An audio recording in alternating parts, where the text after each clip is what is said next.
All right, we live. Let y'all get in here. And holy shit. KC will be in here in a couple of minutes. I'm gonna be scrambling around. Obviously, we've got graphics to change. We've got all sorts of stuff to change here. Because the news is just changing the structure of the show a little bit, but we'll let you know everything that's going on here coming up in just a couple of minutes. Again, KC will join me as soon as he can. Obviously, we weren't ready to do the show. I thought we had all sorts of time here before the show began, and no, we very much do not. Shit, man, I don't know what to say. Kings trade Tyrese Haliburton. Essentially, I mean, Buddy Hield is gone. Yay. Like, leave it to the Sacramento Kings to ruin trading Buddy Hield. Like, this was supposed to be, this was the day we were waiting for. Shavano is gone. TT is gone. But nope. You gotta throw in Tyrese Haliburton too to steal a little bit of our joy. Goodness gracious, man. What? I don't know, dude. I don't know what to say. I'm stunned. I'm absolutely stunned that they traded Tyrese Haliburton. But now I'm gonna save a lot of. Now, ain't no hot takes. We don't do silly shit like that. But like, I know we're all a little emotional. We're a little frustrated, understandably so. I'm emotional, frustrated. I get it. All good. But there's a different way we can look at this. And I want to make sure that when the radio show starts at 12 o'clock, we approach this in kind of a more measured way. But I definitely think there are some things out there that we could. There are some positives. He says not believing it. Like it or not, and this is what I tweeted a minute ago, and this will be a big focus of today's show. Like it or not, man, it's De'Aaron Fox's team, and it's as simple as that. Like, there's no ifs, ands, or buts about it anymore.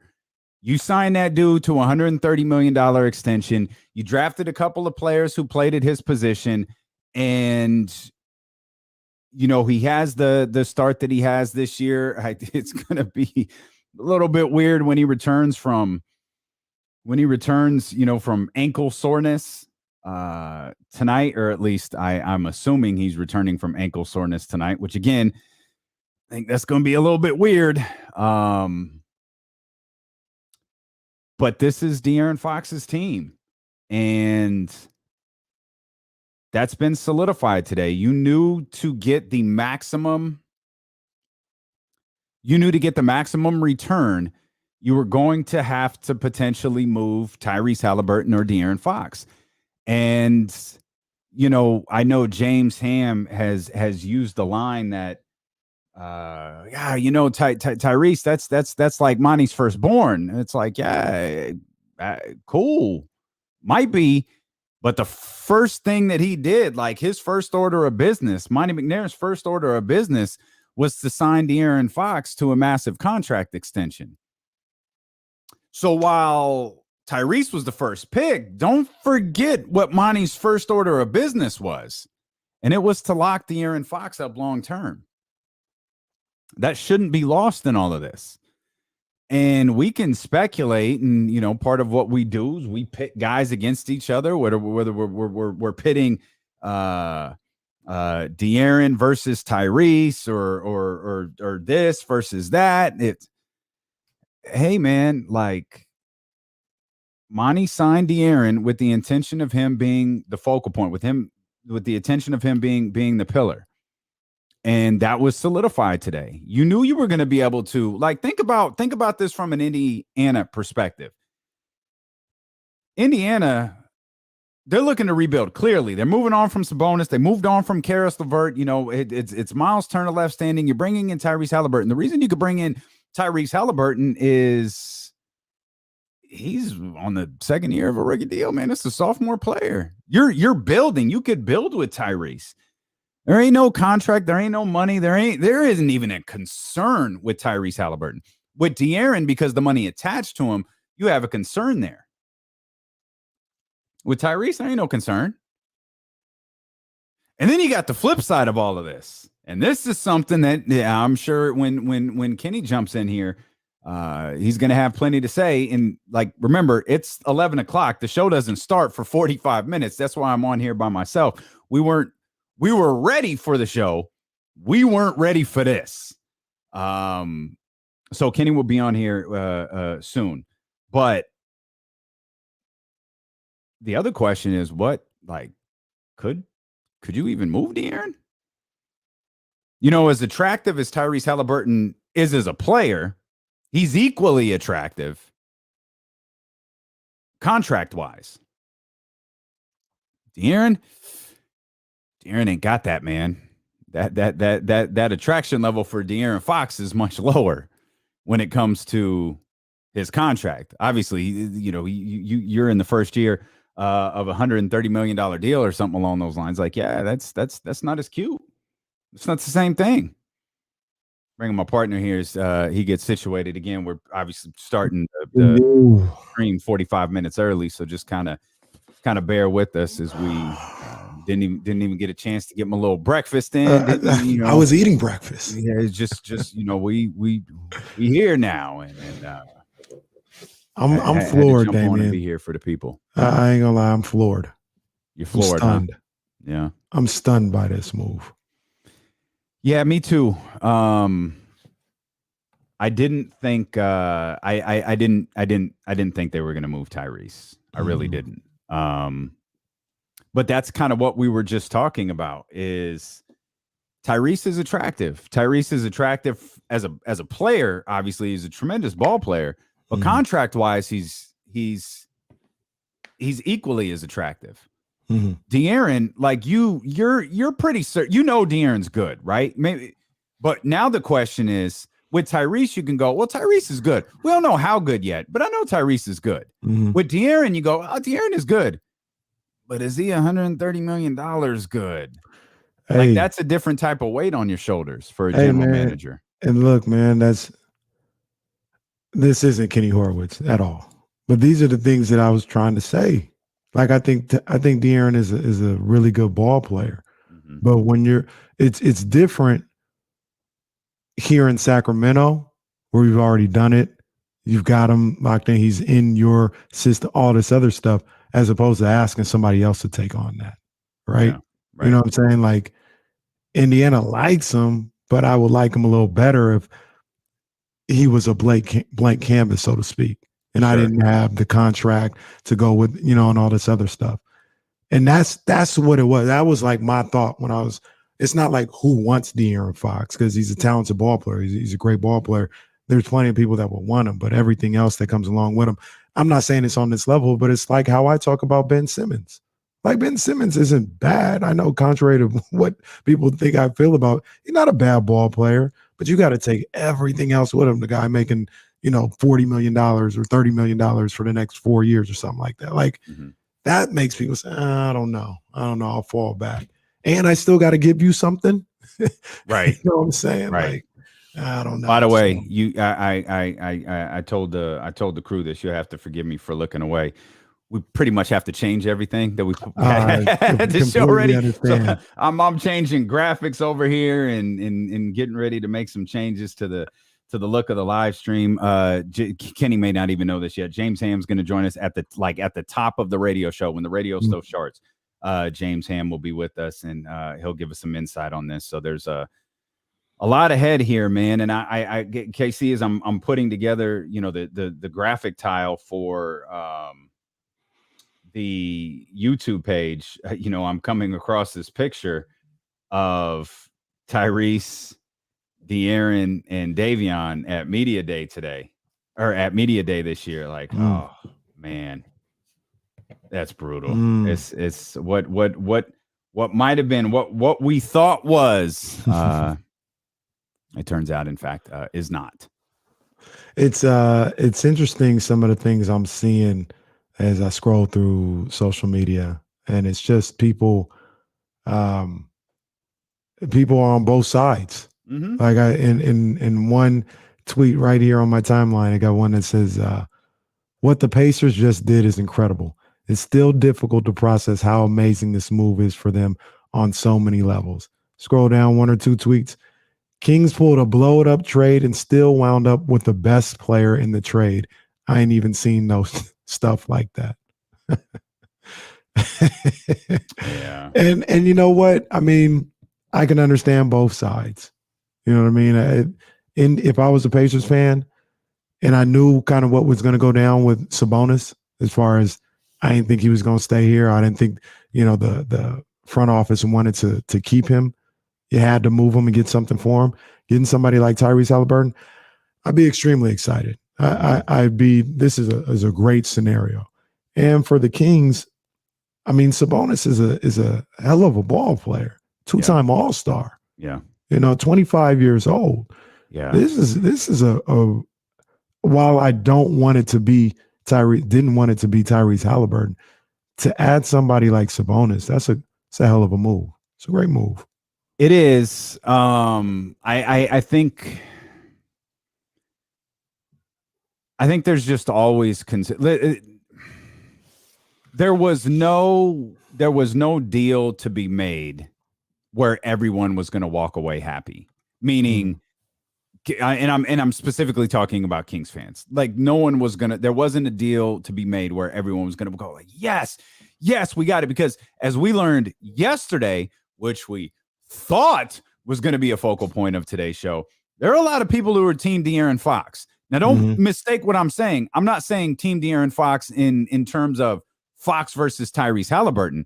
I'm talking about there are just a lot of Kings fans, and rightfully so, that still, at least in my opinion, that still very much believe in De'Aaron Fox. So whether you move De'Aaron or, as we see, you moved on from Tyrese, like there was always going to be a contingent of people who weren't happy. And I think Tyrese is a bit stunning because we haven't posed the question, has Tyrese Haliburton turned heel on the fans? We haven't posed the question, have the fans turned heel on Tyrese Haliburton? Like, we don't question Tyrese in that sense. Like, we know who he is, where he's at. He's a fan favorite. He's the new hotness. He's who and what people love right now. And De'Aaron is more of,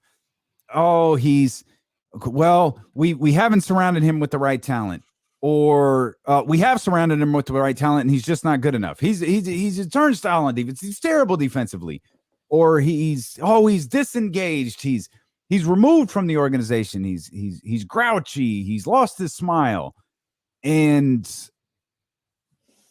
with Tyrese, you love Tyrese. Not everybody loves De'Aaron right now. And there's I said as we started this, there's a measured approach here. And I want to just kind of get the emotional reactions out of the way here on the live stream. So when noon hits, we're hit with some more measured responses, because I do think there is a measured way to look at this. And you brought up one important piece a second ago. Domantas Sabonis is really good. Yeah. He's headed to Sacramento. We asked this question yesterday. We've seen Tyrese and Davion. Everybody seems to have fallen in love with it. And I get it. We haven't seen Davion and De'Aaron. What's that look like? And what does Sabonis mean for De'Aaron Fox? Because that could mean, I feel like we've used this line a lot this year with Tyrese Haliburton, but that's it. Tyrese Haliburton, when Domantas Sabonis gets here, Tyrese Haliburton is no longer the best player that De'Aaron Fox has played with. Right. Domantas Sabonis is. Right. And that could mean wonders for De'Aaron. And you know what I'll say about this? I'm gonna keep it a stack. Everything that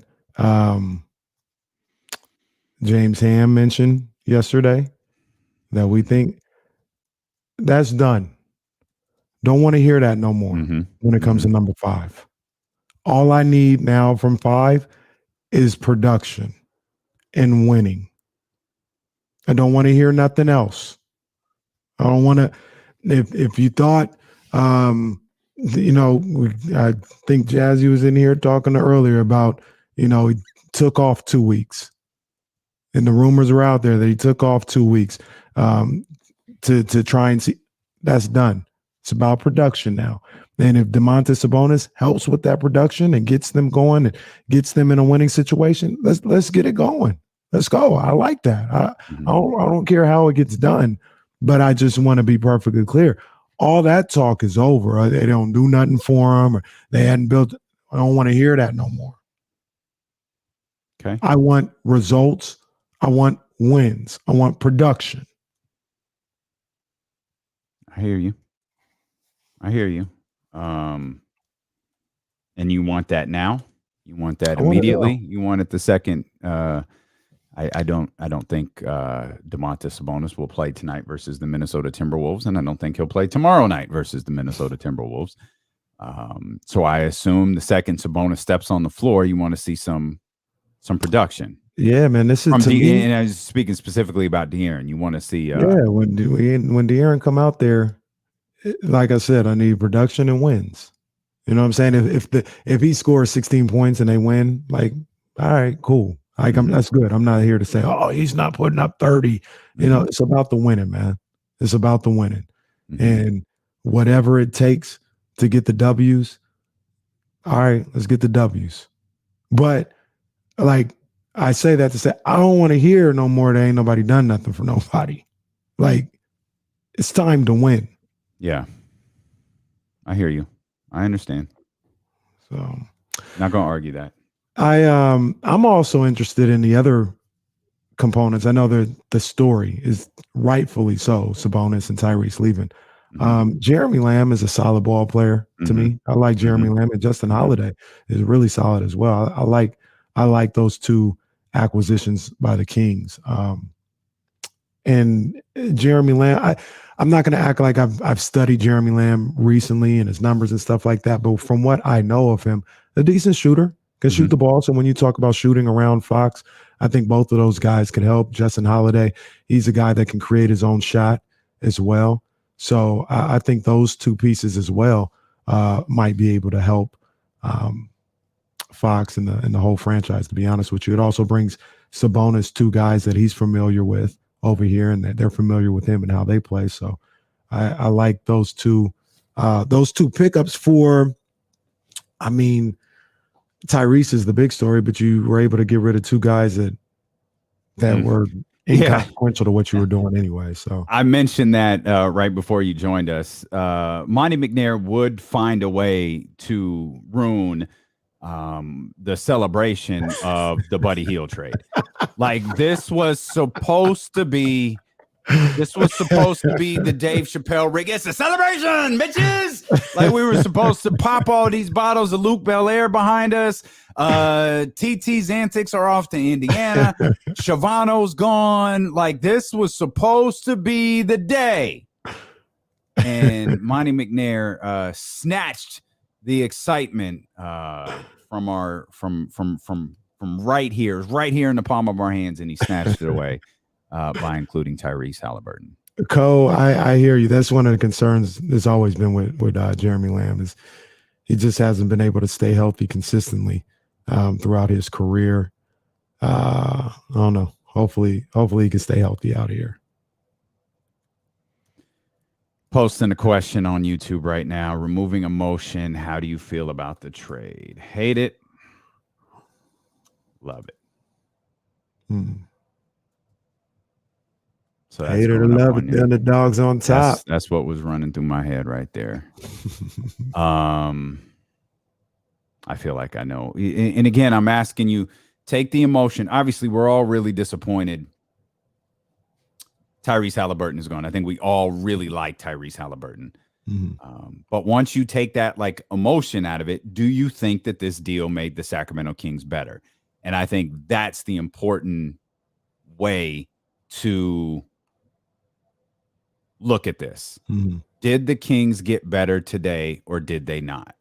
And perhaps it's best, or no, I don't want to say it's best. Perhaps we can also look at it in the sense of, did this help the Sacramento Kings get better moving forward? Like, does this help them be better? Not just for the last 30 games or however many games are left in the season, but does it help them get better next year? Is this a team that you could see them building around? Again, I still believe Monty McNair has work to do. He was able to package Buddy and Tyrese. Okay, fine. You got Tristan's expiring out of here. Great. You still got Bagley's expiring contract that you can get rid of. I'm not as I think Buddy. I think Marvin should be traded. We'll say that, but I don't think it's as dire as Buddy, because I don't think Buddy was playing for shit. Like, he didn't care. He knew what he was thought of. He knew he's a hired gun wherever he winds up. Take that back. He thought wherever he was going, he was going to be a hired gun. It turns out he was just a throw-in piece to Indiana. Marvin's trying to salvage his career. I don't watch Marvin play, and you and I have a lot of better suited off-air discussions about Marvin Bagley and his game at times. But I don't ever feel like he's not trying. Like, I don't ever feel like he's out there with the I don't care attitude. Yeah. He has a career to salvage, and he can't throw away 30 some odd games. Now, you can name 50 faults with Marvin Bagley, and you'd be right in all of those. I'm just saying, while I think he should be traded, I don't think it's nearly as dire as getting Buddy Hield out of here was. Yeah. No, I agree with you 100% on that one. And I think I do still think that you got to get him out of here. For just move on from that. Like, no, just move on. Give him an opportunity to move on. You move on as a franchise as well. And I don't think the trade value, well, you wouldn't have control over it. I was about to say, I don't think the trade value will change at the end of the season, but you don't have no control over it. So, kind of like I mentioned yesterday, get something for that contract. You know what I mean? Even if it is a second round pick, go ahead, because he's not staying. You're not keeping him. So it's almost a free second round pick at this point. So I agree with you, though. The Buddies was a lot more frustrating, and I feel like a lot more soul sucking than Marvin Bagley being out there. So yeah.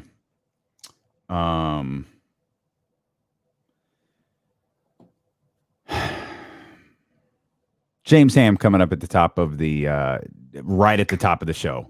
James Ham will be with us 12 o'clock. So keep that in the back of your mind. I'll put that on social media as well.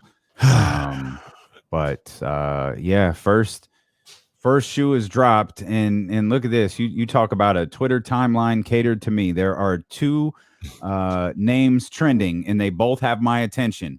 One of them is Randy Savage. I don't know why. And De'Aaron Fox is trending. Let's see what people are saying about. Let's vet some of these people. See Matt George. See if Matt George wants to come on today. Tyrese Haliburton had a lot more trade value than De'Aaron Fox. If it wasn't perfectly clear before, it's clear now. Okay. Yeah. Holy shit, man. I said this too, KC, and I think you were alluding to this a minute ago. This is De'Aaron Fox's team. There's no ifs, ands, or buts about it anymore. Like, this is De'Aaron Fox's squad. And it's going to be weird when he returns from ankle soreness tonight. Assuming, of course, I don't know if De'Aaron Fox is going to return from ankle soreness or not, but assuming he does, it could be a little weird. Yeah, I would say so. But you know what? I just hope all of it works out. I still, one thing that I will say about De'Aaron Fox and Tyrese Haliburton, regardless of just the belief of if things will work and how much I like Tyrese Haliburton and everything that came with him, I still think De'Aaron Fox, and I haven't wavered on this. I think he's the best player on your team. You know what I mean? So he's the best, most talented player on your team. And you were able to make a trade for another all-star caliber player without giving up the best player on your team. Yeah. And you asked earlier, did they get better? I think they got better today.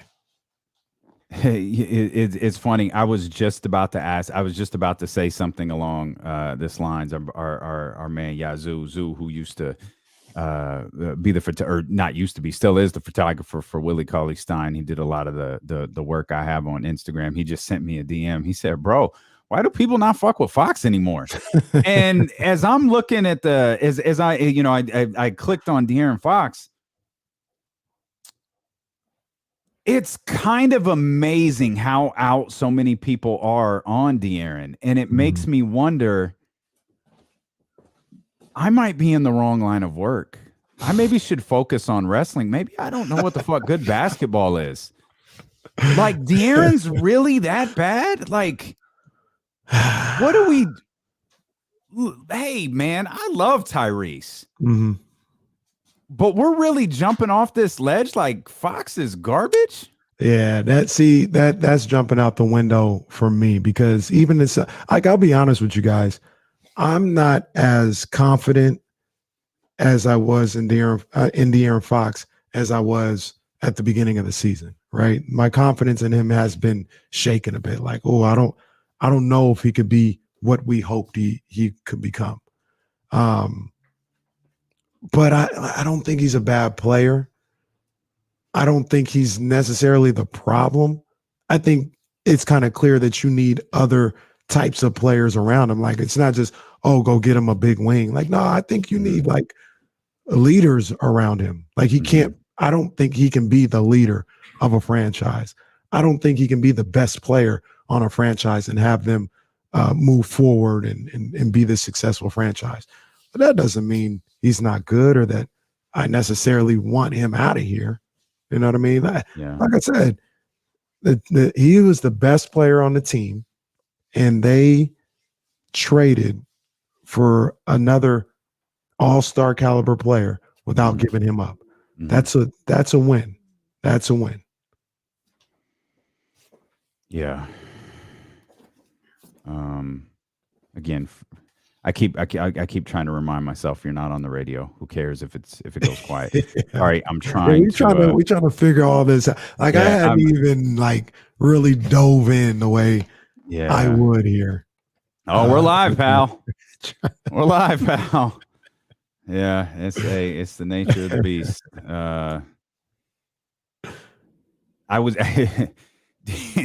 Danny called me Danny in San Francisco calls me a couple minutes after it happens, and I've already made the decision. Like, I'm thinking I got an hour and a half. I'm gonna get a couple of things done. I look at the phone and it's like, oh hell, all right. And so you go to Twitter, you responding to all of this stuff on Twitter. You know, when something like this happens, Danny in San Francisco's got 4 million ideas. So I'm like, okay, get in the shower and start the show. So Danny's talking. I got the rudder running.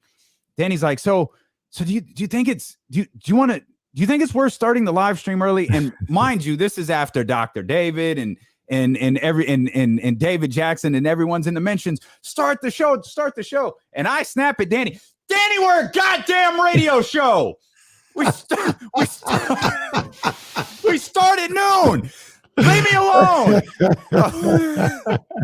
I was feeling the pressure. I'm feeling the pressure of the trade deadline.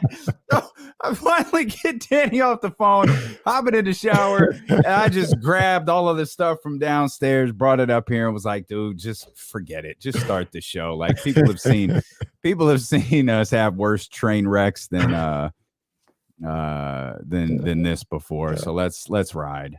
I come up and I was away from my phone was about to die. So I charged it and it was like 10:30. I was like 10:30 at 11. There's some other things I want to hear and listen to. I'll come back at 11, to get my phone. Had me a little breakfast. I was talking to the Queen Bee. We were having to talk about a bunch of random stuff and just calm, just really chill. So it was funny because during the conversation with Danny, I said, I don't think Kenny knows yet. He hasn't said anything. I don't think he knows yet. I had no clue. And then I get to my phone and I'm looking like that Drake gif from the pop star video. And he's like, wow. I'm seeing all this stuff. And I was like, well, okay, I don't know. And then I see texts coming in and Damien's like, I'm starting to stream. I was like, all right, well, let me get some clothes on. I don't have nothing on. Let me get something on. Give me 5 minutes.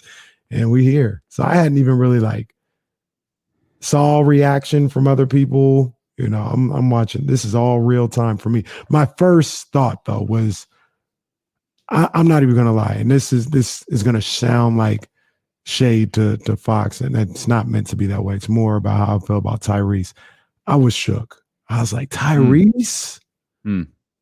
Tyrese? You moved on from Tyrese. Yeah. I felt like Tyrese was a cornerstone type player in person that you could have. Not necessarily, I never believed that he could be the best player on your team, but it was like, damn, Tyrese. Really? Yeah, man. But what do you always say? You got to give something to get something, right? Yep. And that's what this is. You got to give something to get something. And Domantas Sabonis is a really solid ball player. Obviously, we think the world of Tyrese Haliburton. And yeah, man, game's changed. The game has changed. Now, what happens next? There's fallout to this, right? Because there are people who thought De'Aaron Fox would be available for the New York Knicks. There was the New York Knicks Julius Randle thing that you and I were proponents of. More so the idea of Julius Randle being a king than necessarily just going, oh yeah, get rid of Fox. It was more so, hey, I like the idea of Julius Randle on the Kings. Like what could be, how could that work? And then if you still believe in the addition by subtraction thing, well, all right then. You got another addition because Buddy Hield is gone. And you mentioned, not to gloss, Tristan Thompson was doing nothing. Like he was doing nothing for, I think when the season started, it was, Tristan or Alex Lynn. And depending on how big the other, center is going to depend on what guy play. And then that just kind of went away. And I think in the wake of, and I don't know that these two things are related, but in the wake of the Tristan Thompson flood of tabloid news, I don't think he saw the floor too often after that. And some of the time he was playing previously coincided with Alex Lynn and the different things that he was dealing with. But I'm not sure the last time we saw Tristan Thompson on the floor. So I can't remember either. Yeah. Didn't we just say on Sports Sunday, oh hell no, to trading Tyrese? I believe we did. We got our only oh hell no. Yeah. I believe he did, and I'm glad you mentioned that, because we did get a note from Sarah Hodges in here that I should probably respond to. Yeah. First the fat boys break up, and now this. And and we'll do a lot of this when, and mind you, we're just having fun trying to keep it low key, because the real work starts here coming up in about 20 minutes or so. But let's not act like Domantas Sabonis doesn't add something to this basketball team. He's 25 years old. I mean, he's capable. He's a capable, more than capable double guy. Like, he's an average double guy. He's an 18-12, potentially 20-12. I think 20-12 is what earned him the All-Star nod. And perhaps most importantly, he's at a position in which this works. And so let me ask you now, something that was of need. Sure. You put, I assume you put Domantas Sabonis at the 4. Yep. Oh, well, okay. All right. All right. I was just trying to tee it up for you, partner. I was just trying to tee it up for look, you. man, Go ahead. Hey, what you want to do? Go ahead. What you want to do? What's the next deal you want us to announce? Go What ahead. you want to do? It's about Monty. What you want to do, Monty? What you want to do? Because I don't think this is the last move, personally. Mm-hmm. So I don't know you what ready. that other Just move say is. it. You tiptoeing around it. You ready to dump Rashawn Holmes is what you're saying. I think you can get something really good for Rashawn Holmes. Let me ask you a question. Do you think you could get more for Rashawn or for Harrison? Oh, man. I think you're dealing with two different types of ball clubs right there. I'm going to say Harrison. I think you could get more for Harrison because love Rashawn Holmes. I'm a Rashawn Holmes guy. But I knew when I am too. Don't let the media tell you differently. Cap. I knew when I became a Rashawn Holmes guy, I knew dude had shortcomings, right? Like I knew Rashawn had shortcomings. Those shortcomings haven't gone away just because he's on part of the reason the Kings were able to sign him, and I feel terrible for what I'm about to say, so I am sincerely sorry. Who hates him now?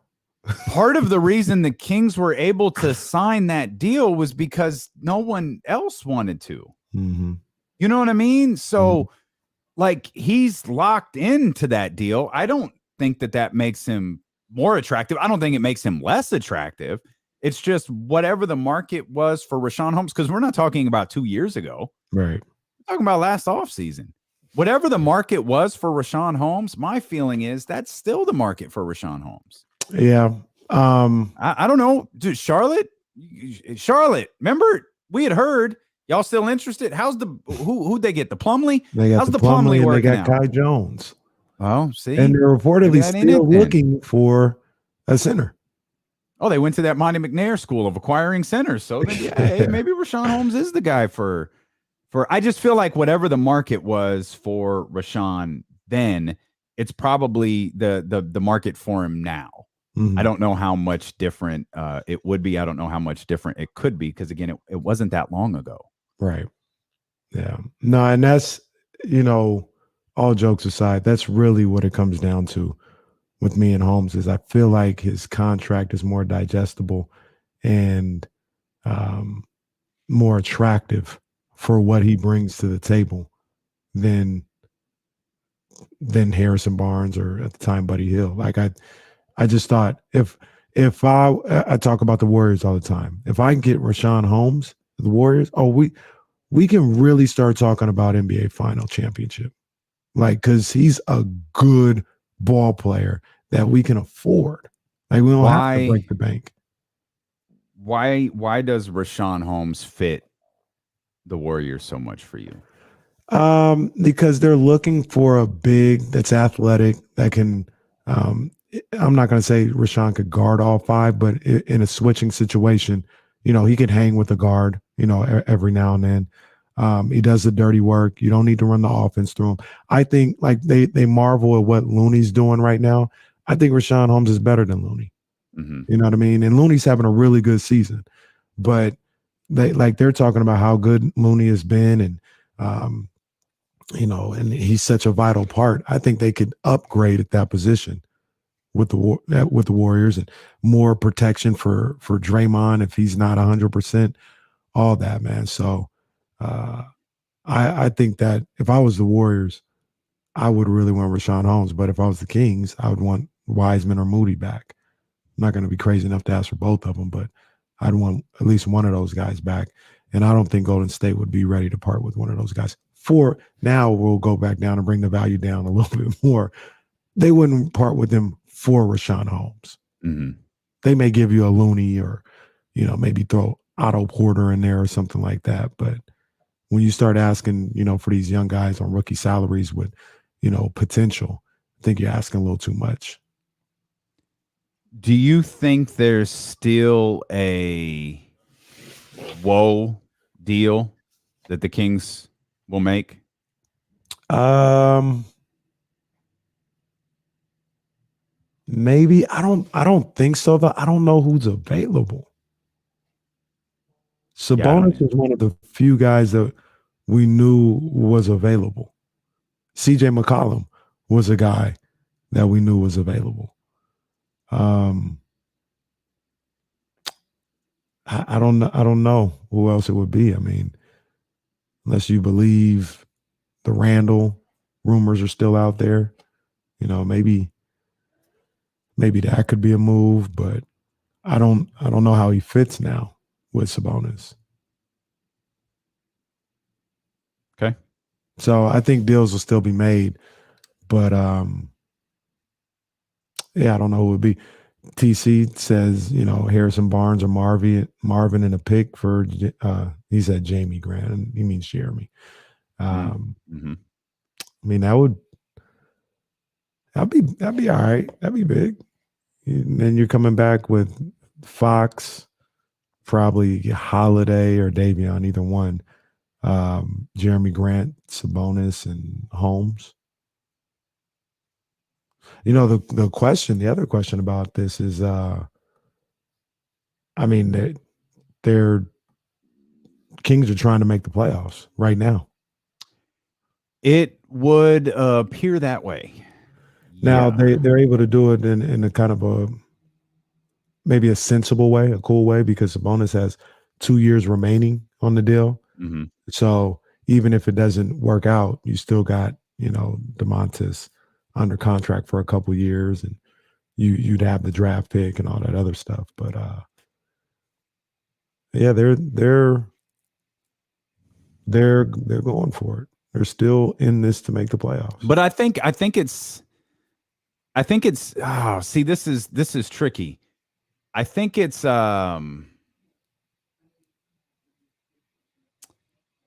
this is tricky because people would get upset, like you see this regularly. Why would you go for it this year? Stop playing for the 11th spot. Well, maybe they're not, or the 10th spot, excuse me. Maybe they're not playing for the 10th spot. They're trying to get better, and they're looking forward to the future, and they realize they had to do a deal now, and it might result in them becoming competitive for the 10th spot. But the idea of making a move wasn't, oh, this team's so irresponsible.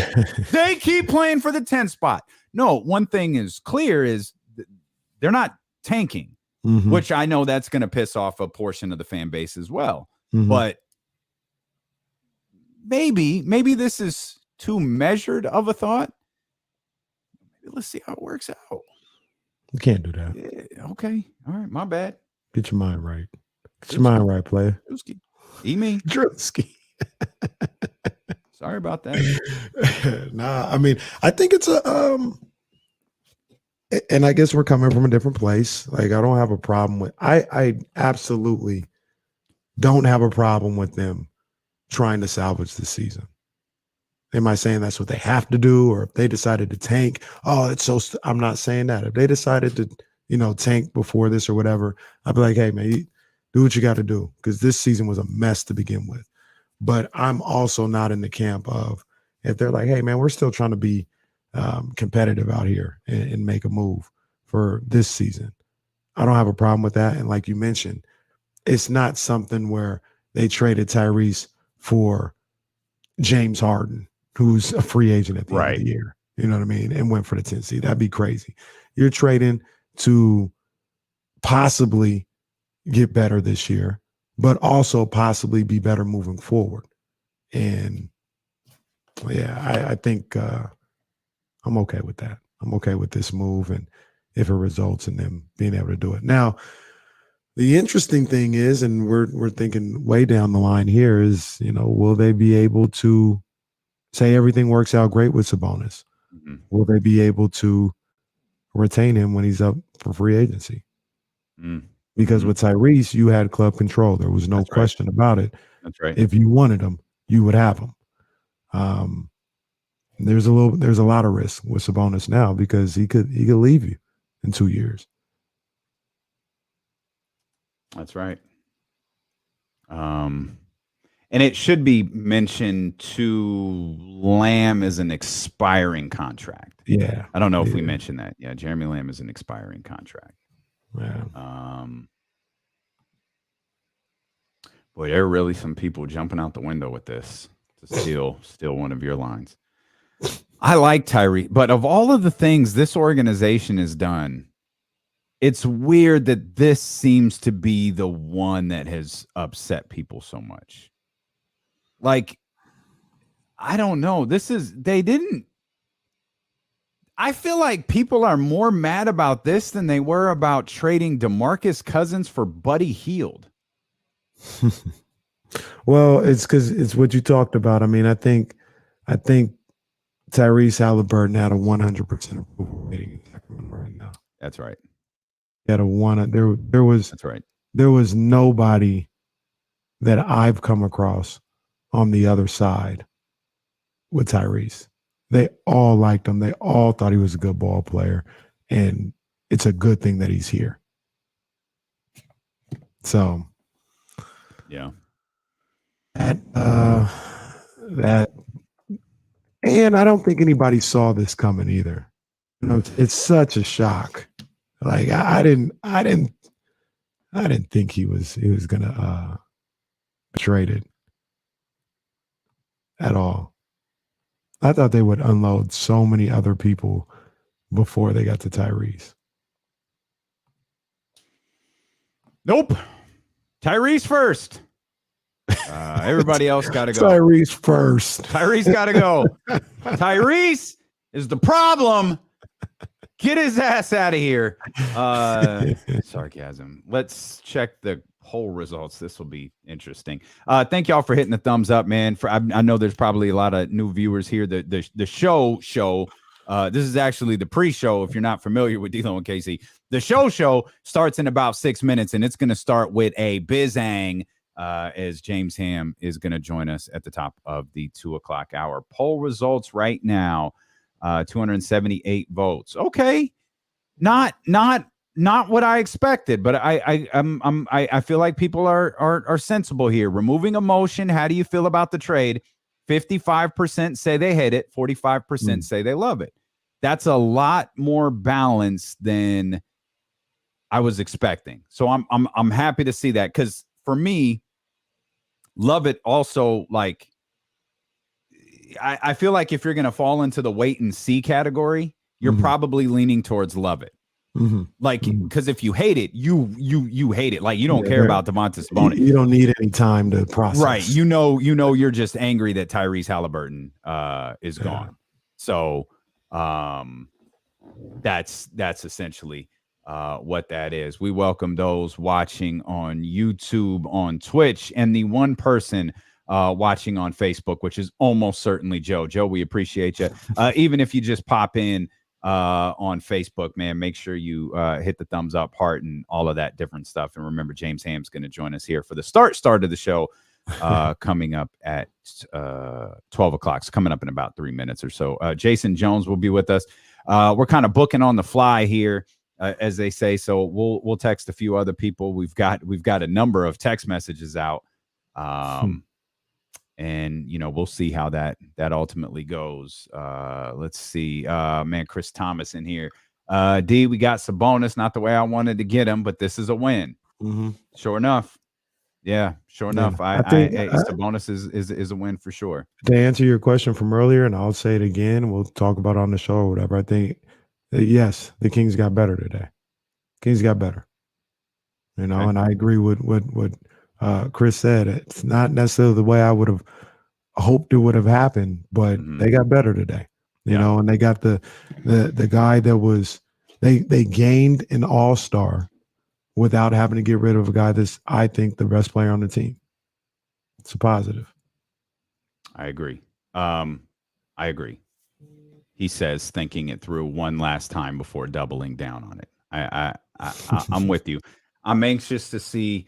I think part of this too, correct me if I'm wrong, is there's probably a little bit of fear involved. Like how many times, like, we've been fucked over a couple of times. Like, can we get a dude to, to step in and play some ball for us, and there not be any, silly nonsense to go along with it? Like, can we get a dude to come in here and play some ball? Mm-hmm. And I think I think I think if nothing else, there's a concern. What if we don't? Like, what if Sabonis comes in here? Sabonis comes here and he's just, nah, that ain't it. I'm not feeling it here in Sacramento already. Yeah, not feeling it in Sacramento. Ooh, that'd be tough. That would be tough. But I think, but whether, of course it'd be tough, but is it fair? Like, that's probably part of the concern. Yes, that's absolutely. What people are afraid of. Absolutely. Like, this is a silly thing to be concerned about, but I mean, a concern for me is, what if he leaves? Sure. And you get nothing. Right. You know what I mean? And the job is, even if he got you to the playoffs once or twice, in that time span, and he leaves. That's right. Yeah. Damn. And then Tyrese is in Indiana playing really good basketball. Some people say he's going to be an all-star. I don't know, but man, I mean, Tyrese, he's going to have essentially his team. Him and Miles Turner are going to be doing some things. So, and Duarte.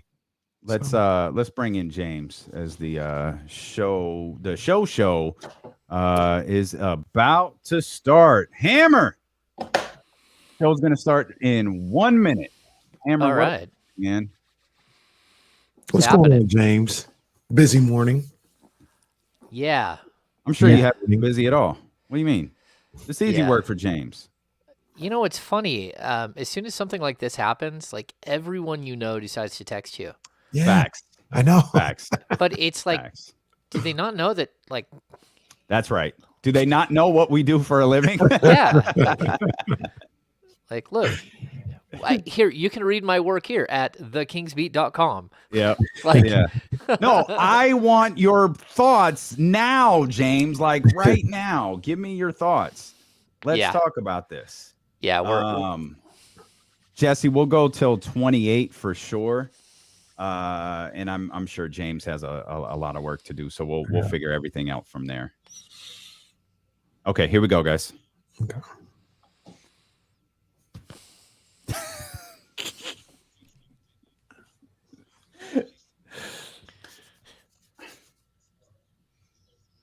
There you go.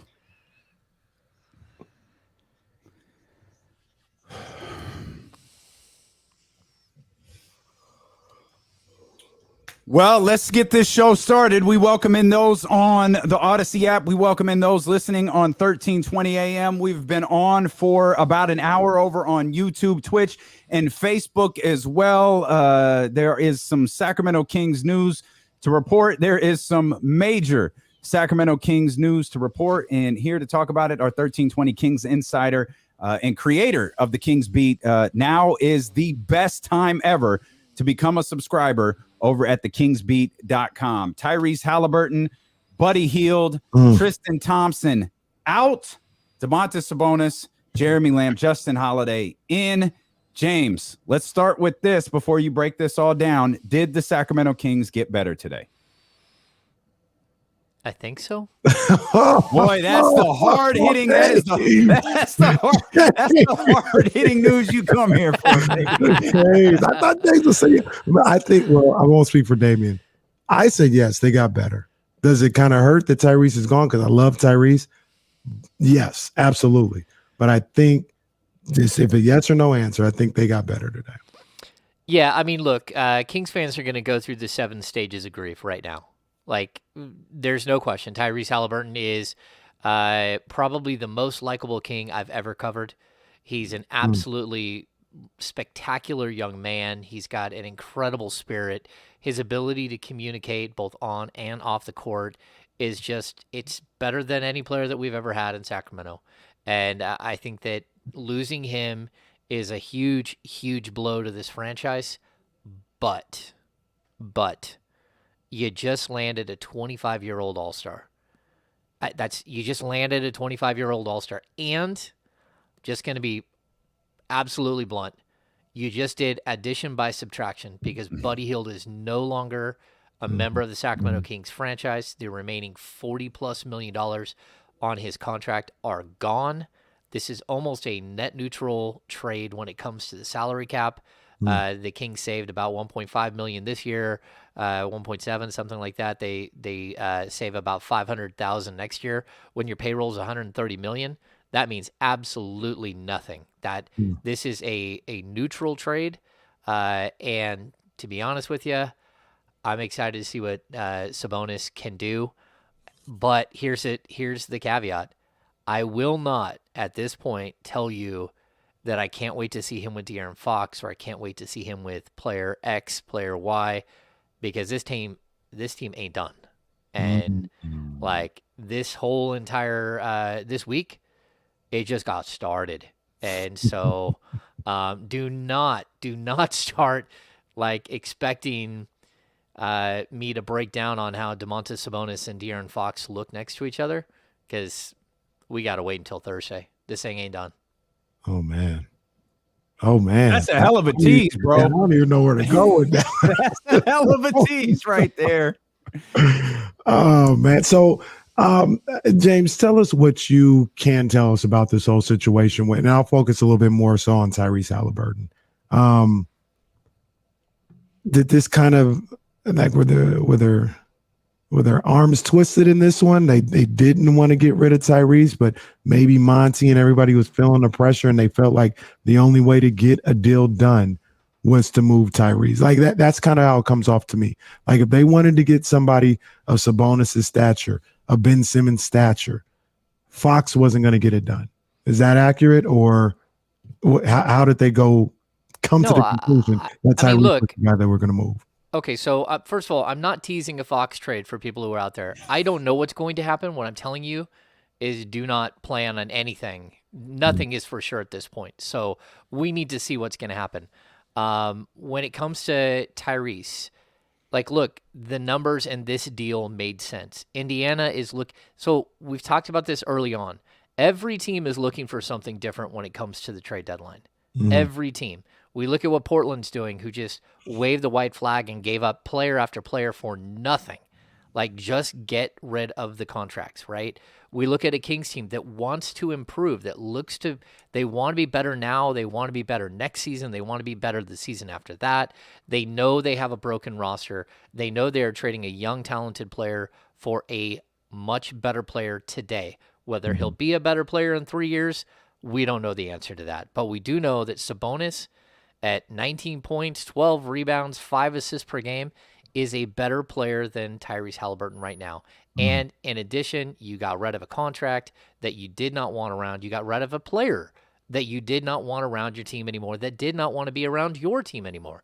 And so all of those are big things to really focus on, that, that's how you move forward. Now, whether or not this is the only way they could have got this specific deal done, I'm going to guess that this is the only way they could have got it done. They probably did not want to give up their first round pick. I told you guys earlier in the campaign that while we're going through this mess, their first round picks are much more valuable on the open market than Tyrese Haliburton or De'Aaron Fox. And to be honest with you, it could have come down to a question between whether you give up Haliburton or you give up your first round pick. But I don't think so. I think Indiana is in a place where they're looking to build around Chris Duarte. They look at Tyrese Haliburton as another building block to their franchise that they move forward with. And, I think this is it's tough, but these are the tough decisions that you have to make when you're a GM of a team who hasn't made the playoffs in 15 consecutive seasons. Is this a man? I'm with you in the sense that I believe that the Kings got better, but there's also you mentioned this, there's a universal love for Tyrese Haliburton, and I think a lot of that has to do with he's young, his contract, and he's very good and very, very likable. But we've heard a lot. I'm may or may not be guilty of it. Monty, do something. Monty, do something. Monty, do something. Is this something that you feel like has been in the works for weeks or months, or is this Monty like, God damn it, I got to do something? I'll tell you this. Yesterday we had practice. the plan on Sunday, they told us, hey, we're going to practice on Saturday after the game. We're going to have practice on Monday, and you're going to get Davion Mitchell, and you're going to get Tyrese Haliburton, because this is the last time we're going to see you guys have this opportunity to hang out with you guys before Rising Stars. So because the Kings play these 2 games, and then boom, they're gone, and then the All-Star break, and then they're gone for more games. So the reason we got them yesterday was very specific. It was because you have 2 Kings players in the Rising Stars Challenge, and we need to get these guys to you and make sure that you have that stuff for when the Rising Stars happens, right? So we're supposed to hide some of that information. That's not what we did, of course not. But look, my good friend Sean Cunningham, he has this incredible one-on-one, 1-on-2, where he is sitting down with Haliburton and Davion Mitchell. It's coming out sometime today or tomorrow, where they're sitting there laughing and joking and have a good time together. No one expected this. Tyrese Haliburton just said, after the game the other night, Davion and I are 2 of the guys that are going to be here a long time. And so we need to start getting, used to each other in these situations. So look, no one knew this was coming. This thing happened, but that doesn't mean this hasn't been in the works, because we've heard Sabonis attached to the Kings for a long time. We heard that Fox was a potential trade there, but even then, I don't think that that's what they're looking to do. They wanted to get even a little bit younger, and they're starting over, and they're not ready to fork over that type of salary that Fox is making right now as they go through a rebuild. So this is what happens. And again, I don't think they're done. I think that they're clearly, Sabonis can play the power forward position, but his real natural position should be the 5. That means that you now have even a worse logjam, because you already had 5 centers before this. Now you eliminated one of those centers in TRISTAN Thompson, but you slid in another center. What does that mean for Richaun Holmes? Can you move Richaun Holmes? Can you find a good young stretch 4 like PJ Washington for him? I'm not sure that Charlotte's ready to make that deal, but certainly know they liked him in the offseason, and were interested in him as a free agent before they made their moves. Look, I think that we're just seeing step 1 of what should be, and I'm going to keep saying this, what should be a multi-stage process, because this team is horrible. And when you're this bad, you have to be aggressive. You have to go swing for the fences. So everyone wanted Monty to do something. He just did something. And I know this is painful, but look, this is the way it works. You have to give up talent for talent. Yeah, absolutely. And I've stated a couple of times since we've been on, I love Tyrese Haliburton. I think he is a guy that you can, maybe not the centerpiece. I don't know where you want to put it or how you want to word it, but when you talk about building a franchise, Tyrese Haliburton can be a part of building a franchise. With that being said, regardless of, how I felt he's, underperformed this year or whatever the case may be, I think De'Aaron Fox is the Kings' best player. I think he's a really good ball player. I think he has a super high ceiling. And you just made a trade to add a 2-time All-Star and an All-Star caliber player without giving up who I deem is your best player. Because of that, well, right now, right? Because of that, I think the Kings did good in this particular trade, if this is the way it stays. Yeah. I think everyone was intrigued by the idea of trading with Indiana for a guy like Miles Turner, right? Because you wanted to see Miles Turner and Tyrese Haliburton work together. The other pairing that you should have been looking at was Fox and Sabonis, because the potential pairing there is crazy. But at the same time, I can't guarantee that Fox or anyone else is going to be on this roster come Thursday. We don't know. But if you do look at that pairing, we're talking about literally an orchestrator, a guy who can play in the high post, a guy who can hit a 3, but really his skill set is to play in the high post. Fox and him can run 2-man games all day long. The Kings don't have a passer right now, a big man that can actually hit Fox cutting to the basket. All Alex Len can set a big screen, but that's about it. like they don't have the screen and roll game with Rashawn Holmes. I think is really special with Tyrese. I think that other players can have that same sort of roll game with Holmes. But at this point, man, I really like the idea. I think if you're going to unlock De'Aaron Fox, the first thing you have to do is surround him with shooters. But now you just added this other element that he's never had, and I think this is intriguing to me. If it holds up. 1320 Kings insider James Ham with us here. I mentioned creator of the Kings Beat newsletter. Head over to thekingsbeat.com. Become a subscriber. Become a paid subscriber. Join them happy hours. It's going to be an eventful happy hour coming up in about 10 days or so for sure. And you could get that invite by being a paid subscriber over at thekingsbeat.com. Be a subscriber to the Kings Beat podcast as well. I imagine interesting episode on the way with James and Sean Cunningham. The Domantas Sabonis thing has been out there. Like we've heard about this. It was an open secret. Is there a deal out there? Is there a conversation being had that maybe we don't know about, that maybe isn't as publicly known? Like CJ McCollum, another example. Prior to about an hour and a half ago, we thought that was the big story coming into today's show, is CJ McCollum headed to the New Orleans Pelicans. But again, CJ, another name that's kind of been out there. Is there something that's potentially maybe flying under the radar that we don't know about yet?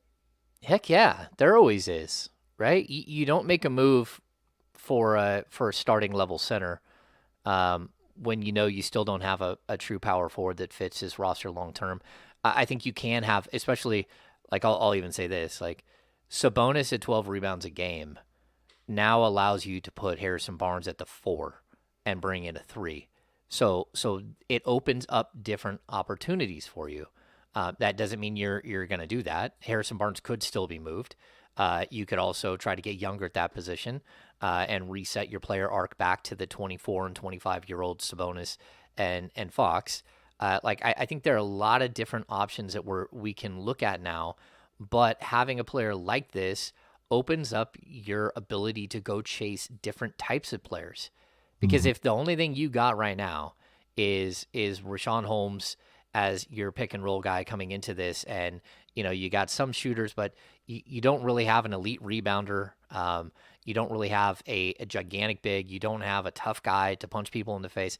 Now you've added a new element that's just completely different than anything that you've had. And oh, by the way, he's a 2-time All-Star. So, there are all kinds of players that work with Sabonis. What we have realized is that a guy like Miles Turner probably isn't the best fit next to him. So you got to find guys that will work with him. And I don't think it, again, like I wrote about this on Sunday, like the Kings, I don't believe in the last 5 years have put the team around Fox that makes sense, right? And it's not like it's that difficult. This is one of those pieces that just like intrigues you so much. Now build out the rest. Now go get the shooters. Go get the super athletes to run up and down the floor. Go get the pick and roll guys. Go get those other options that you need to make this thing work. Now, you might not be able to do it right now. You might have to do stages. But I think you do have something you can build around. And again, like Kings fans should be celebrating. This is the first all-star level player that they've had in Sacramento since DeMarcus Cousins left. And before that, the last time they had an all-star was I think it's the 2003 season when Brad Miller and Peja Stojakovic were all-stars. So this is a guy who brings almost everything. He's not the great defender that you need, but almost everything else that you need. He's an incredible passer. He's an incredible rebounder. He's a really good scorer. And he brings a toughness that just this team lacked. Yeah. Okay, man, there's so many things I want to ask. So many things. Let's start with this one. Myself and Damien, we talked about it before the show. And I said that it seems like the Sacramento Kings are staying true to what has been reported. And they haven't wavered on since the season started. They're trying to win right now. There is no tank. They're trying to get it done. Now, with this potential, with this deal and what we have right now, we don't know what's coming down the pipe, but what we have right now, it seems like, can we say it's the best of both worlds? Because it's not like they went out and they played for the playoffs right now and traded for James Harden, who could be gone, in 5 months, and went out and got a guy like Sabonis, where if they are playing for right now, that's great. But if it doesn't happen, they still have a young guy that can be part of a core that you can continue to build around in the future. Do you think that they're playing just for right now, but also playing for the future with the Sabonis deal? Look, they've told us the whole time that they want to get better now, but the deal has to make sense for this year, next year, the year after. You just brought in a 25-year-old who's under contract for 2 more years. I would have liked to have seen that contract be a little bit longer. I know, And right? look, Sabonis is under a bargain basement deal for his skill set, for who he's become as a player. I mean, what does he make? $18.5 million next year, and I think it's 19.5 million the year after. He has incentives if he's on an All NBA team, or I think he gets 1.3 million if he's on an All-Star team. He gets 1.3 million. He did not make the All-Star team this year, so he's not getting that additional 1.3 million. But this is a really, really good deal for his skill set. I mean, like, realistically, you gave up the 2020 number 12 pick and Buddy Hield for Sabonis. Now, we put a name on it, and it's Haliburton, and we have a connection to it, but that's what you just did. And, if you go back to that 2020 draft, when the Kings had talked about moving out of the number 12, they talked about going backwards. They talked about, we've even heard Miles Turner as part of a potential swap and certain deals around either the 2021 or the 2020. Like, this is a pretty solid, like, again, it hurts because Halliburton's so good, but this is a deal that should make you better right now, and it should make you better next season and the season after. But again, let's make sure we like couch that with, like, the Kings could still make substantial deals to change this thing even more. And so we don't know what it's going to look like after Thursday. And then it's like, at that point, there's only 25 games left in the season after the trade deadline. So, I mean, this thing has become like a sprint, and putting this all together and sprinting. And again, if it's Fox and Sabonis, putting Fox and Sabonis together, we don't know if they'll just have like absolute chemistry on day one. Fox has never played with anyone like this. He's never played with anyone that can grab a rebound and initiate a fast break. Here's what real quick. Okay, go ahead, Casey. Go ahead. I was just going to ask, James, you laid out the timeline of they made Tyrese and all them available yesterday. Is there any part of you that believes if they're staying true to what they've said the whole time, that after seeing what the Pelicans did for McCollum, they said we've got to do something now and pull the trigger on Sabonis? No, I think that they, like, just a deal materialized. The deal, like, we keep waiting for these deals to materialize. I almost wish that if you were going to do this deal, you did it a month ago. Yeah. Because then that would have secured where you would be as a team. Yeah. But at the same time, like, the Kings aren't a team that can get in an arms race. You're not in an arms race for the 10th spot. Like, and if you are, that's not good. That's, that's Well, not you what you should be kind of fighting are. for. Well, no, I mean, maybe you've entered it. But, Okay. But maybe, but that's not what you should be doing. You should not be looking and like, the solely Pelicans, for Pelicans are at 12 and we're at 13. We got to jump over them, or whatever it is at this point. Arms race is that? Yeah, no, that's more like a white glove race. I mean, like, who can slap someone the hardest and not with their fist, not with an open hand, but with a white glove, just psh, psh. That's not good. That should never be. Once we got to this stage of the season where you're so far under 500, this should never have been about getting to the 10th spot. And I hope that it's not. But Sabonis, like, if Sabonis was 4 years older and had 1 year less on his contract, then we're talking about that's the deal. Like, if again, that's why I've said I'm not in on Jeremy Grant. Now, am I in on Jeremy Grant right now? Maybe if I can have the right deal, am I Look at in? Ham coming around. Ham coming around on Jeremy Grant. Well, that's a lot different team. That's a lot different, vibe that you're looking at. Yeah. And I feel like again, it's back to the conversation of a move and the move. yeah, this was the move. Now every other move after that is a move, because I don't think you hit one like this again. And if you do, I hate to tell you, it'll be like two dudes standing. It'll be like Sabonis and whoever else you went and got, because if you do another massive move, then it's gonna be a little wild. There's a lot more I want to ask you. I want to hear, because I'm hearing this for the first time, what Adrian Wojnarowski said to Malika Andrews regarding this deal. That's what I wanted to do, but apparently, it never works out. Like, I swear, I always try to do it so smoothly, and it doesn't work. Let's try this. Take two, Adrian Wojnarowski. Stunned. Tyrese Haliburton was stunned, Malika. The league is stunned at this trade, and the fact that he was even available. I think there were a lot of teams who thought if we knew we could have gotten Tyrese Haliburton, we would have been really knocking at the door in Sacramento. We'll talk about it more later, but this is a move. This was a player who everyone had thought, including Tyrese Haliburton, that he'd be the cornerstone for their future. Yeah, absolutely. I spoke to someone in the Sacramento Kings organization today who just told me, what the heck is going on? Well, why don't you talk to me, Malika? Like, wait a minute. That's my takeaway from it. Malika, you want to talk to somebody, you talk to me.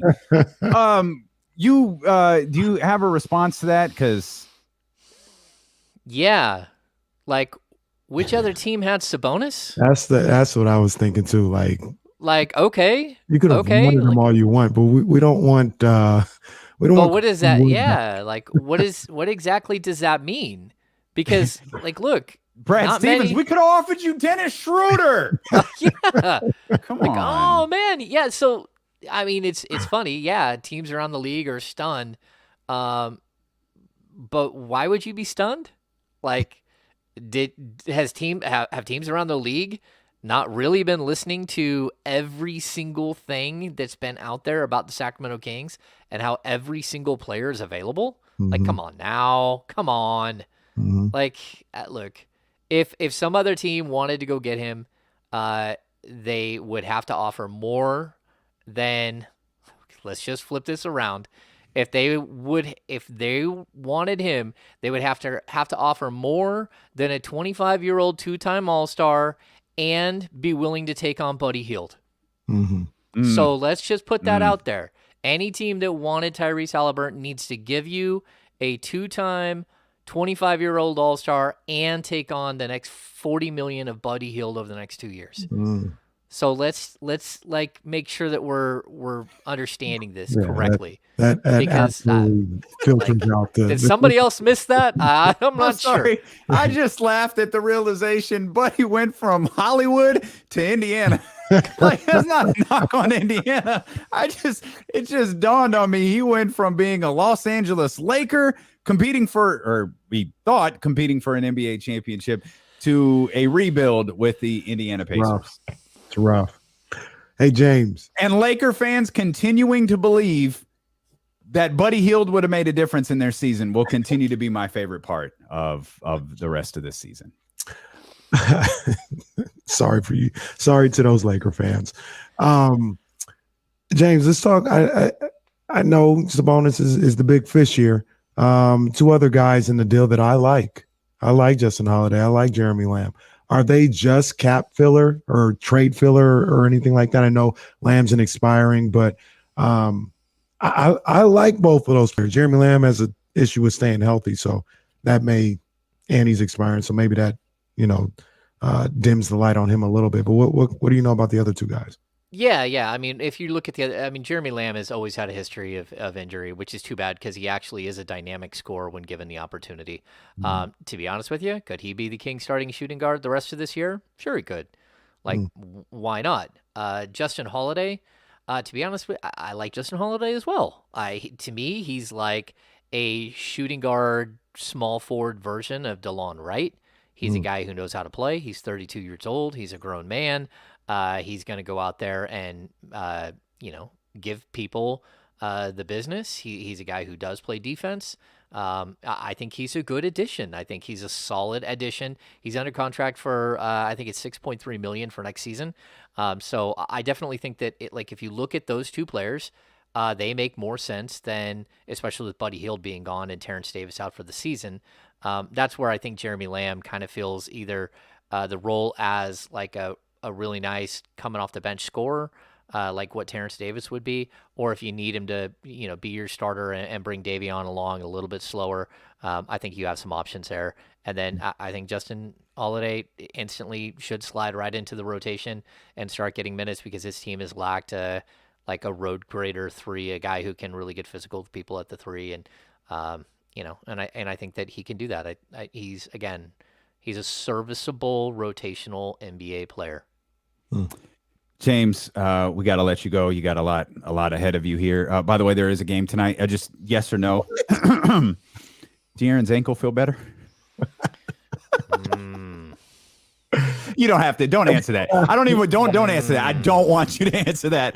James Ham, 1320 Kings Insider, creator of the Kings Beat. Head over to thekingsbeat.com for much more on this. We are just getting started. We're with you for the next 3.5 hours here on Sacramento's #1 sports station. Wonder what Colin Cowherd has to say about this. It's ESPN 1320.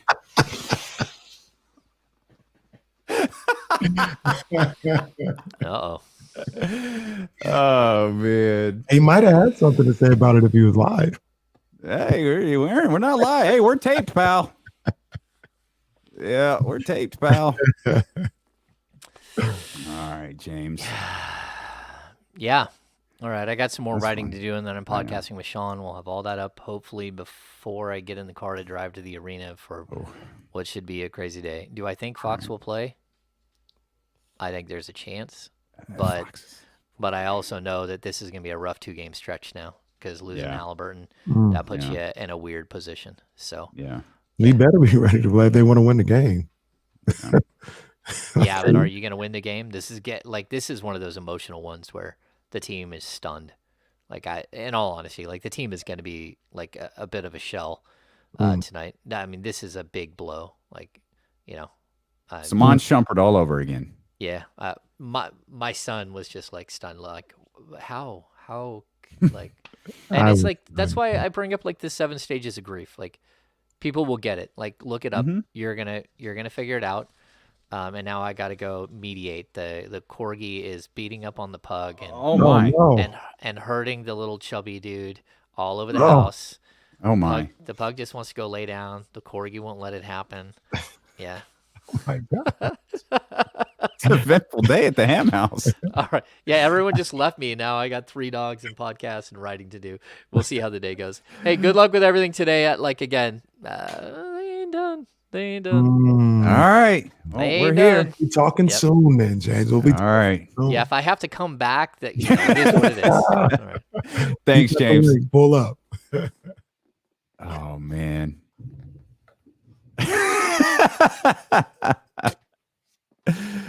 Oh, man. I love. Oh, did he respond? Oh, man. Yeah. Okay. How long do we have? Okay. I apologize to everyone, including my partner, because I'm going to have to show you how the sausage is made here real quick. Hang on when you do that one thing, is it because of the pair thing? It don't happen right away at first. Yeah, that's why. That's why. Hang on 1 second, Casey. In fact, Casey, could you mute your mic for 1 second? For sure. Okay. Again, apologies to everybody. This is just how the sausage is made. Hang on. The Sacramento Kings pulled off a blockbuster deal with the Indiana Pacers, sending second-year guard Tyrese Haliburton, Buddy Hield, and Tristan Thompson to the Pacers. DOMANTAS, Sabonis, Jeremy Lamb, and Justin Holiday are coming to the Kings. The trade deadline is Thursday at 12 p.m. and 1320 Kings insider James Ham said this team ain't done. For complete coverage of your Sacramento Kings, check out D'Lo and KC, noon to 4 on ESPN 1320. That's too long. Damn it. Hang on. Yeah, that's way too long. Okay, I'll try again during the next commercial break. That was pretty damn good, though. It's too long, though. It needs to be like I have 17 seconds. That was one Sacramento Kings pulled off a blockbuster deal. Second-year guard Tyrese Haliburton, Buddy Hield, and Tristan Thompson are out. DOMANTAS, Sabonis, Jeremy Lamb, and Justin Holiday are in. Okay, I know what to do. 1320 Kings Insider. James Ham says we're not done. Jesse, what are we looking like? Okay, I'm going to try one more time, guys. The Sacramento Kings pulled off a blockbuster deal with the Indiana Pacers, sending second-year guard Tyrese Haliburton, Buddy Hield, and Tristan Thompson to the Pacers. DOMANTAS, Sabonis, Jeremy Lamb, and Justin Holiday. They're to the Sacramento Kings. 1320 Kings insider James Ham said, this team ain't done. Trade deadline is Thursday. For complete coverage of your Sacramento Kings, check out D'Lo and KC, noon to 4 on ESPN 1320.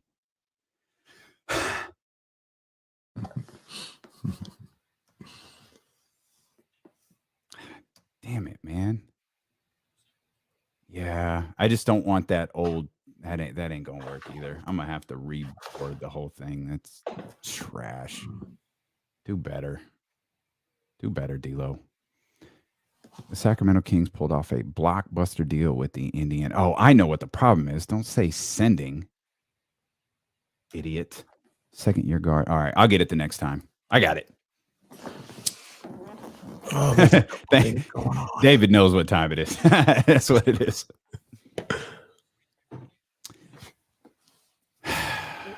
Let's go to 58. Okay, let's go to 900 people in here. Yeah, let's go to 58. Oh, we're so happy that you're here. We're so happy. Welcome to everybody watching on YouTube and Twitch as well. Twitch is popping. Shout out to the 5 people watching right now on Facebook Live. If you're new to any of those platforms, please hit the thumbs up, particularly those on YouTube. Hit the subscribe button as well. We're here daily, pal, Monday through Friday, 12 to 4.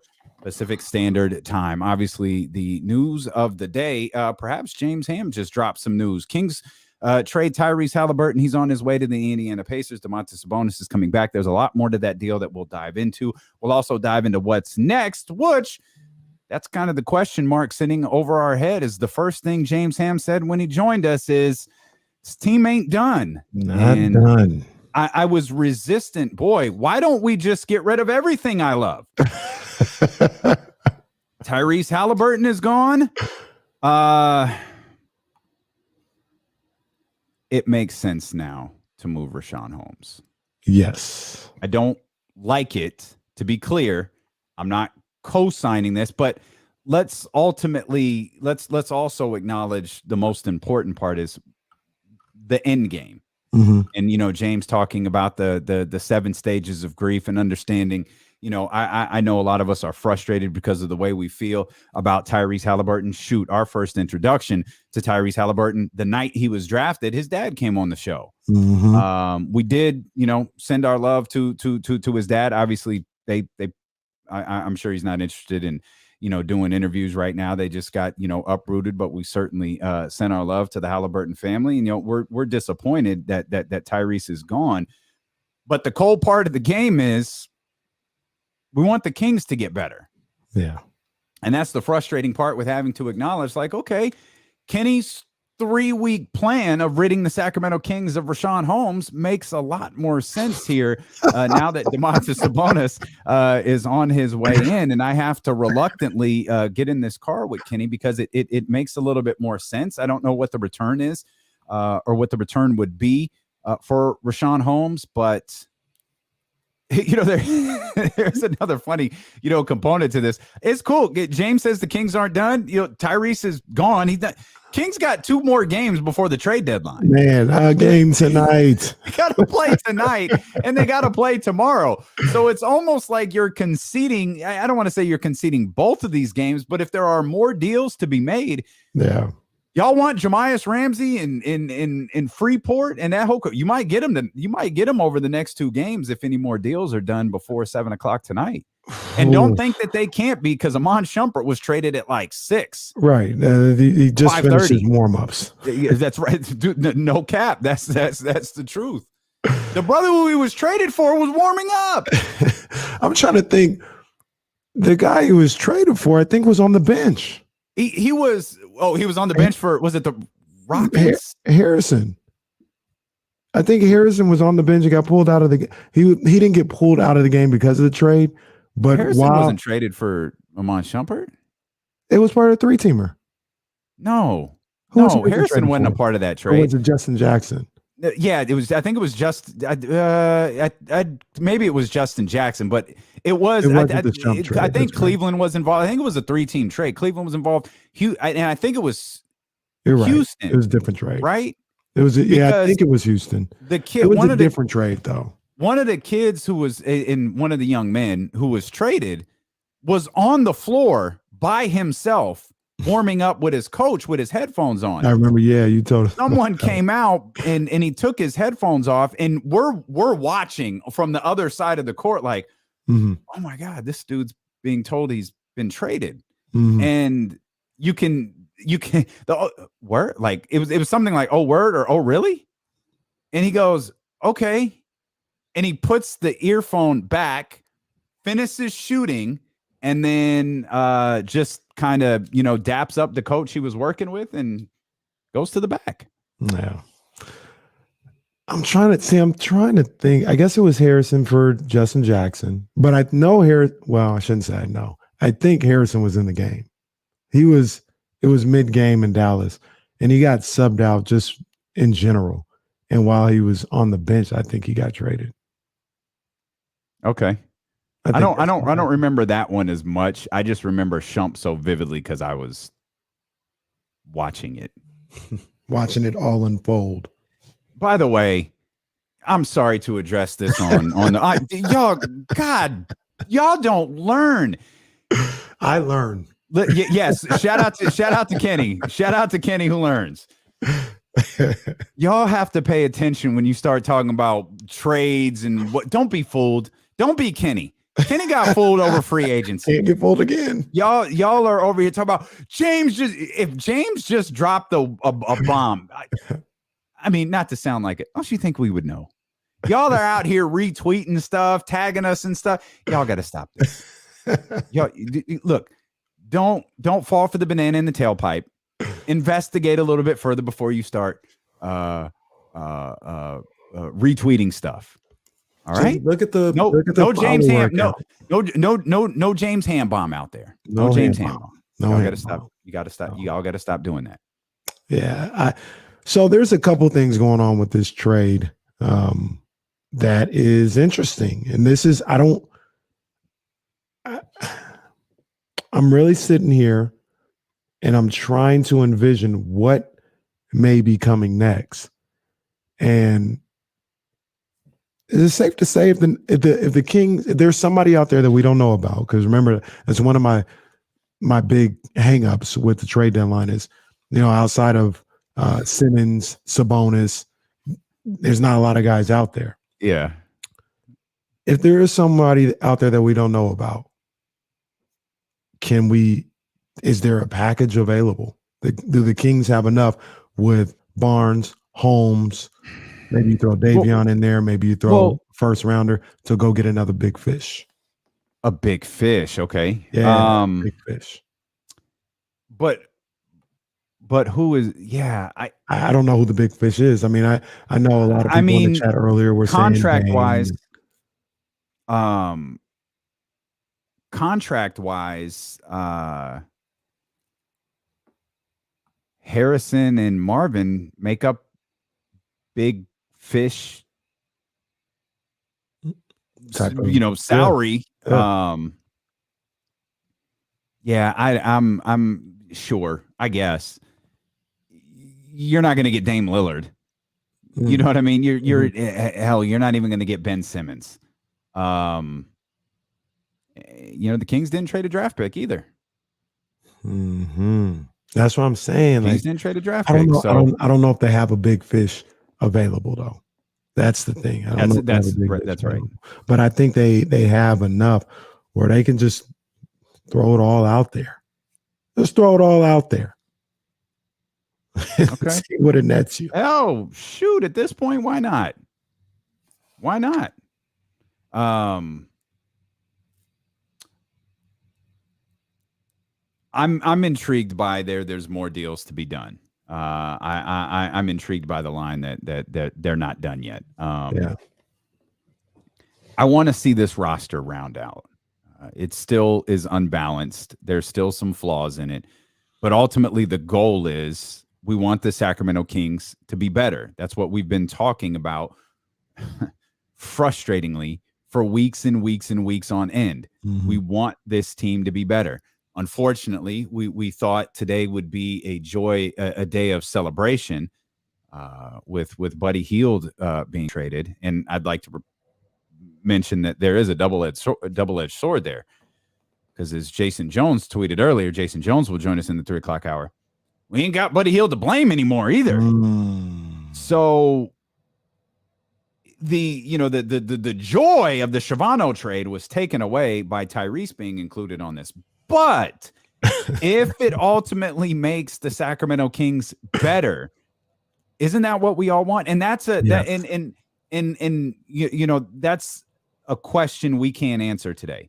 In theory, we feel like we can answer it. It was the first question I asked James. Did the Sacramento Kings get better today? Mm-hmm. I think all three of us are of the belief, yeah, they did, but that's all it is a belief. It's not an assessment we can make today. Right. And all we feel today is frustration that a player that we really like is gone. Right. And there's frustration in that. But Ham also said, and I agree with him on this one, Kings fans should be a little excited as well, because you got a guy in Sabonis who is, we'll read out the resume 100 times, 2-time All-Star, about 19 and 12 every time he steps out there. You added that to a guy who I feel, or I should say, you added that to a guy who I think is the best player on your team. You did not have to give up the best player on your team. And you still have room to make moves. Like that's the thing that, depending on how you look at it, should excite Kings fans. There's still another move to be made. I was listening to something the other day where it was just the NBA conversation in general, one of those podcasts. And they were talking about how in the NBA, the goal for certain organizations, and depending on where your team is, Indiana, Sacramento, it may be the same for Miami's or whatever, is to get, like, if you need 3 guys to win, to be a really successful team, the goal is to somehow get the second guy in there. That's almost like the hardest part, getting the second guy in there that entices the third. It was for Chicago. That's who it was. And they were talking about Chicago, the Vucevic trade. Big Vucevic. I got you. I'm not quick on the buttons today, but I got you. I just came to my head. Big Vucevic. Vucevic.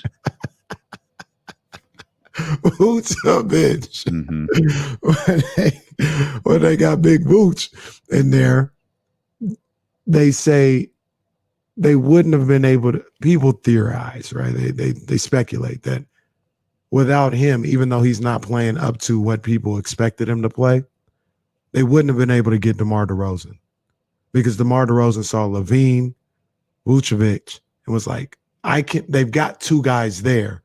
I can go there and we can be a 3 and we can win some games. And they were right. Even if Vucevic isn't playing up to what everybody thought he was, they're winning games. They were able to get DeMar DeRozan because of that. So you look at getting Sabonis, and people still feel really good about Fox, and you have him here with Sabonis, maybe in a trade or in some type of free agency, somebody will look around and be like, well, they got 2 guys there. I can be that third guy and we can do some things. But they always talk about how getting the second guy is always the hardest. Well, maybe the Kings just got the second guy today. Maybe they did. We posted the question over on youtube.com/ESPN 1320 with over 770 votes cast in the last hour. Removing emotion, how do you feel about the trade? 54% say they hate it. 46% say they love it. Admittedly, that's a little bit closer than I expected, because I think a lot of gut reactions is to say, oh, I hate it because we lost Tyrese Haliburton. So the fact that it's that close is interesting. Earlier this morning, the D'Lo and KC Twitter account posted a now dated poll question that said, what's more likely to happen? The Kings make a trade, or Kenny sits with regular people at Kings games? And before the Tyrese Haliburton trade was made, 70% said Kenny would actually sit with regular people before the Kings made a trade. And obviously that has turned out to be wrong. So if you want to cast your vote, youtube.com/ESPN 1320. Regular people. How do you feel about the trade? Hate it? Love it? Again, 54% say they hate it. And that's all right. For all of those who are watching on YouTube, please hit the thumbs up as well. We'll keep you updated on any real news. Oh, look, another tag on Twitter. Yes, another one. Any real news that continues to come across as the NBA trade deadline approaches, we will bring that to you. Can I say this, though? You say whatever you want. Yo, that trade would be crazy if they pulled that off. Which one? The fake one. They pulled that off. So yeah, y'all. Here's the thing: some of y'all are just lazy. The fake James Ham that y'all are retweeting has one follower. One. Y'all did not take the time to see that fake James Ham has one follower. Come on, man. But I think there was like a. Well, but what's funny about it is it's obviously whoever fake James Ham is, they might be a listener of the show, because weren't we talking about Charlotte? Yeah, we were talking about Charlotte. They waited till James was off the air. They're 100% a listener of the show. John, not calling any names necessarily. Just going to say, John Bull, need to see you in the principal's office.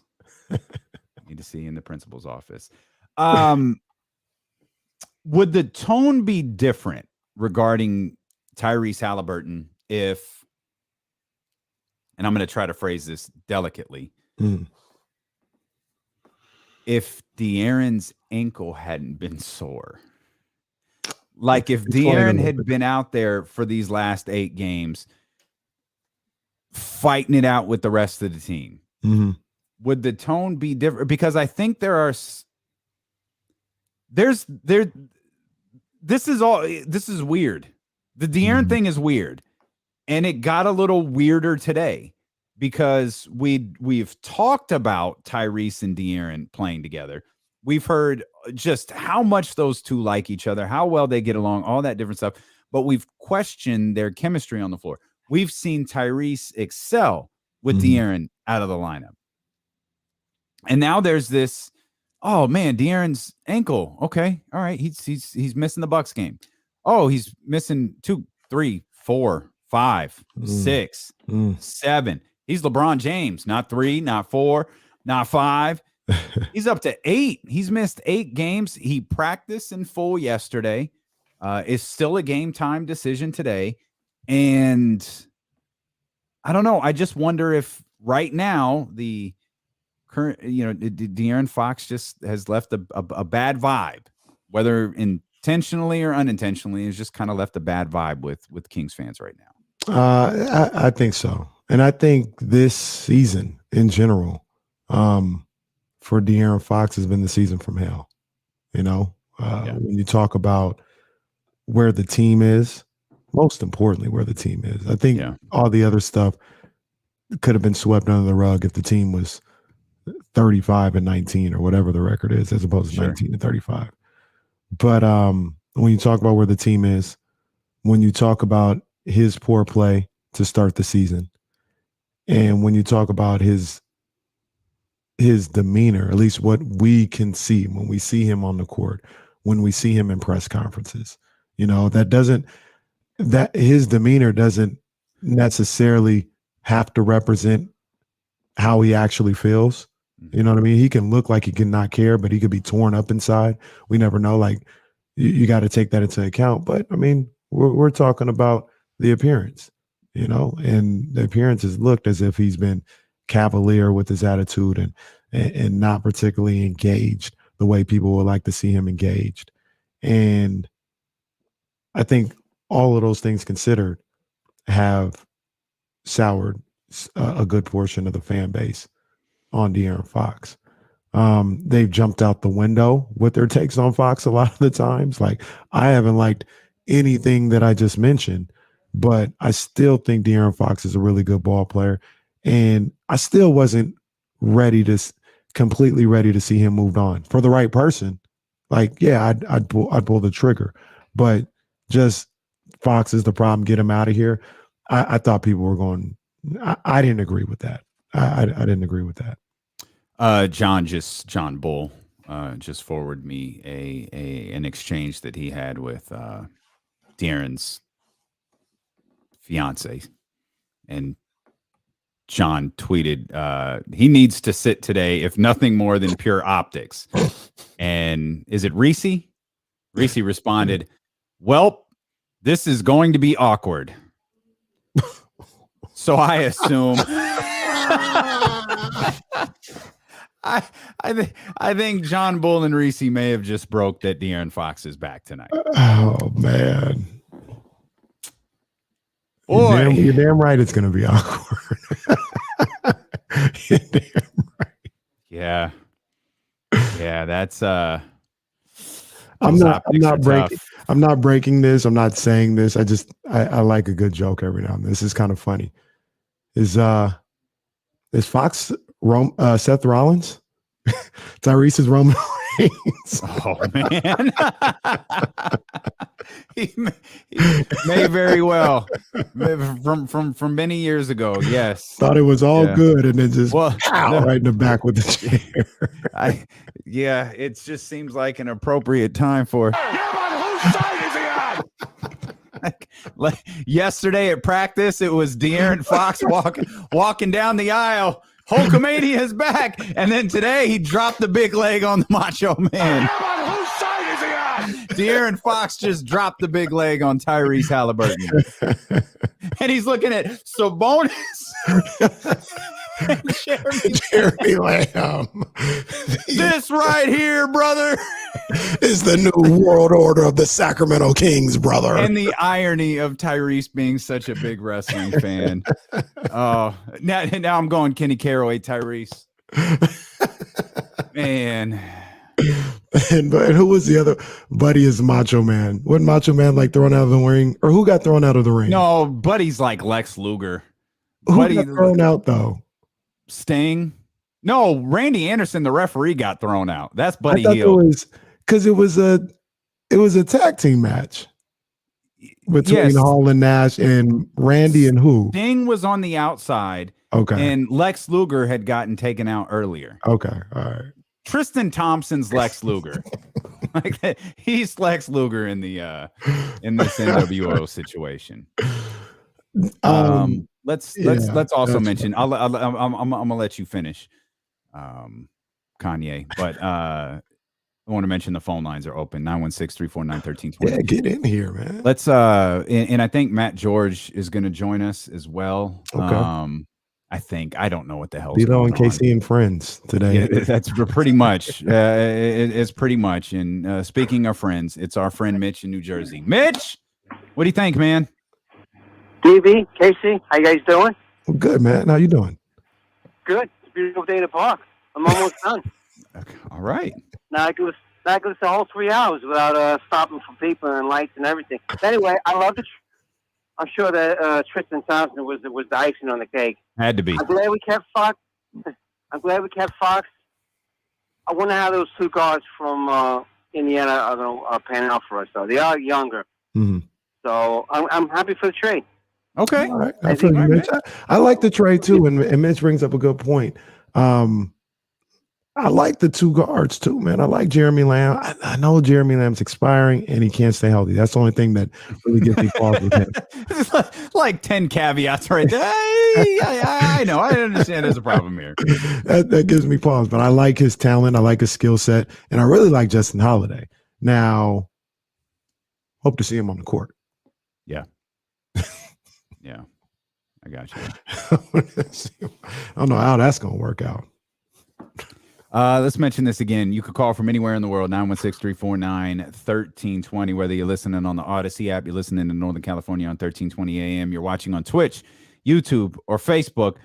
Connect with the show. Let us know what you're thinking about this Tyrese Haliburton deal. We're here. We're with you. We're going to talk a lot more about this. We had a show planned. Maybe we'll get to it. I don't. None of it seems, honestly, relevant. Yeah. It's all completely irrelevant information now. When we come back, I'll tell you how Vladdy is better than Monty McNair. True story. He was gonna say that today. That's a true story. That's not a word. He was gonna say that.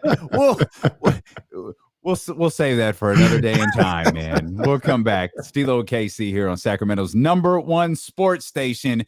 Still trying to figure out what Colin Cowherd thinks about all of this. ESPN 1320.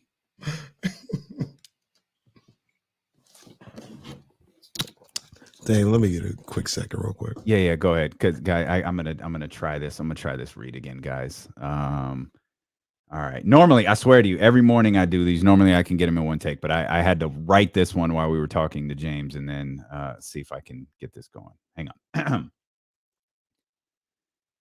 The Sacramento Kings pulled off a blockbuster deal with the Indiana Pacers. Second-year guard Tyrese Haliburton, Buddy Hield, and Tristan Thompson are out. DOMANTAS, Sabonis, Jeremy Lamb, and Justin Holiday are in. 1320 Kings insider James Ham said, this team ain't done. For complete coverage of your Sacramento Kings, check out D'Lo and KC, noon to 4 on ESPN 1320.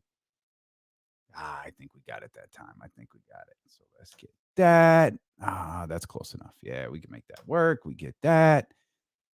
And a little vibe here. This is what your boy do every single morning. These run on, we have, I probably should know the exact number. I think we have 6 radio stations in the company. In Sacramento. This runs on all 6 of them.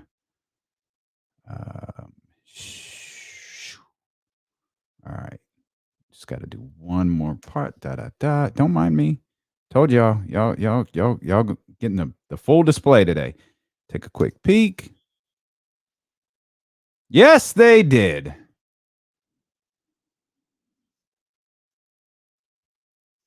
Shout out to Capital Casino. Much love. Much love.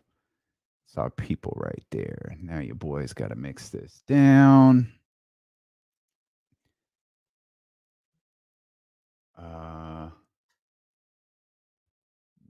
Mix, boom, and save. This is radio, baby. This is radio. I save it, and I can upload it to all 6 stations from the comfort of my own home.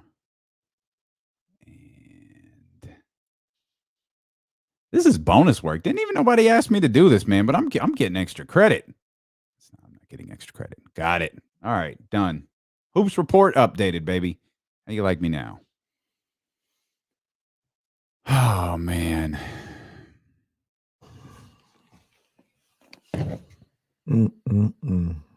Shout out Twitch, man. Twitch is super strong today, man. Good to see y'all in here. Hopping. Ooh. Oh, that'd be nice. Do you know where we're at right now? We need 5. Oh, yeah. I don't think we're going to hit 500 subscribers today. But we do need more subscribers. For those who are not yet a subscriber of the station, please do become one.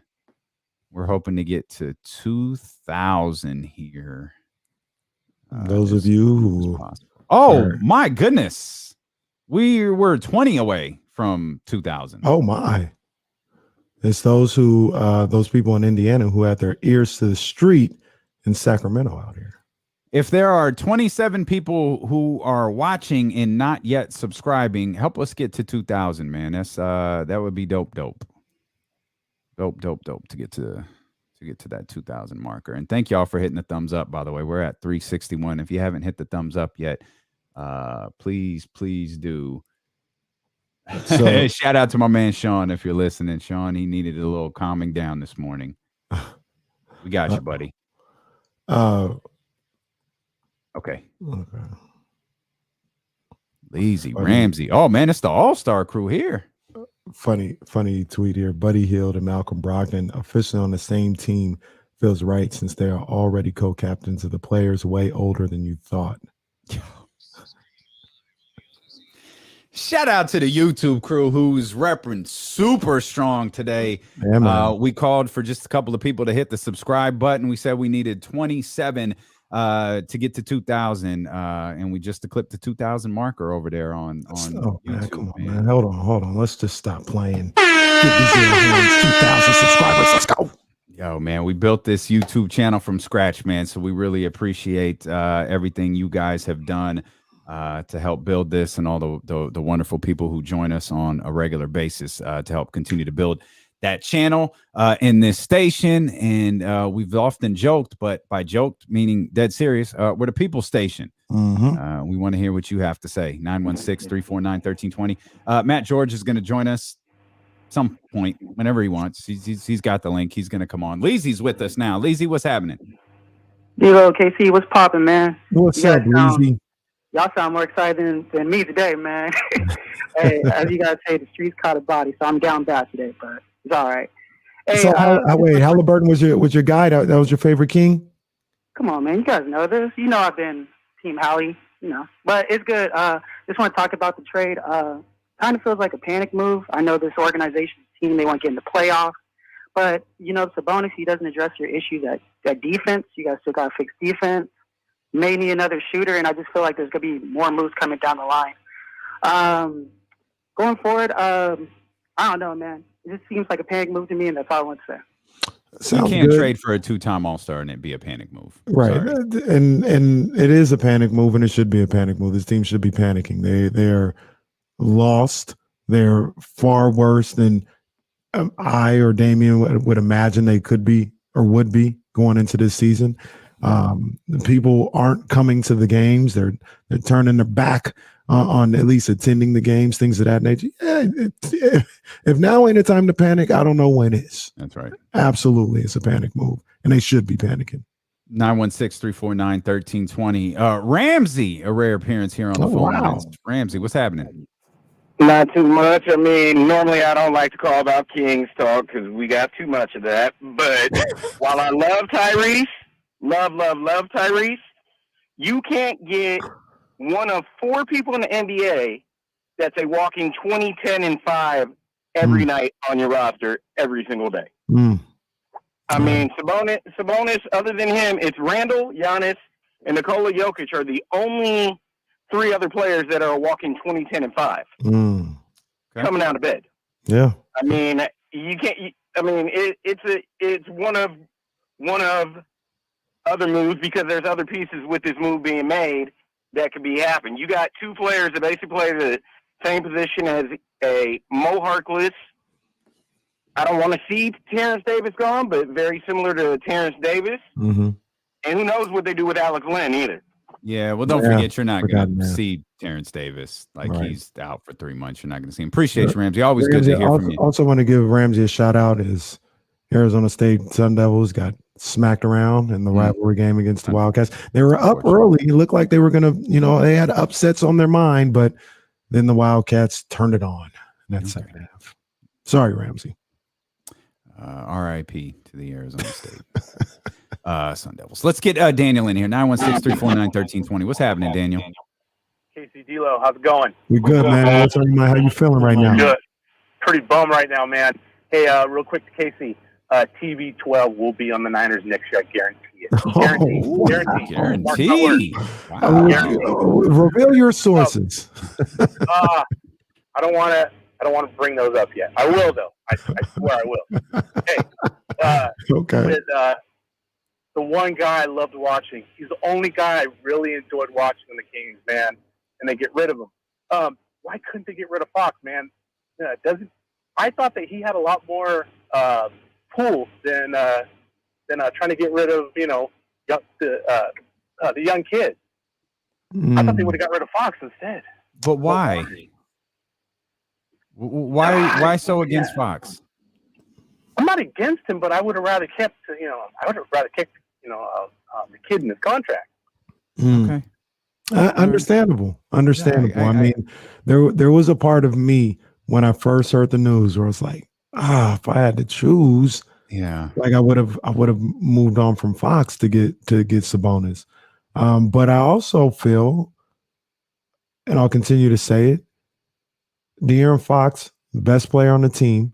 Yeah. Ramsey mentioned it. You got a guy who's 20, 10, and 5 every night. You add him to De'Aaron Fox without giving up De'Aaron Fox, right? Like you kept your best player on your team and added one of the top big men in the league. That's okay with me. De'Aaron's a 20-point scorer the last 3 years. Like this just total dismissal of him is a bit wild to me. Yeah. Like I said, I understand wanting to move on from him. I get it. I wasn't there yet. And like I said, when you put it in the way, I think he's the best player and you just added a top piece without having to give up your best player. That's a win. Let's get the homie Herbert in here. 916-349-1320. Stilo and KC, brought to you by McQueen and the Violet Fog, the smoothest gin in the world, handcrafted in Brazil. Is it? I mean, it's 1. It's not too early to pour, right? Plus, we at home. Yeah, ain't no wrong with having a little taste. Lunchtime.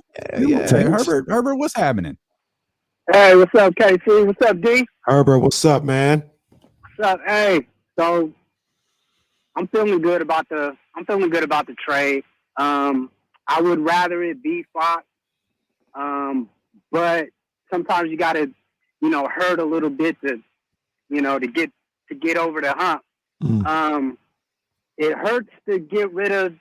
Man, Hallie had that innate instinct of just you can't teach that as far as like how he sees the floor, how he sees everybody. That's something you can't teach, and so that hurt. But the bonus, man, bona fide all-star, just bona fide NBA player. So, man, I think we did pretty good. Okay. Appreciate you, Herbert. That's cool. Appreciate you, Herbert. Whichever one you're claiming to be this time. Let's get Alex in here real quick. Alex, what's happening, my brother? Hey guys, how's it going? Good, man. How you doing, Alex? What's on your mind, man? I'm not a fan of this trade. I like Sabonis. I mean, it's not every day you can get a 2-time All-Star on your team, but I just don't really like the timing of this trade. 15 games under 500. Interim head coach, just chasing. This is like a chase the 10th seed type move, and I hate that. I think ideally you can get this move in the off season when you have your head coach in place, your roster set better than it was this previous off season. So I just have issues with it. I think moving on from Hallie, who could be a top 25, top 30 player, is just a big mistake. But isn't De'Aaron a top 25, top 30 player? I don't think he is now. I think last year he showed us that he could be and might have even been there, but his step back this year has, in my opinion, kind of shown us he's not that top 25, top 30 guy. Maybe like a top 50, top 40 guy, but I just don't see him as a top 25 guy right now. Okay. Today, appreciate you, Alex. I agree with Alex. Today, that's not where De'Aaron Fox is. I think last year, if he wasn't there, he was on the precipice of it. But I also don't think that that's just it. Like he can never get back to being where he was last year. I mean, now you talk about 25, 30. There's 24 that make the All-Star team. So that's 24 right there. You got a couple of snubs. I don't think De'Aaron was a snub last year. Now you're talking 35-ish around there.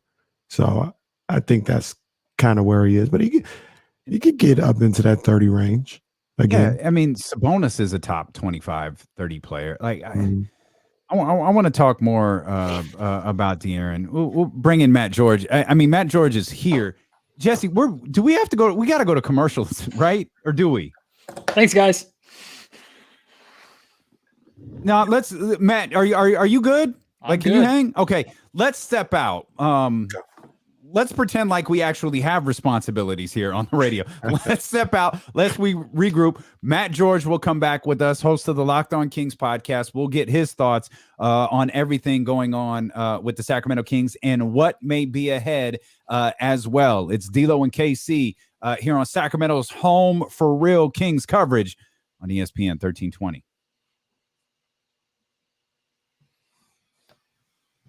I mean, that's the beauty of what we do. That's the beauty of what we do. What's up, Maddie? Good stuff. Thanks for jumping on, man. Yeah, man. Great conversation. Thanks for the segment. Appreciate you having me. Maddie McQueen. I'm sincerely sorry. I think I need to get up for a second. Yeah, can you give me a minute? Yeah. I'll be right back. Me and Matt will chop it up. Matt, what's going on, man? Casey, I love the trade. River Cats hat, dude. By the way, Got a rep for the home team, man. I wish I could wear one, but since they abandoned my Oakland A's, I just can't. I can't do it with good faith. But actually, their rebrand, since they went to the Giants stuff, they rebranded. And they have some sick hats that are just like, oh, I want to, but I can't. I can't in good faith. So, would you like not go to games? No, I still go to games because it's cheap and it's fun. And my wife and I like baseball. Actually, I took my son to a River Cats game when he was, no joke, less than a week old, which was interesting choice. But we sat on the lawn, had a good time. But it was, I mean, it's not the same when they're not the A's affiliate, but they won a championship not too long ago, and now the Giants are as good as they are. So I can rock with it, especially if the A's go to Vegas. Yeah, it's interesting. I thought I would go more, like I'd be more into it with them being a Giants affiliate, but like I'm not. I guess that's the thing, man. Like Rayleigh Field, it's something different now. Sutter Health Park, I think it's now what it is. Rayleigh Field, when I was a kid, man, Rayleigh Field was popping. Like Rayleigh Field was summer nights, man. That place was packed. If you sat on the lawn, you'd have to deal with like basically elbowing kids and everybody just to get a spot. Like I remember, I've been at Rayleigh Field for some massive moments. I remember going to like a River Cats game at Rayleigh Field while the Kings were playing the Timberwolves in a playoff game in Minnesota, and they kept flashing the score every couple of minutes, like on their big screen. And fans were, of course, invested in the River Cats game, but every time it would come up and the Kings would be winning or losing, you'd hear cheers or boos. It was just a moment that just stuck with me. And now that ballpark, man, that ballpark's empty. Like the only time that I've seen, and that's more of an indication of baseball than anything else. But the only time I've seen it packed was the couple of times that the Giants came for a scrimmage game, and they do like the Giants versus Cats scrimmage, and that was pretty sick. We saw Johnny Cueto pitch in front or against the River Cats a couple of years ago. So those are sick that they do that. But I miss the good old times. I think it's more of an indictment on baseball for whatever reason, but. I don't know. I don't know why, because it's like I don't think it's the affiliation. You know what I mean? It's just no. It's not the affiliation at all. It's baseball. Like if anything, the River Cats should have gotten more popular because the Giants are way more popular in Sacramento than the A's are. Wow. It's still a pretty cool place to go. Like sometimes I'll get on the jump bikes or the jump scooters and ride downtown, and I'll ride across the bridge and stadium right there, man. Like it's gorgeous. It's pretty cool. I mean, all things, we're safer, it's a little safer. I want to go to more games in the summer this year. Yeah. They also do fireworks all the freaking time, and it's such a good place to watch like fireworks. Every Saturday? Every Friday and Saturday, I think they did last year. Plus, they have good food.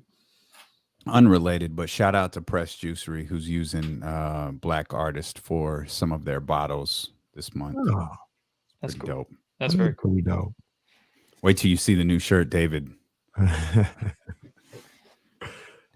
Dave Garcia designed us. Sorry, D'Lo. As here on a massive trade day, Casey and I are talking River Cats baseball during. Nothing wrong with that. Saving all the. Nothing wrong with that, man. All the takes. We were talking about De'Aaron Fox dropping the big leg on Tyrese Haliburton. I heard that. I was thinking the Shawn Michaels betrayal kick of what was his? I'm blanking on his name through the glass. Flair. Yeah. Oh, Marty Jannetty. Marty Jannetty kicking him through the glass. It's like, oh yeah, we're the backcourt of the future. Pow! Sweet chin music. All right, we're coming back. Hang on.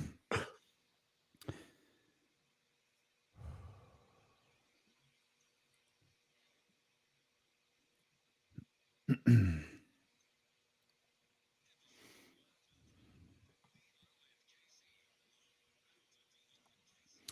with KC brought to you by McQueen and the Violet Fog, the smoothest gin in the world, handcrafted in Brazil. Format kind of thrown out today as we got the news that Tyrese Haliburton is headed to the Indiana Pacers, along with Tristan Thompson and Buddy Hield. Domantas Sabonis, Jeremy Lamb, and Justin Holiday are on their way to Sacramento as we welcome in the host of the Locked On Kings podcast. Yes, he was here yesterday. So what? He's here again today. It's Matt George. Matt, what do you think, man? Ooh, boy. My initial reaction, and I was working at the ABC 10 studios and actually went on for a hit at the ABC 10 studios. But my initial reaction was actually shock and initially anger, because I'm, as many of your callers just said, as many of the people in the chat have said, like, Tyrese Haliburton is one of the most likable, if not the most likable Sacramento King of all time. And that's with Doug Christie as his comparison that we hear so much about. Like, Tyrese is such a good kid. He's such a good dude. He has such a bright future. And while I've said time and time again that no player on a bad Kings team is untouchable, he was the last player I expected to be moved. So to read that notification, to see Woj pop up my phone and see Kings trade Tyrese Haliburton ... was a blow to the stomach and a blow to the heart, really.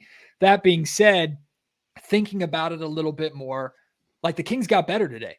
The Kings got an all-star, a multi-time all-star in Domantas Sabonis, who's a player that I absolutely love. I think you had a caller earlier that put it perfectly. Like, you don't usually get a walking 2012 or 2010 and 5 guy on a nightly basis. Domantas Sabonis and his pairing with De'Aaron Fox, assuming I heard James Ham saying we can't talk necessarily about Fox and that pairing yet because we don't know if Fox is still going to be around. I'd be shocked if the Kings move Fox at this point. So I'm assuming the two are going to be together.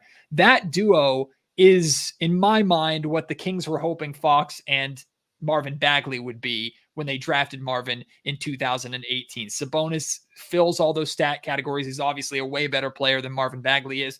And you tweeted out, D'Lo, that this is De'Aaron Fox's team. Never more clear than it is right now. However, don't be surprised if Domantas Sabonis comes in here and is the Kings' best player, not just right away, but maybe for years to come. And I'm sure we're going to discuss this a little bit later too.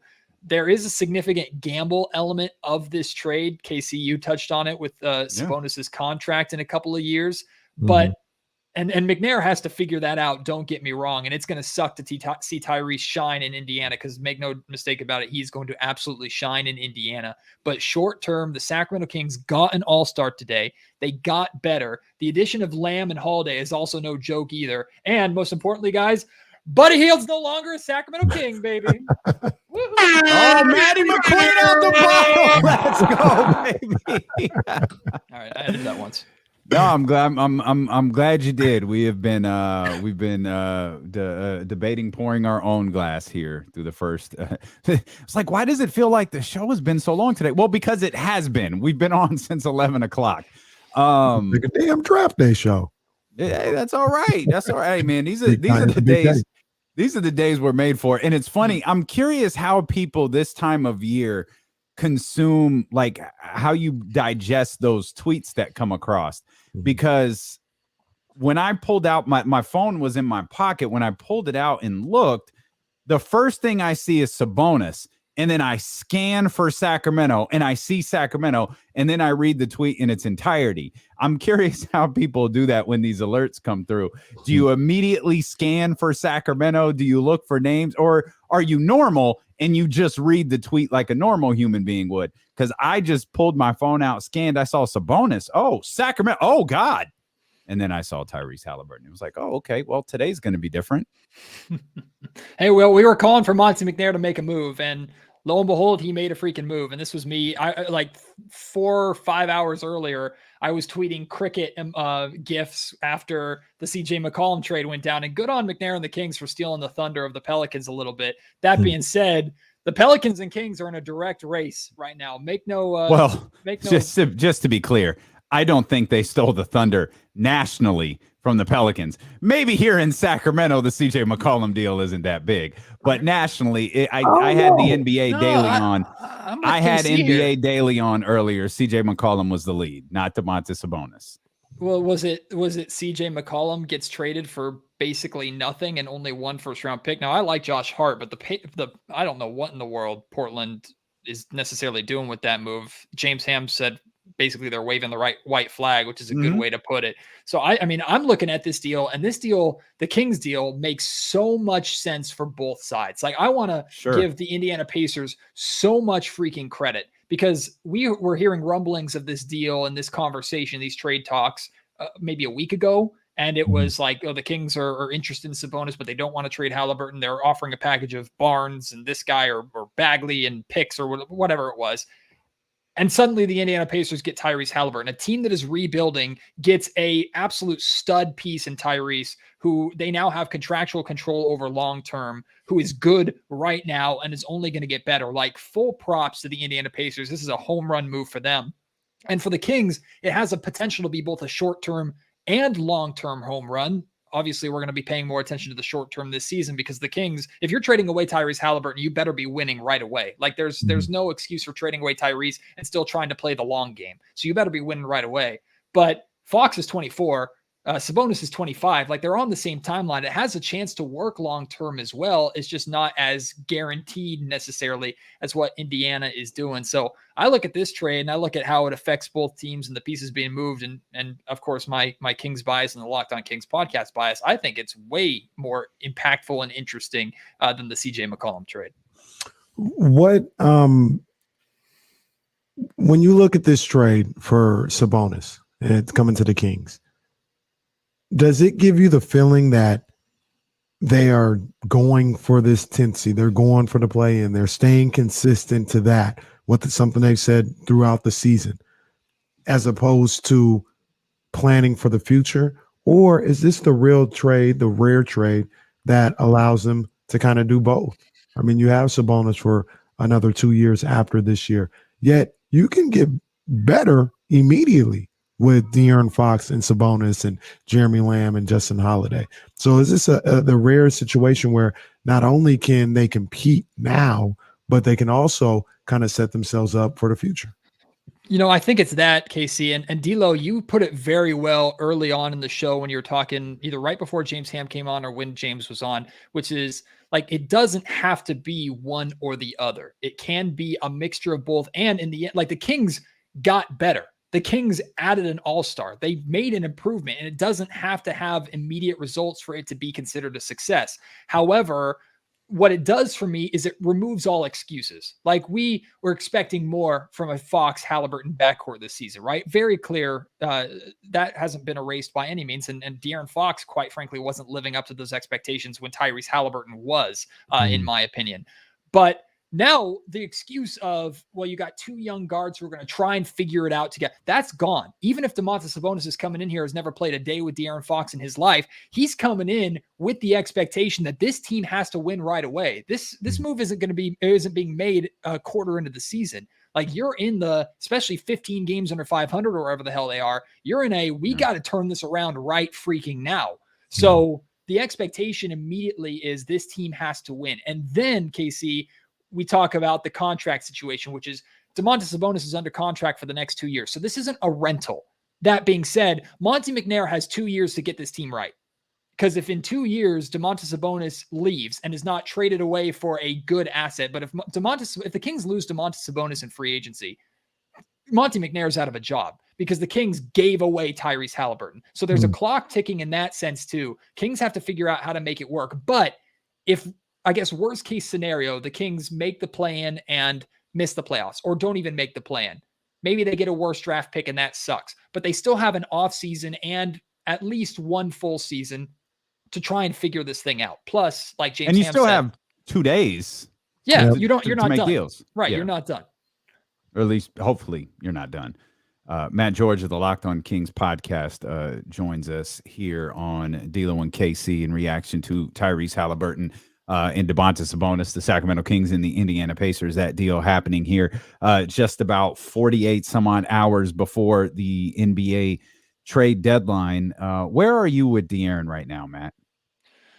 I tell you what, I can't be hearing anything about ankle soreness for the remainder of this season. I can't be hearing none of that. Like if he doesn't play tonight, if he doesn't play tomorrow night against the Timberwolves, okay, I don't care because Domantas Sabonis and these pieces aren't going to be here yet. I think the earliest Sabonis would be here is I think it's Saturday's game against the in Washington against the Wizards. That would be the absolute earliest, and even that's not a guarantee. But when Sabonis and these new pieces are here and the Kings are ready to win some basketball games, De'Aaron Fox better be freaking ready to go. And I would argue Fox needs to play tonight because the Kings could win at least one of these two Timberwolves games that could have an effect on the race and the plan. So if Fox, even if he still has a little bit of pain, he better be ready to freaking go because the King, James Ham said it excellently yesterday on the podcast. The Kings to this point really had not done anything right by De'Aaron. They just went and got an all-star for him to play with. Like it might not be enough. Don't get me wrong. The Kings aren't vaulted into a championship or playoff conversation necessarily, but the McNair is putting his neck on the line. McNair traded away his guy, his pick, the first move he ever made as a general manager. He traded away that guy to get you an all-star. Right. So you better make it work and you better figure it out quick. So, I mean, this is De'Aaron's team. The weight is even more on his shoulders if it wasn't already. And he has to live up to it. He has to live up to it. Even if he's the second fiddle to Domantas Sabonis, doesn't matter. That too has to be cohesive pretty quick. Yeah. No, he's got to be on his game from the start. And like you said, if Sabonis ends up being the best player on the team, that's fine. But it can't be because De'Aaron Fox is not stepping up to the plate and not playing to his capabilities. I agree with you 100%, Matt. He's got to be on it 100% because the whole thought that, nobody has done anything to help him here. The team hasn't done anything to help him. While it's true, I think that takes the onus off not only Fox, but the other players here when they're like, oh, Sacramento just hasn't done anything. And I like to see these players take the destiny in their own hands. You know what I mean? Worry about their production and what they're doing. And I think that this eliminates, to me, it eliminates the Sacramento is the problem excuse for not playing well. Now, other stuff, not putting a roster together or having the wrong guys together, I understand that. But that shouldn't be the reason for poor play. Like now you got somebody with you. You should be elevating your game, and everybody here should see better play on the court. Yeah, I agree 100%. It's I mean, time will tell with this deal ultimately, but there's going to be a spotlight on Fox again.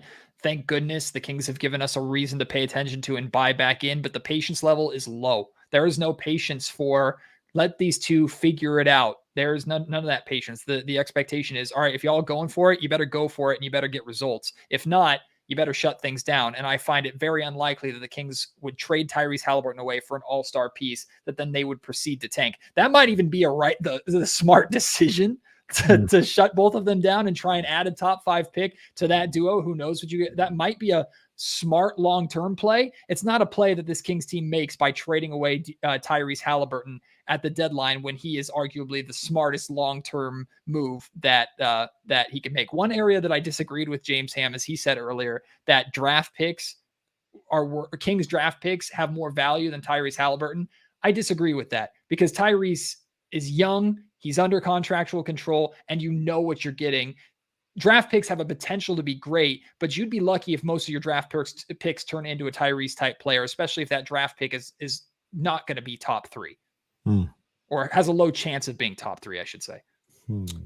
Man, it's going to be a wild couple of days when Kings fans settle in on the fact that Monty McNair traded their 2 favorite players in Tyrese Haliburton and Rashawn Holmes. Did I miss something? No, I've just kind of come around. Kenny has been trying to pack the U-Haul truck up to Rashawn Holmes' house for the last 2 weeks, and it dawned on me when looking at Sabonis, there probably is a situation where it makes a ton of sense to move Rashawn Holmes. Not that I'm particularly big on that move or big on that move at all, but now you could get me in the framework that it makes more sense here. If this team is in fact not done, if this team in fact does have more deals to be made, a deal for Rashawn Holmes makes a lot more sense today than it did yesterday. to me. 100%. If the Kings are going to trade anyone and get anything of value and of substance, it's going to be either Harrison Barnes or Rashawn Holmes. Right. And Marvin Bagley's probably going to be attempted to be attached to that because he's still a part of this roster. And he can be attached to it just as easily as Tristan Thompson was. Sure, absolutely. And but look at where Domantas Sabonis is coming from, and there was a disconnect in Indiana, frustration with how do Sabonis and Miles Turner play together. And Miles Turner can space the floor. Rashawn Holmes doesn't space the floor. So I don't know if that's better or what. I don't think so, because I think Miles Turner and Rashawn Holmes are pretty comparable with the exception of the floor spacing. You could make an argument for either being better than the other, although I think most people would pick Miles Turner, but maybe it's only a slight margin. I don't know. So I think it makes a ton of sense for the Kings to look to shop to Rashawn Holmes. Not that I'm necessarily saying I want Rashawn gone, but someone in the chat I was reading earlier said, hey, can Domantas Sabonis fit with Rashawn? If not, Rashawn's gone. Like, that's an easy decision to make. So what can you turn Rashawn Holmes into? Can you get a stretch big that can also protect the rim a little bit? Because you're not as concerned as with rebounding anymore, because Sabonis is a glass cleaner, a glass eater, although more rebounding never hurts you. I expect if the Kings are still making calls, which they probably are still making calls, Rashawn Holmes and Harrison Barnes are the two big names that are out there. And I think it makes a lot more sense for Rashawn to be on the block than it does Harrison at this point in time. What do you think about the other two guys that the Kings got in there, and Jeremy Lamb and Justin Holiday? I like those guys. I like what they can bring to this team, into this roster. Are you expecting anything from those guys, or are they just kind of trade filler, kind of throwing guys? I mean, if they're trade filler, it's damn good filler. Like, and I don't have high expectations for them. I like Jeremy Lamb. I like Justin Holiday a lot too. I like all the Holidays. Like the Holidays, that's just a good group of guys, good brotherhood, good players. I like what Justin Holiday brings. He is more of a defensive-minded guard, although his scoring is up significantly this year. Now, he was doing it on a bad team. And when I say significantly, he went from like 8.7 for his career to like 11 points a game. His shooting percentages aren't great. It's like 37% from three-point range, but at least it's better than kind of what you had to some extent. I mean, you're just addition by subtraction with Buddy Hield being gone. Both these guys are going to play more defense than Buddy Hield. That's clear to see. I'm interested to see if we're going to have a Fox and Mitchell starting backcourt for the remainder of this season, because we saw Mitchell and Haliburton figure it out. We haven't seen Fox and Mitchell together. But those two, I think you can plug in and they can get solid rotational minutes, make up for the loss of Terrence Davis to some extent. They do play relatively similar positions, so maybe one plays over the other. I'm not sure. I know Jeremy Lamb is an expiring contract. I wouldn't be surprised if the Kings have interest in bringing him back, kind of a la Terrence Davis last year. But I like both of them. Like in the grand scheme of things, the Kings traded away a really, really lovable piece in Tyrese Haliburton and a whatever Buddy Hield was and whatever the hell Tristan Thompson was. And they get back a all-star and two solid contributing players. I mean, there's short-term a lot to really like about this deal. I know it hurts that Tyrese is gone, but there's a lot to like with this deal. Did the Kings trade the most likable and the least likable player in the same trade? And I don't even know which one of the other two is the least likable. No, I don't know if it's 24 or TT. I think TT's likable. I like TT. I don't like his relationship decisions, but I like TT. Okay. Well, one wasn't playing and the other one shouldn't. TT doesn't. Matt George doesn't get push notifications from People Magazine. You sign up for push notifications from People Magazine, you might start thinking differently about Tristan Thompson. What does TT do? I'm just what did he do? Everything. He literally, or I shouldn't say everything. I should say everyone. Oh, well. Everywhere. Okay. Poor innocent Matt George, William Jessup. I just blew Matt George's mind. What does that mean? Like, I don't understand.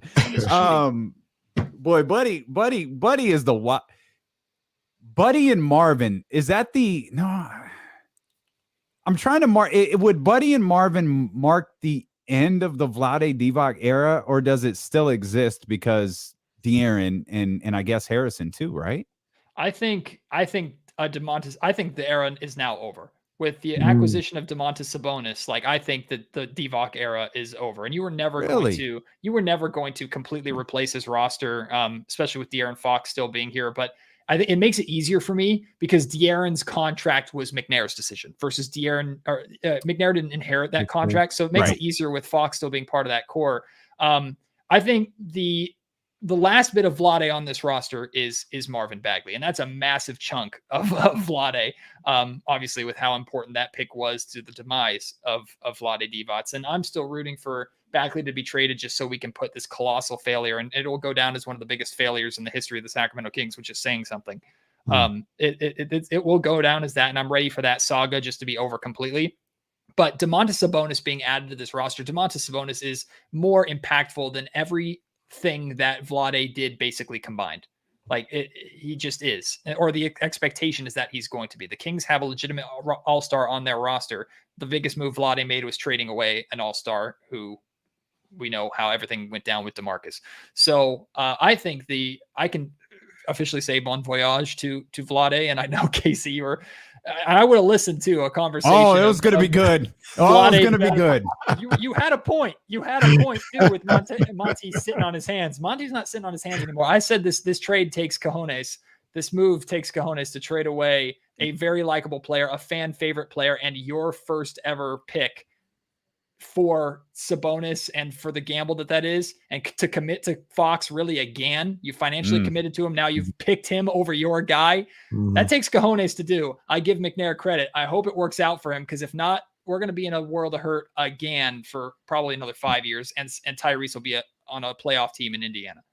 Damian, time to change the passwords to Google. I think Monty has hacked our sheets as we prepare for this show, and he said, no, we're not talking about that today.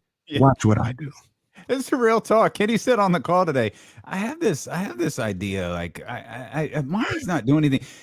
You could argue Vlade's better at this than Monte, and they should have stuck with Vlade. And I was like, hey, say less. I ain't gonna respond to you. I'm gonna respond to you on the air. And then, I think it was less than an hour later that got blown up. That got thrown completely out the door. But I promise you, it would have been an interesting conversation. Yeah, we would have talked about it. About it. Hi, so question, Matt George, Locked On Kings podcast and ABC 10, guys. Just a quick question to the back. Did the Indiana Pacers make the playoffs before the Sacramento Kings? Stop asking me these blank questions.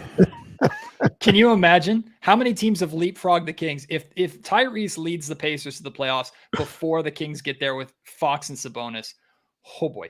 Stop asking me stupid questions. Don't disrespect me, bro. Stop disrespecting me, bro. Like, don't do that. Hey, do we need to do that? So forgot that part. So I can guarantee you that's over. Oh man. Does that have to be taken out? Does that have to be retired off the soundboard out of respect? No, man. No, we keeping it. Or is it a tribute? We keeping it. Well, we keeping it. I can guarantee you that's over. It is, Mr. Haliburton. To answer your question, Matt, I'm going to say, I'm not afraid to say. I'll say it with my chest. I'll say no. Yeah, I'm going to say no, too, by the way. I'm going to say no, too. I think they've made a couple of mistakes along the way. They have some. Who is their head coach right now? It's Carlisle. Yeah. Which is a big deal. Yeah. They're not I'm very gonna go good at all, though. I'm gonna go no. I mean, you got they're where the Kings are. Yeah, you got Tyrese, you got Duarte, you got Miles Turner. That's really about it. Am I forgetting anybody? You got Miles Turner for now. I tell you one thing, though, I wouldn't be surprised. Like, with all the teams that have leapfrogged the Kings, I would not be surprised. I'm certainly not rooting for it, that's for sure. And the Kings better be in the playoffs beforehand, but I would not be surprised. Oh, I forgot. This I forgot about that. From Tinseltown to Indiana. This Woj thing about how this Kings deal stunned the NBA. This is sort of trash. Like the whole line that he used, and I don't know if I can pull that sound up quickly enough again, because you just know I'm not that skilled when it comes to my own soundboard here. Is he's talking about the league wished that they didn't know Tyrese Haliburton was available. Let me see if I can find that Woj sound. This person who posted it has tweeted 4 million times since posting this sound, and it doesn't appear to be. Here we go. Let's see how many times it takes me to actually get the sound to play. 4 million. There it is. Nope, that's me. That's a very nice voice from that individual. But let's take 6. Stunned. Tyrese Haliburton was stunned, Malika. The league is stunned at this trade and the fact that he was even available. I think there were a lot of teams who thought if we knew we could have gotten Tyrese Haliburton, we would have been really knocking at the door in Sacramento. We'll talk about it more later, but this is a move. This was a player who everyone had thought, including Tyrese Haliburton, that he'd be the cornerstone for their future. Yeah, absolutely. I spoke to someone in the Sacramento Kings organization today who just told me what the heck is going on. Stunned. That person she talked to wasn't me, which is the big problem. You want to hang around a few more minutes, Matt? I'm down. I mean, it's not like you have a life to live, kids to take care of, a wife, nothing like that. You just sit here and talk Kings basketball. We'll come back. We'll talk more with Matt George. We'll just hold him hostage here as D'Lo and KC continue on Sacramento's #1 sports station, ESPN 1320. Okay, I figured he was, but that's why I thought we might be better off trying to get him today than tomorrow. But okay, thank you. My sister-in-law will be dropping off my son at some point, so I'll have to hop off for that. Yeah, no, we'll do a couple more minutes and then kind of get some closing thoughts. I'm sure you got to do a podcast also. Oh, I already did. It just dropped. Oh, you already did it? Oh yeah, it's just dropped. No, I recorded it right when I got home, but she'll be texting me when she's on her way and she's coming from like West Sac, so I'll have time. So there's no rush, no sense of urgency. Okay. The only, hang on. Got it. Yeah, let's do it. Let's do it. 2:20. All right, that's easy. 7 minutes. Okay. So we just got confirmation. Bobby Marks is going to join us. Oh, nice. At 2:20. Oh, huge. And get me out of here. Oh no, we got time. We got plenty of time. Good job, Jesse. Thank you. Good job, Jesse. See if he wants to come on Locked On Kings too, Jesse. Get it done. Book it. Book it. It does make me a bit sad that you didn't know who Marty Jannetty was. I forgot his name. Though kind of understandable. I almost said Roddy Piper, and then I was like, that's way wrong. I was like, no, not even close. Roddy Piper. I get that she loved him growing up, but I don't like Rhonda with the rowdy stuff. I'm like, get out of here. Get your own shit. Did you see her her .com promo after the Royal Rumble? No, was it bad? Oh, like I assume I'm assuming it's a character she's working, but man, she is really she is hateable. Like she is really easy to dislike. Like they're smart in booking her as a heel. Because I can't imagine she's that big of a dick. Like that had to have been like a heel promo. No, because she came across terrible. She always kind of has though, and that's why when she came into the WWE, but this time I think she's doing it on purpose. Right, but I mean, when she came into the WWE and she'd come down the ramp with this big smile on her face, I'm like, what the hell? Who are you? She was never able to let that smile of, oh, I'm just so happy to be here. I got a pop. I'm excited. Yeah. Yeah. No. I don't give a damn about my reputation. I did see that. Yeah, I did see that. True story. Vince picked Brock over his son. Cold world. Cold world. Sorry, man. I'm just getting this. You're fine. The graphic together for Bobby's call. I'm also Jesse. You'll tweet that out. Okay. I'm also kind of excited for once Bobby's gone, for you to open up the phone lines again, because I like the people chiming in. Yeah. I got to figure out a way to do that, and I know there's like a Google phone number that you could do that, and like basically a Google voicemail for people to leave their takes in there. And I did that for Locked On Kings for a while. It didn't really work. Have you tried just like using spaces or something like that? No, I haven't. And I know Deuce and Mo use Discord, which is brilliant because I definitely do Discord stuff just for gaming. But I have people asking for me to start doing live pods, and I'm gonna explore that a little bit in the summertime, but can't swing that right now. Too many things going on right now. Yeah.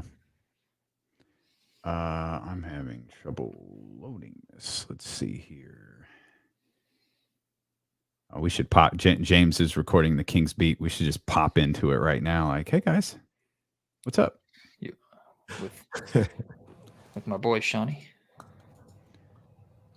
That's right. Yeah, your coworker. My boy. Thank you. Hey, KC, Bobby Marks at 2:20 for about 7 minutes. Let's go. Let's go. Those Tic Tacs? What was that? Peanuts and coming back, guys. Hang on. Peanuts and crazy.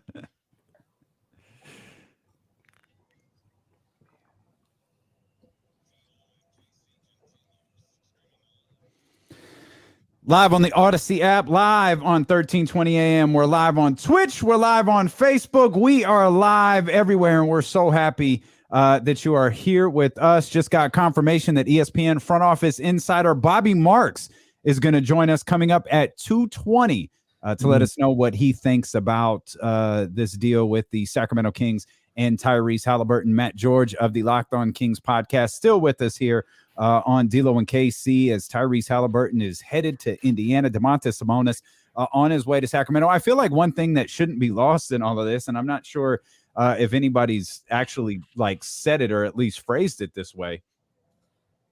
We wanted Monty swing for the fences, and he did. Like it was Ben Simmons, it was DOMANTAS Sabonis. Those were the most realistic targets. Of course, there was, Bradley Beal and Dame Lillard. Whether you choose to believe any of that stuff, that's another story. But in terms of realistic targets, was Sabonis and Ben Simmons, and Monty went out and did it. And when you swing for the fences, it's what we've talked about. Like, hey man, universal deal ain't gonna do it. Buddy and Marvin isn't gonna do it. And it took Tyrese Haliburton, and I'm as disappointed as everybody else is to see Tyrese go. But I'm anxious to see whether this works, and I hope it does. It could, because that's the end goal, Matt. Is like the idea is for the Sacramento Kings to be better. Yeah, and it absolutely is a swing for the fences. Now, it may only end up being a triple or a double, but sure as hell is better than the Kings bunting the ball foul, which is what they've been doing for the last 2 months. So no, I love it for McNair. Like I said last segment, it takes cojones for him to make this decision, and I think it is a decision that could end up being really, really good. And this is a gamble that has the potential to finally turn things around, or it could set the Kings back massively. There is no safe move that the Kings could make that was really going to make that much of a difference unless it was openly tank. And even so, there's an element of risk to that too, because the draft is never a guarantee, as the Kings have proven a million freaking times. Yeah. So I credit Monty McNair for the swing. There's really two set in stone things that I pulled from today. Number one is, if it wasn't clear before, it's clear now. Tyrese Haliburton had more trade value than De'Aaron Fox, because we heard Fox being floated out there in conversations, and we heard not interested, not very interested, maybe, nah, not really. And Tyrese ends up being the guy that gets a deal like this done to get an all-star in return. Tyrese Haliburton, now there's other reasons than just numbers for this, like contract has a massive thing to do with it, but Tyrese has more trade value than De'Aaron. It took Tyrese to get a deal like this done. And I'm sure McNair, that was not his first choice, but in the end, it was the choice that he had to make. That's number one. Number two is the Kings play the Indiana Pacers on March 23rd. That game's in Indiana. Is there anybody who doesn't believe that Tyrese is going to drop, or is not going to drop, a triple-double on the Kings' heads? Like, Tyrese is going to destroy the Kings. Hopefully the Kings win that game. I think Tyrese he's going to play well. But why we always think that every person that leaves here is going on to be an all-star? Every time somebody plays against us, they're going to drop 50. He don't have a good game because he's a good ball player, but it's not going to be any different than any other game he's going to have the rest of this season. Okay, we'll wait and see. I'm expecting fireworks. I think you're from trying to Tyrese. protect your heart. No, I'm not. Yes, I'm you not. are. I'm ready. You're trying I'm, to protect your heart. Nope, I'm not. I'm in denial. Oh my! I'm so, okay. Here's a piece of news from Adrian Wojnarowski. It does matter. It doesn't involve the Sacramento Kings, but it's a hell of a note. Washington Wizards All-Star Bradley Beal plans to undergo season-ending surgery on his left wrist. Wow. So, Maybe they'll take Bagley for him now. Wow. Oh, there's that. That's newsworthy. That is. Bradley Beal's like, I'm going to buy myself some time before I ask out. Ooh. Like, this is going nowhere. So, yeah, season-ending surgery for Bradley Beal. So, on over the summer. Yeah, I think so too.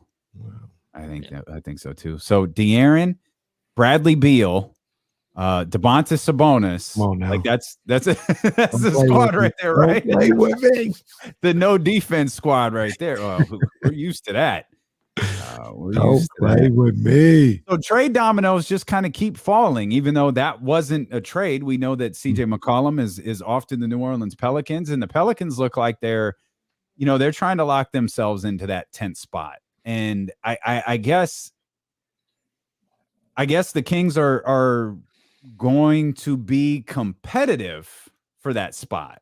Whether it's like by intention of, we're going for the 10th spot. It's like, no, we're trying to get better, and hopefully in the process it involves us winning games. If we win games, then we wind up in the 10th spot.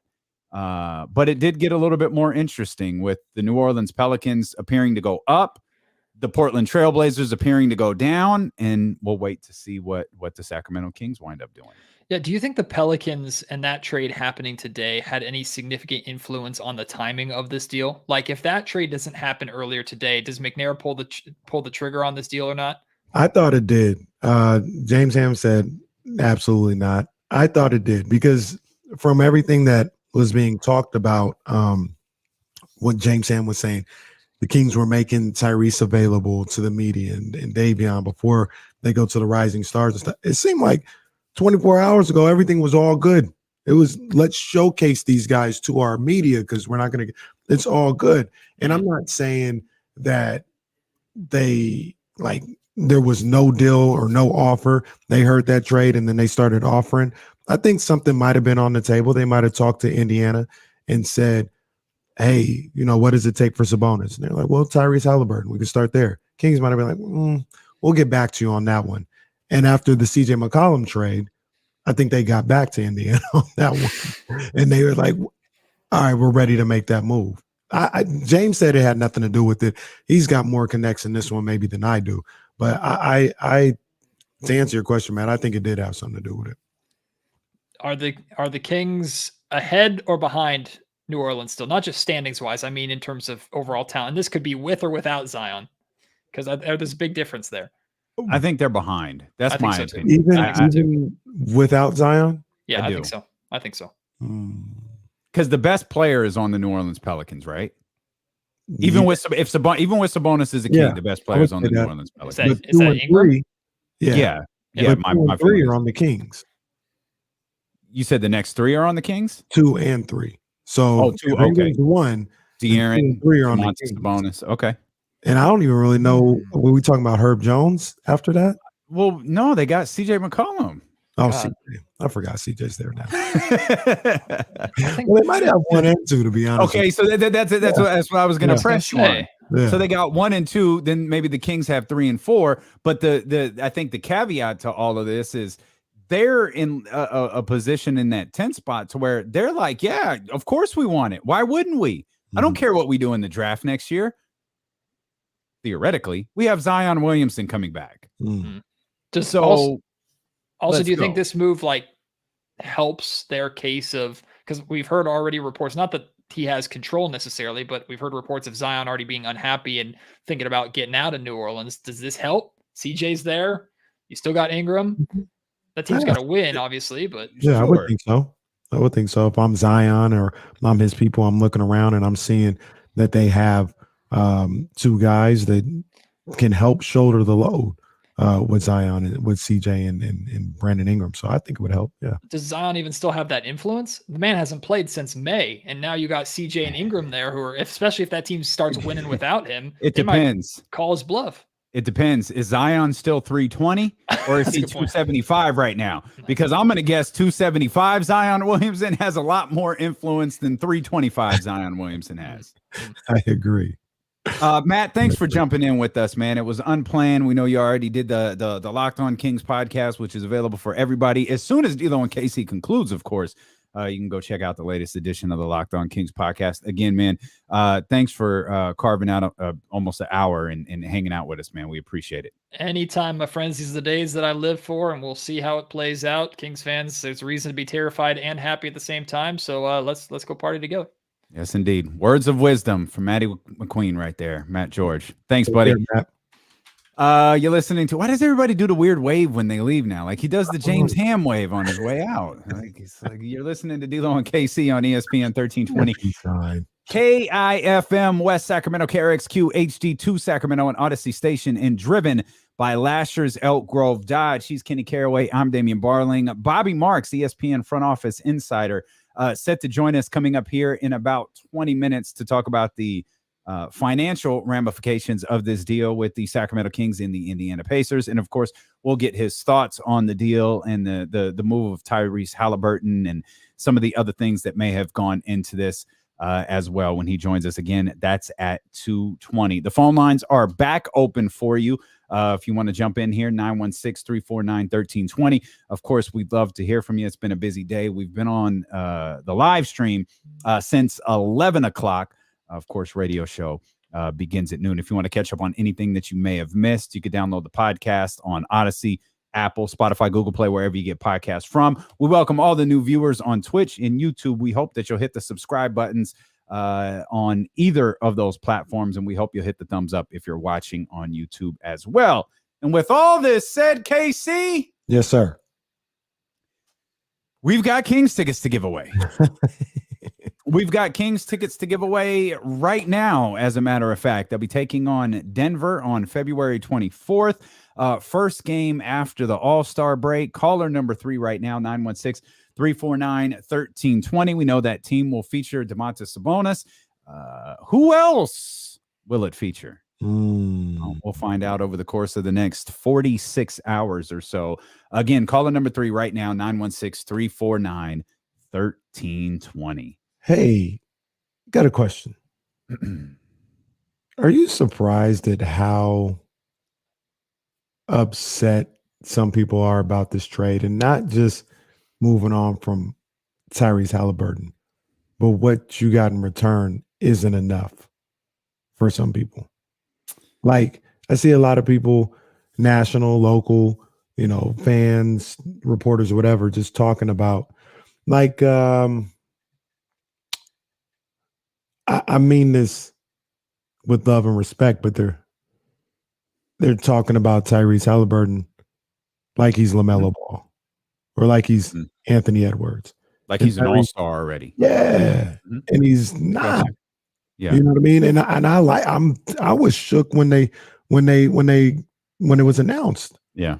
So I understand that, but they talk about him in those terms and seem to disregard that you are getting an all-star big man back at a position and at an area where you need those type of players, a productive player, let alone you're getting a 2-time all-star. I'm a little surprised that more people aren't excited about this. I think part of it is when you're a fan of a team, whether it's the Sacramento Kings, the San Francisco 49ers, the San Francisco Giants, whatever it may be, you're really entrenched in that team and that franchise, and you know more. And I don't mean this as a slight on anybody, but I think a lot of Kings fans probably know more because they're so ingrained in this culture about Damian Jones and Chimezie Metu than they necessarily do about Domantas Sabonis. Now, you might know that Domantas Sabonis is an all-star. You might know he puts up all-star numbers. Okay, well, Indiana's not good. So what does this mean? This doesn't mean anything. I don't care anything about Domantas Sabonis. Tyrese is my guy. Tyrese Haliburton is my dude. What do we're moving on from Tyrese? Wait a minute. Wait. And then, of course, there's the perception. And I feel like this is the bigger part of it. Tyrese and De'Aaron, for whatever reason, have been pitted against each other. And with De'Aaron not playing the last few games, with his with the feeling that he is detached from the organization a little bit, the birth of Do-Rag De'Aaron in post-game press conferences. Correct. I think all of that kind of weighs into where people feel like, oh, no. Tyrese is the guy. Tyrese is our leader. Tyrese is the one we want to lead us. And so, and in terms of overvaluing that, dude, that's all we do. Like, how many times do we get messages here on YouTube or on Twitter or whatever? Hey guys, what about Buddy and Marvin for Sabonis? Nobody gonna do that. Nobody gonna trade Buddy and Marvin for anything. They're taking Buddy because contract had to come back. The player that they wanted was Tyrese. He's a perfect rebuild piece. And Tristan Thompson will fall off the face of the earth in a couple of months if he doesn't fall off the face of the earth in a week. They could just buy him out, let him go do whatever he wants to. Yeah. So I am surprised, but I'm not. I feel like you landed a player we've been talking about for months. You landed a player. Caris LeVert got traded for a first-round pick like days ago. We came in after the weekend like, Sabonis ain't getting traded. You just set the market with Caris LeVert getting a first-rounder. You're going to have to give up. See, what I figured if the Kings were going to – if what would have made more sense in my mind, given what just happened with the Pacers, is you would have had to trade Tyrese Haliburton and a first-round pick. The fact that you didn't, man, that's a good fair look. deal. I think That's a it's a fair deal for both teams. I mean, is it crazy to think both franchises should walk away feeling pretty good? I don't think it's crazy at all. I think it's a fair trade. I think it fulfilled a need for both franchises and what they're trying to do. You know, I mean, hell, people talk about direction and all this other stuff. Look, it isn't about direction. It's about you not liking the direction that they want to take, because the Kings have told you that we ain't rebuilding. We're not tanking. We're trying to win now. Now, whether you think that's delusional, the right way to go about it, that's a whole different story. But their direction has remained consistent, and this trade just went in that direction as well. They're trying to continue to win right now. And what I do like about it, though, is it's not just a half-season rental. This is a guy that you can move forward with for the next couple of years and try to build around him a little bit. Can I read you something that's kind of funny to me? Yeah, most definitely. We'll get to the phones right after this, too. 916-349-1320. Go ahead. Jordan Schultz. Oh, boy. Insider in the NBA. He says, sources, at least 4 teams, including the Knicks, Sixers, Jazz, have reached out to the Kings about De'Aaron Fox. Sac believes Fox is a valuable asset and a future perennial all-star. After trading Tyrese Haliburton, I'm told a deal involving Swiper is highly unlikely. This was 23 minutes ago. You mentioned I named 3 teams. The 4th team, he said, was the Pacers. What? That don't even sound right. He said the Knicks, Sixers, Jazz, and Pacers have reached out to the Kings about De'Aaron Fox. Hey, guys, since it worked so well the first time. What?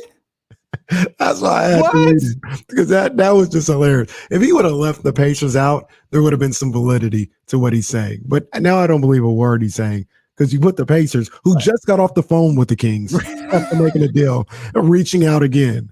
What? Hey, you want to trade De'Aaron for Miles Turner? Like, how did that conversation go? I'm 916-349-1320. Let's get my man Pablo here. Pablo, what's happening? Hey, Father, stretch my hands. Hey, brother, it's been a minute. Hang on 1 second. KC, I think you need to make the switch on your end. Pablo, my bad, brother. Go ahead. That's all good, guys. How you been? It's been a minute. Man, we all good, baby. We all good. Hey, I got 3 really quick takes and 1 little favor. Okay, I'm gonna put you on hold, Pablo, till KC gets set up because I think I'm in there. you all there. Okay, let's try this. We're having a day today. I'm up somewhere. That's why I'm Take 3. calling. I'm up somewhere. Okay, you are up somewhere. That was on my end. Go ahead, Pablo. 4th time. This is the 4th time. 4 times the charm, Pablo. All right, I got you. So I got really 3 quick takes and 1 favor Okay. to ask, but I think it's a good trade. I'm sad because even though De'Aaron Fox, De'Aaron is the face of the franchise, the soul I think is like tied. The no-look dime, the assist, he's our best shooter, the alley-oops, the floaters, all that, and then he got such a high ceiling, I think. But Sabonis, man, that's a good trade. And I think my third take is that it's like telling Daryl Morey to eat crow, because the whole league is praising Tyrese, and I think he was available for a summer trade. That's interesting. My favorite, you may not be in line with it, but since Buddy's going out, Buddy is my man. I got his jersey. My son got his jersey, and we're Buddy fans. And I know he caused a lot of groans, but there's a lot of good memories with Buddy. He had some buzzer beaters. I love the one he ran into the tunnel, and he had some really good games. It's just that he was, misused or whatever, and they always depended on him to win the games when they were so far behind. So going out, man, show Buddy some love. I mean, okay. Bygones be bygones. Okay. The man is loved. You know what? You know what? That's fair. That's all I got. That's fair enough. Yeah, we made our jokes about a day of celebration. It's fine. Buddy did do. He had some memorable moments as a Sacramento King. He seems to be a guy virtually everyone in the locker room really liked. Yeah. Shout out to Buddy. Good luck in Indiana. Good luck the rest of the way. Yeah, I wish that man no ill will. Wish that man no ill will whatsoever. Just wasn't my favorite ball player here. That's all. This wasn't the place. And he's gonna get. I said earlier when we talked about trades and stuff like that, he goes somewhere he's not going to be able to get the shots and attempts that he was getting here in Sacramento. Well, he may get them. That's right. Could have been wrong about that one. He did. Been wrong about that. Yeah, he might have landed in a spot where he could do just that. This is funny. Our guy Rob W. Where is it at? I got to find it. We talked about how Jordan Schultz reported that the Pacers inquired about De'Aaron Fox after the Haliburton. So right. Rob W. says, trade Fox in a first for Haliburton. Well, 916-349-1320. E-Biz. Hey, what's up with it, man? How you guys doing? We good. What's good with you, E-Biz? Not much. So this is how I feel, about the Haliburton.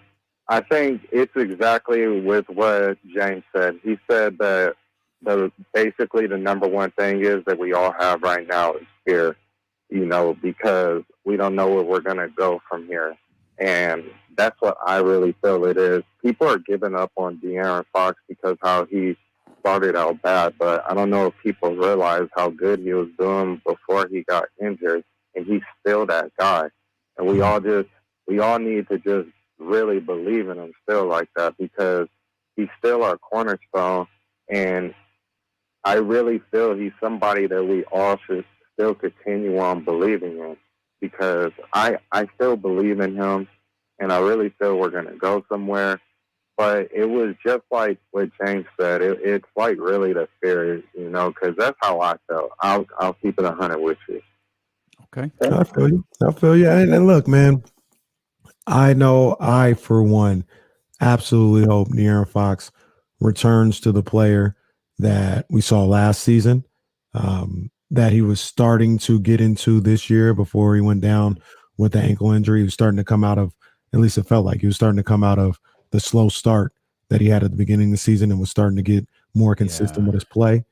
So I hope it all works out. I hope it's a situation where Fox and Sabonis, 1-2 punch, all works out, man. The only thing that matters to me is seeing this team be successful. And if that's what it takes to be successful, let's get it, man.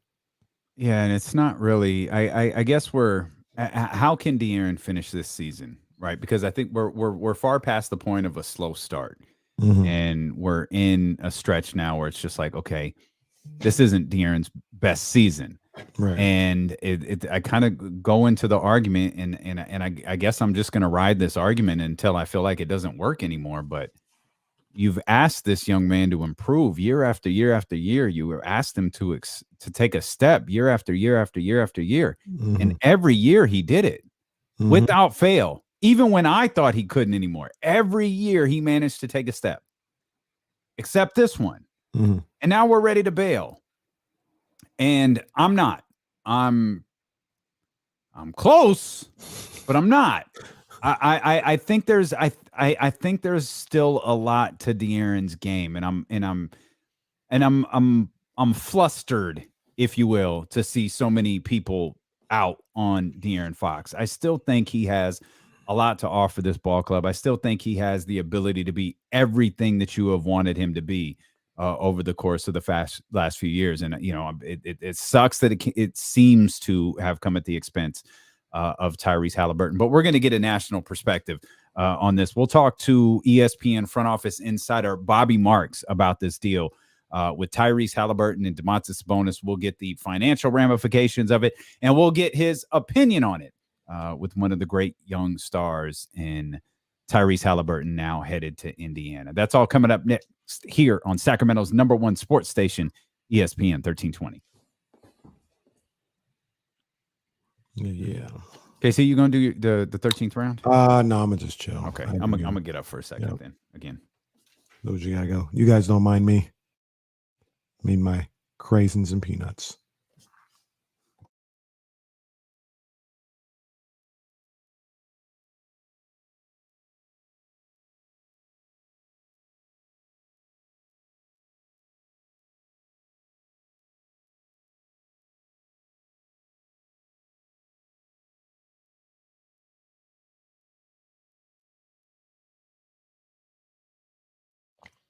Is Leezy trying to say that Haliburton is better or as good as LaMelo? Haliburton's pretty good, man. I think LaMelo's a little better. But I mean Tyrese is really good.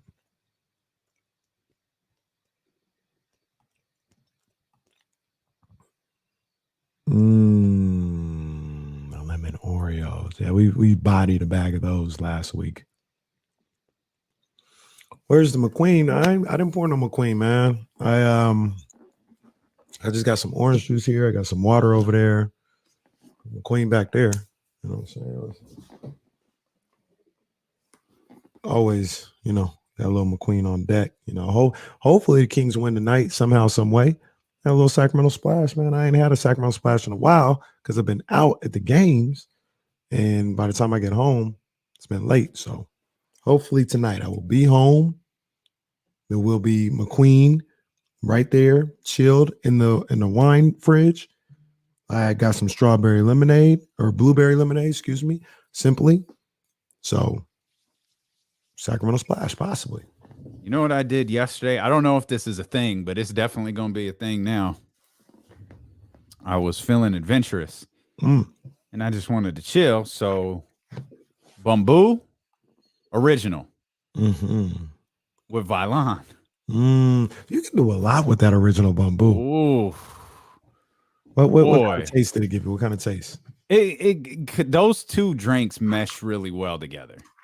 So it was just kind of like a stronger Bamboo, because that Vylon's got a little bit of fire to it. I miss Brandon. We'll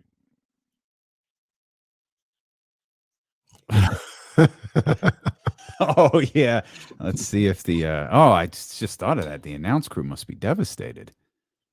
The loss of Buddy Hield.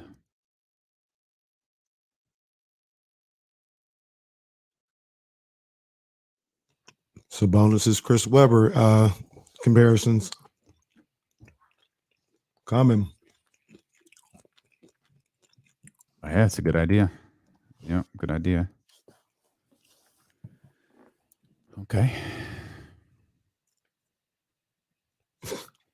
Sacking. I don't know what you're talking about. So how are we going to feel when number 5 is bricking game winners and getting picked by Dort at crunch time? Was that Hallie's fault? I don't think anybody has said anything is Haliburton's fault. Maybe you weren't listening the whole time, but we said Tyrese Haliburton had a 100% approval rating here. So you have to have an extreme take, or like the reception of what you say is extreme. It has right. That's right. like Danny in San Francisco just openly shitting on Jesse earlier today on the call. I never heard back, by the way. Wow. See, Jesse probably could have. I'm saying Jesse could have got the deal done, but no. Danny in San Francisco said, "Yeah, you know."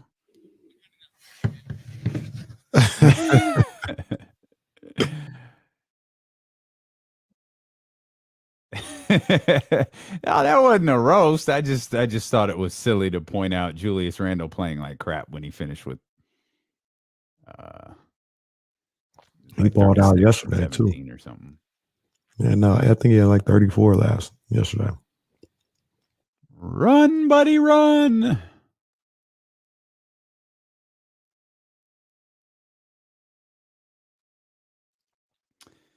Oh, let's see what Bobby Marks tweeting about here.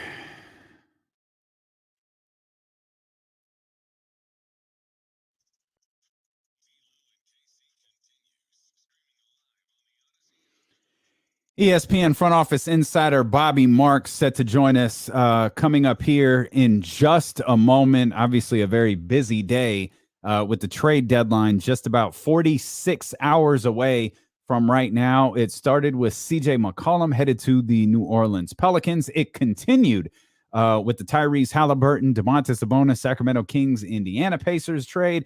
And no trade, but definitely a trade domino. Bradley Beal undergoing season-ending surgery on his left wrist. So a very, very newsworthy day in the NBA. And I guess Ben Simmons, and I think our man Keith Pompey wrote this yesterday. I guess Ben Simmons is a Sixer for life. Or at least for the rest of this year. The rest of this year for sure. It doesn't surprise me. It does kind of surprise me that he is going to sit out the entire year. Like he's not coming back. He's not playing for the Sixers, and they're not going to be able to move him. I think it gets moved in the summer, but that's bizarre. The man sat out the entire year, possibly, because he was done with them, because he didn't like the way Doc answered a question. Yeah, that's kind of crazy. Yeah, I didn't see it getting to that. That's something. You know what else is crazy? Not that, like, could you imagine Tyrese and Joel Embiid? Like, I'm just like, did Daryl Morey really say no to that? Like, that's crazy to think about. With Steph Curry and all this other. Wow. I mean, I know, and I just said we could be guilty of overvaluing like our own players sometimes, but I mean, Philadelphia is already a title contender. Mm-hmm. But does that drive it home just a smidge bit further if you get a point guard who could do the things that Tyrese Haliburton can do? Like the last time, man, I know James ended Friday's show with a bang saying, we might have seen De'Aaron Fox's last Kings game and just didn't know it. Like what?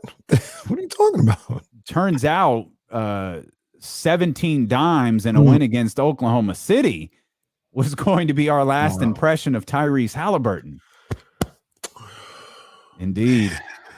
Saw the last one. Saw the last game in person, man. The Last Dance. Yeah, from the Kenny saw The Last Dance from the front row, man. It's just unbelievable. Unbelievable. There were so many rows in front of me. Okay, the one Tyrese was sitting in, but yeah, Tyrese Haliburton headed to the Indiana Pacers. Bobby Marks, ESPN front office insider, is going to join us here in just a couple of minutes. And now it's just kind of like, well, what if there's more work to be done?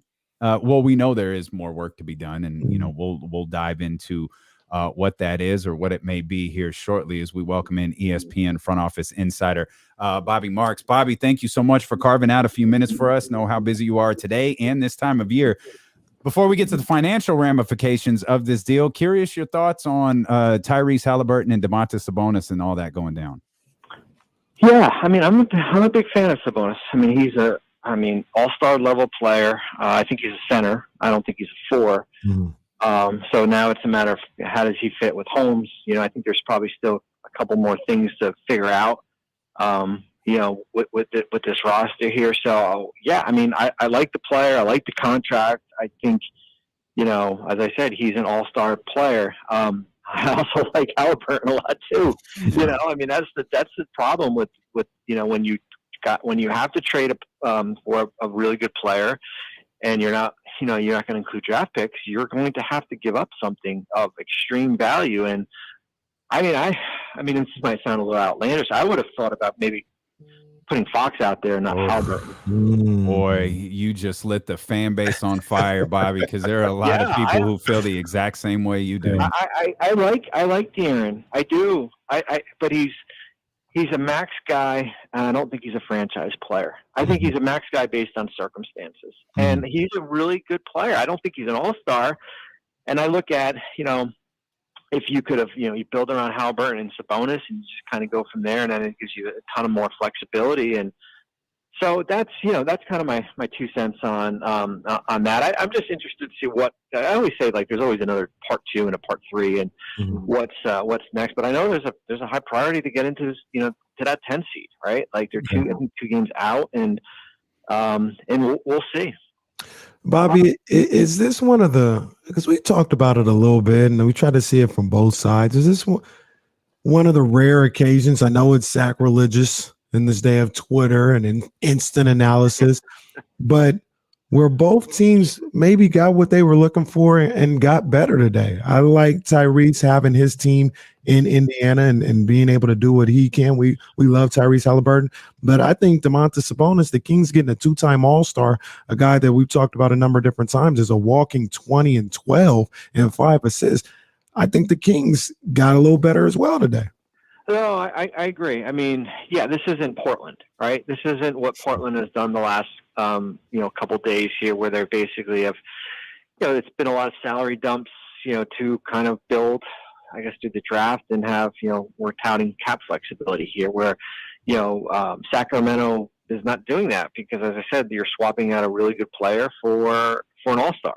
Sabonis is if Sabonis was on an expiring and you did this deal, I'd be like, whoa, man, because now you're gonna have to overpay him and he's gonna be a free agent and all that. But you got him at 18 and change for after this year for the next couple of years. I mean, that's in this day and age, that's a great value here. So yeah, I do.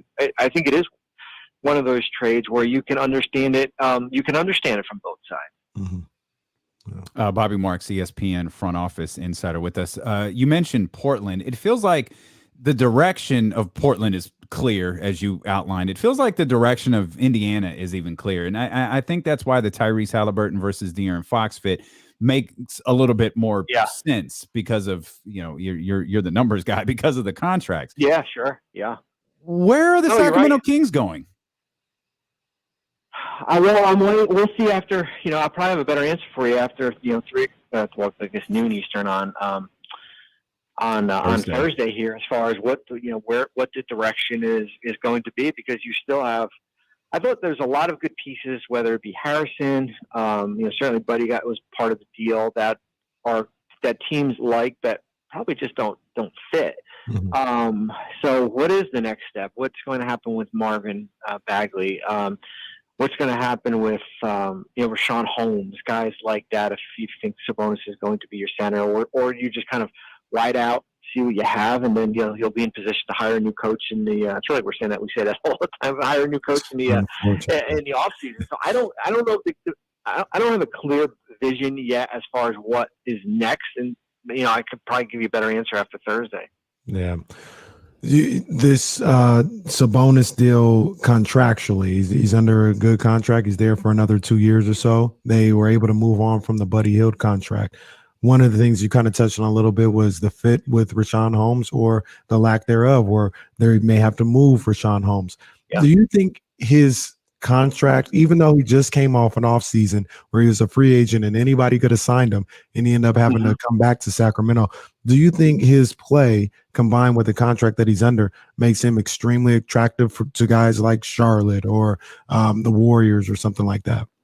Extremely attractive. I think his contract, as I said with Fox earlier, it was based on circumstances of probably one of the better centers out there, but the market, I mean, you guys saw the market just dry up, and he was basically left standing with a 4-year, $45, $46 million contract as the best available. I think he's, higher. I think his number is higher than that. I do think he has a tremendous value because he's under contract, after this year for another 3 years. So if that's something that you want to look to move and then maybe just kind of balance your roster out a little bit, maybe you'll get some more shooting. I think that's going to be, priority. I mean, the two guys you get back, Justin Holiday is a nice player and he's under contract for another year. Lamb's on an expiring here. So it helps you kind of in the short term. And, as I say, I think you have 12 players under contract for next year. And there's always going to be there's going to be a part 2 and a part 3 to this. Yeah. Bobby, the last time you joined us, you said you expected this team to win 41, 42 games. And if they didn't, it'd be a disappointment. Sorry about that. I just think it's a disappointment where, here's the thing. The West is going to get a lot better, guys. Yeah. Right? We know. When the guys in the Clippers get back and Porter and Murray and there's no reason why this team shouldn't be the 10th seed at least. There's just no reason. I mean, that's the reality of the situation, and we'll see what happens over the next 2 months here. But if it's not now, I'm probably saying, Kings fans are saying, it's not now. When is it? When is it going to be? And never. I'll give Monty the McNair this is kind of his first big deal. Give him the benefit of the doubt that there's got to be a plan in place as far as what's going to be next year. Yeah, we hope so. Bobby, thanks for carving out a few minutes for us, man. We know how busy you are. We really appreciate it. Appreciate you, Bobby. Yeah, thanks, guys. Yep, you're welcome. Thank you. All right, that's ESPN front office insider, and a man also disappointed in the Sacramento Kings. They let Bobby down, man. You don't let Bobby Marks down. Oh, man. That's Mark Jones. Mark Jones tweets, Haliburton was shocked when informed of the deal by his representatives, and then moments later by general manager Monty McNair. He's packing his belongings and is heading to Indianapolis tomorrow. So before anyone asks, no, he's not playing tonight. The overriding impression with Team Haliburton is that the Kings, quote, really wanted Sabonis. That's from Mark Jones right there. Dang, man, I miss Tyrese. I like Tyrese. That hurt me a little bit reading that, actually. Man, Tyrese is a good dude. Yeah, man. I like Tyrese. I thought he was perfect. I just went on this diatribe yesterday, I think it was. It was yesterday, Monday? Yeah, yesterday. I had a tweet. It's only Sunday Tuesday? night. Wait a minute. It's only Tuesday? That's why I had to think. I had to be like, wow, what's going on here? On this diatribe about, he's a type of guy that changes a culture. I still believe that. Yeah. You talk about a bad culture here in Sacramento. Tyrese is the type of guy that can help change a culture. 100%. When things were looking fishy and looking crazy with who was playing, who wasn't playing, I really believe that Tyrese Haliburton was a driving force in saying, you know what? CMB, Nino Brown, G Money, we all we got. All right, let's go out here. Let's play. Let's go out here and compete. I thought he was the voice in that locker room that helped people, kind of change the energy in there for the last week or so. And that stood out to me. That meant something to me. And man, I love Sabonis as a ball player. I'm glad the Kings got him. I want to see what he does with De'Aaron Fox, but this sucks that Tyrese has to go. Yeah, it does. And it sucks even more that if he was that voice, who is now? Because I think it's been well established. As highly as I think of Five as a ball player, he ain't that. And that voice just it just might not be there, man. Well, I do want to talk more about De'Aaron, though, and I want to approach it from a perspective that we were actually talking about, and I think someone brought it up in the chat house from something we were talking about yesterday as it relates to Davion Mitchell. But, man, these types of days are for you. We want to hear from you, 916-349-1320, and we got Douglas here first. Douglas, what's happening? Hey, gentlemen, what's going on? I would just like to say that I think it was a great trade. Okay. I really do because Sabonis brings us something we really don't have, which is an inside presence, which is something more he was supposed to give us, but hasn't been able to. You know, so he gives us something we haven't been having. We're really overcompensated at the guard position anyway. And Tyrese was a good player, but he's a better trade piece in my opinion. Okay. Yeah. All right. Appreciate it, Douglas. Douglas said it with his chest, too. Yeah, man. Y'all like the deal. He ain't afraid of y'all. 916-349-1320. What's up, Joe? What's happening, fellas? Joe, what's up, man? The bonus is in town, man. Let's go. I like it. I've been calling it. But now the pressure's on De'Aaron. Now he's got a piece to play with. Let's see what he can do. Yep, I agree 100%, man. It's time for him to show and prove, and it's time for other Sacramento Kings to show and prove. You know, I feel like this is a move where any of the players, De'Aaron Fox, any of these guys, I don't feel they can scapegoat front office here. Like they went out and they got somebody. They made a hard decision to move on from somebody that everybody liked. It seemed everybody liked. But they said, we have to get guys in here who are at a high level. It's not just little pieces here and there. This is an all-star caliber guy, a two-time all-star. We got to get guys in here at a high level to help you guys out. They did that. I don't want to hear about Sacramento or the front office. You know, if you're not shooting the ball well, if you know the assists are low or nobody's playing defense or turnovers are happening, that's not on the front office. They're giving you weapons out here. They're giving you opportunities. It's time for not only De'Aaron Fox, but everybody that puts on that uniform that's going to be here after Thursday, I guess, to say, hey, I got to look in the mirror and make sure I'm doing my part. Is there a learning curve? Like you want them to be better right now. The second Sabonis steps onto the Golden One Center or you know, Capital One Arena or whatever it is in Washington. MCI Center.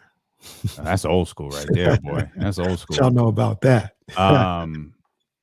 That's like you need to see something different immediately. Yeah, I mean, when you know, to be fair, there is a learning curve. I don't expect them to go on an 8-game winning streak right out the bat, but Be nice. I want to see better play. I want to see better play. I want to see tougher play. I want to see these guys not getting blown out by 20, 30 points. That would be nice. You know what I mean? Yeah. That would be nice. Let's get Brandon in here. And just for the record, because there are a lot of people on the phone, we're fine. We're good. You don't have to ask. Kenny and I are good. What's up, Brandon? How you guys doing? God bless. We're great, Brandon. We're great, brother. How are you? I'm doing great. I just wanted to say I love this trade. We finally get a bona fide all-star that we needed. He's only 25 years old, two-time all-star. And De'Aaron Fox, I like how all the fans are turning their backs on him. He's our franchise. It's not like he's a scrub. He's putting up 21 and 5, and we'll see how he does with him and Sabonis. I'm excited for it. Okay, right on, Brandon. We appreciate you. Let's get Jacob here. What's happening, Jacob? Hey, I'm just glad all the blasphemy about trading away Fox is going to end. I called you guys yesterday pointing out the Haliburton 2 passes. I feel like Fox and Sabonis isn't really a high usage type of player. So I feel like Fox and Sabonis are going to mesh well. There's going to be a learning curve, like you guys pointed out a few minutes ago.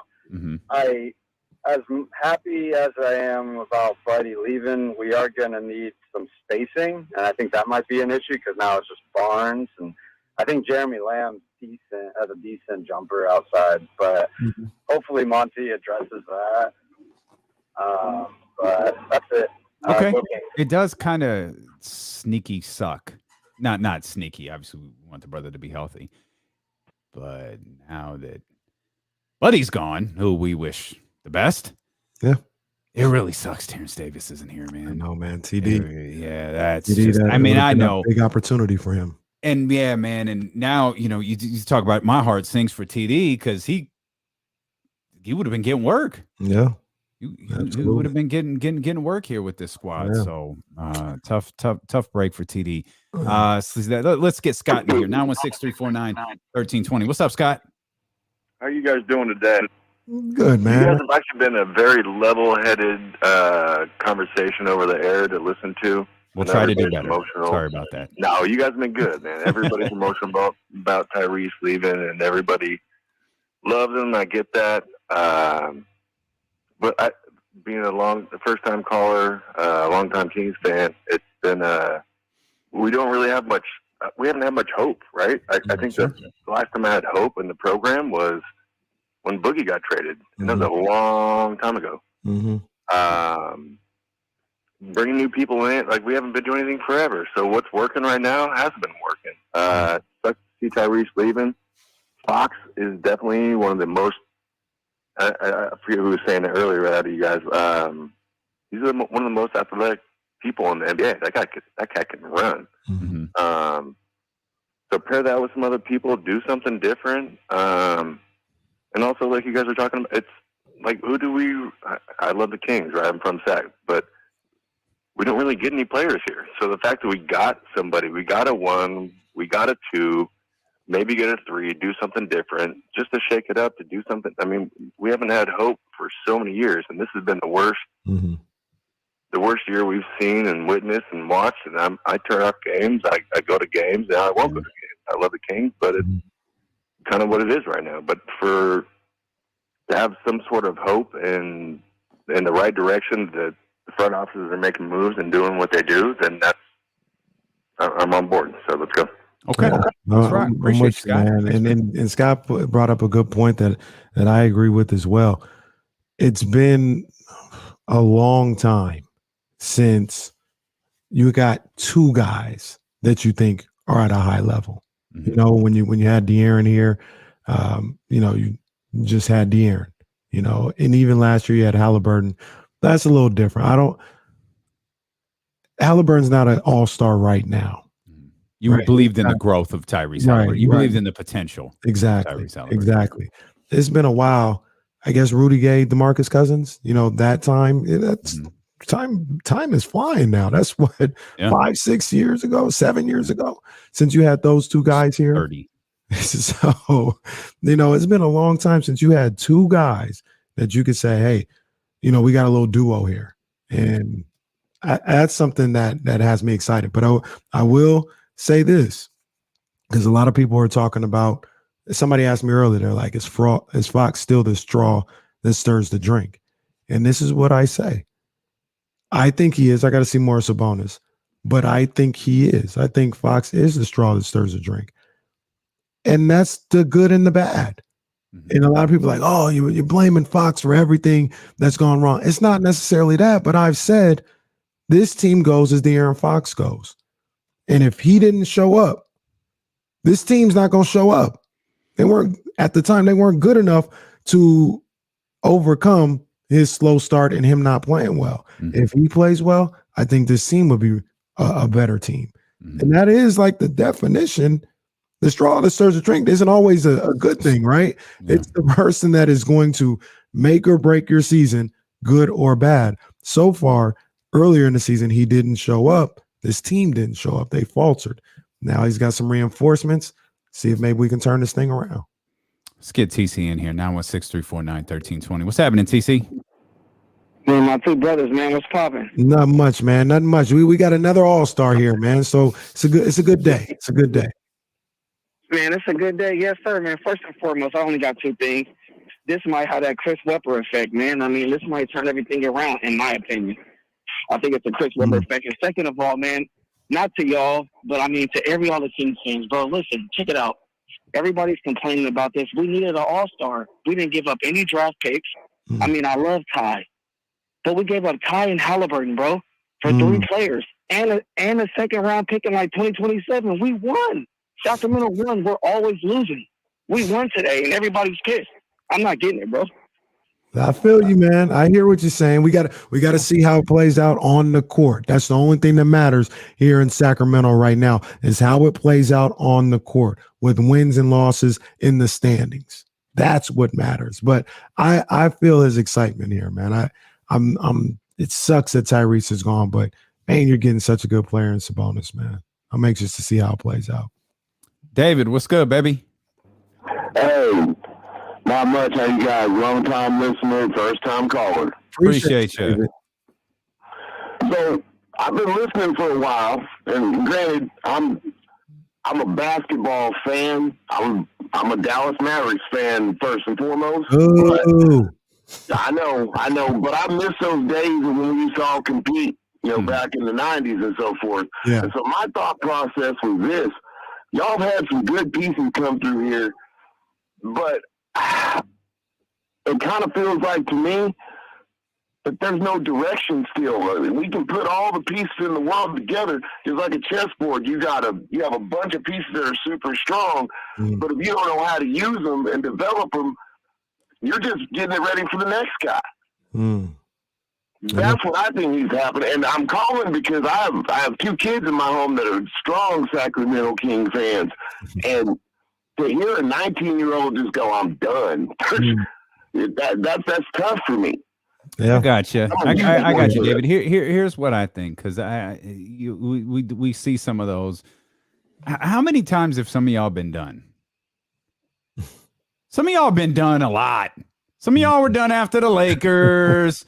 Some of y'all have been done, after the Celtics, and some, and now some of y'all done again. Like how many times y'all gonna be done? Like you don't have to be done. You could be frustrated. You could be angry. Like that's all right. That's all right. That's all right. It's part of being a fan. You don't have to be done. I don't think David's son is done. David's, like my partner says, I think David's son is a little emotional. I'm done with you. I hate you, Jody. Okay, nice. Thank you to the 7.5 people who got that reference, man. I hope you enjoyed it. We'll step out. We'll come back. Much more reaction to plus Jason Jones, the professor. The professor coming up at 3:20. And we want to hear more from you. 916-349-1320 is D'Lo and KC, Sacramento's home and the only place to be for real Kings coverage. ESPN 1320. Oh man. Yo, stay hitting that thumbs up, man. You just murdering the YouTube channel, man. Can't thank you guys enough today. Let me slide real quick, Dave. Stay on top of that. Yeah.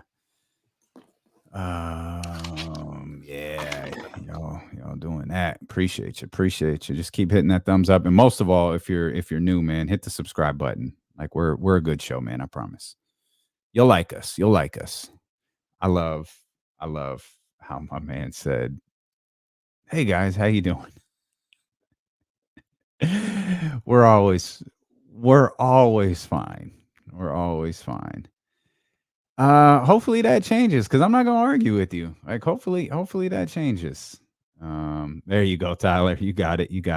Dennis and Rob, we're coming. Okay. Yeah, this is a tough one, man. I don't know, but I do, like, I'm starting to recognize how much sense it makes to potentially move on from Rashawn Holmes. Yeah, but I don't know. Like, I don't know if it's Jeremy Grant. I'm not sure, because you're starting to think about Jeremy Grant's deal. Now you're thinking about Sabonis's deal. Obviously, you're not thinking about Tyrese's rookie extension anymore. You've already got De'Aaron. And remind me, as if you guys are going to tell me, I got to say something about De'Aaron and Davion. I want to get to that too. Appreciate you, Mark W. Mark, we got. I'm working on the spring line. I was working on it all last night. I know you can't really tell. This is a lightweight hoodie tee, but I'm working on the spring line for D'Lo and KC stuff, man. We got some cool stuff coming up on the way. Who's the leader of the team now? I don't know. I honestly don't know. I just definitively, I have no idea. I don't know who gets anyone's attention in that locker room anymore. Give me my shake. What else we got here?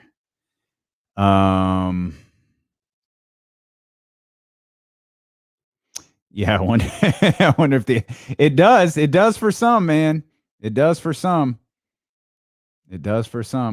Asked and answered. King Voss, my word. We will have tri-blend shirts up in every variety.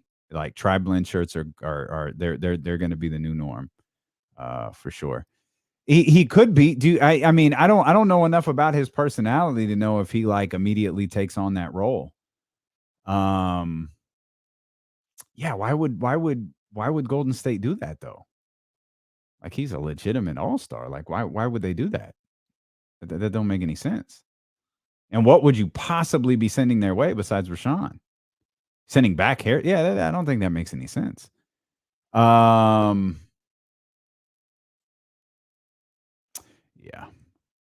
Well, truthfully, it's probably Jeremy Lamb.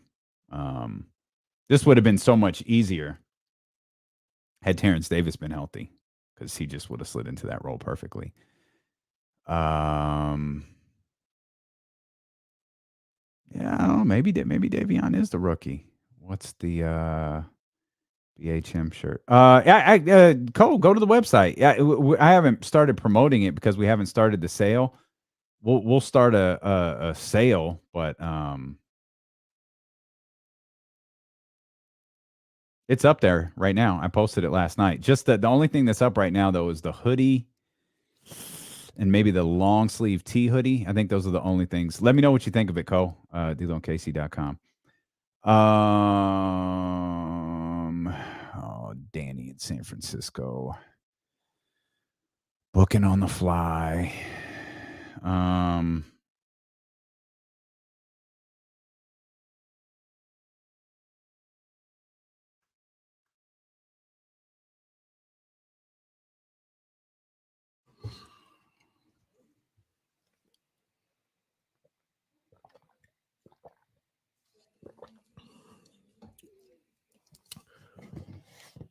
Hey Jesse, is that or who said that? Did Danny send that? Yeah. Right now? I'm gonna hit him. We can reach out to him on our end. Like, do we? Unless we're getting Mark right now, we got Jason coming up in 30 minutes. If we can get him right now, yeah. Like now. Mm-hmm. Yeah, now.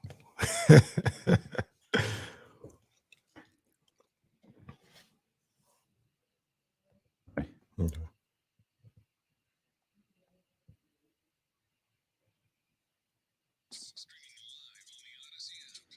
Jason Jones, the professor. Jason Jones coming up here at 3:20.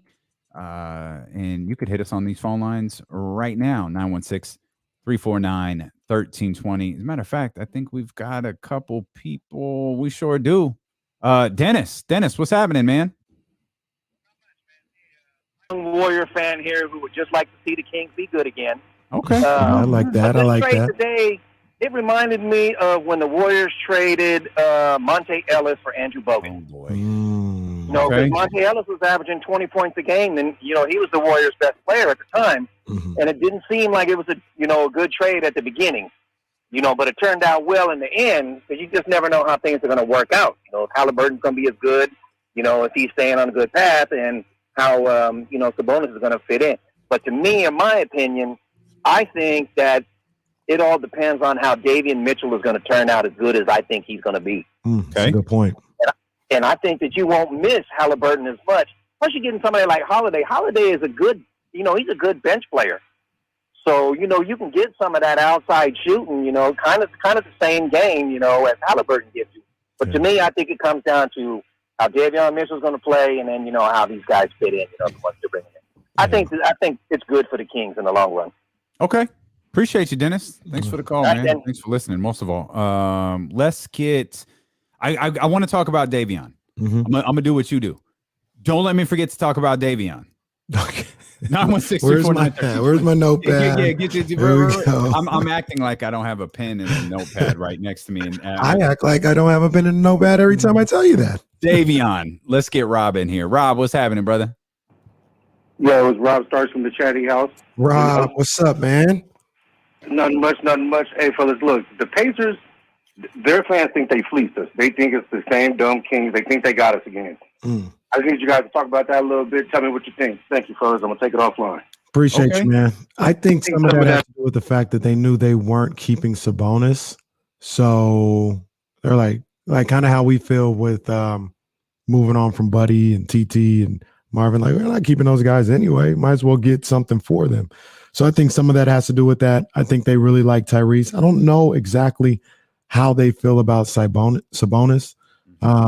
But I think a little bit of their excitement may have to do with the fact that they got Buddy Hield and they think they're getting something that they might not be getting. we know that's happening. They are definitely they are definitely in that category of getting something. Like they might be in Lakerland right now. They might be in oh man, this would have changed everything. Part of me wishes Buddy was a Laker just so they could see. just so y'all could see. I'm getting a note here that I'm being told in my ear. Mark Spears, the undefeated, is going to join us here shortly. You gotta do it like Jamie Foxx. Remember his character Tyrone Koppel. You're like, I'm getting notice in my ear that Mark J. Spears, whoop whoop, from the Athletic or the undefeated. Excuse me, my bad. Not yeah. No, Mark's actually on, and you're doing this bit. So let's gotta do this. Mark knows Tyrone Koppel from the Jamie Foxx show. Everybody does. Mark, what's good, brother? How are you? Oh, I'm making it, man. Y'all trying to give me a pay cut, have me go to Athletic. No, we never do that. Not at all. That's not P, Mark. That's not P. we would never do that. What do you think about the Kings moving on from Tyrese Haliburton? You got to give up something to get something. Yeah. And I think it's easy to fall in love with players, and I get it. And I know Tyrese is going to be special. He's a potential all-star. And Sabonis, you have an all-star. Time's over. You got a special player who can be in double-doubles, something that roster doesn't have.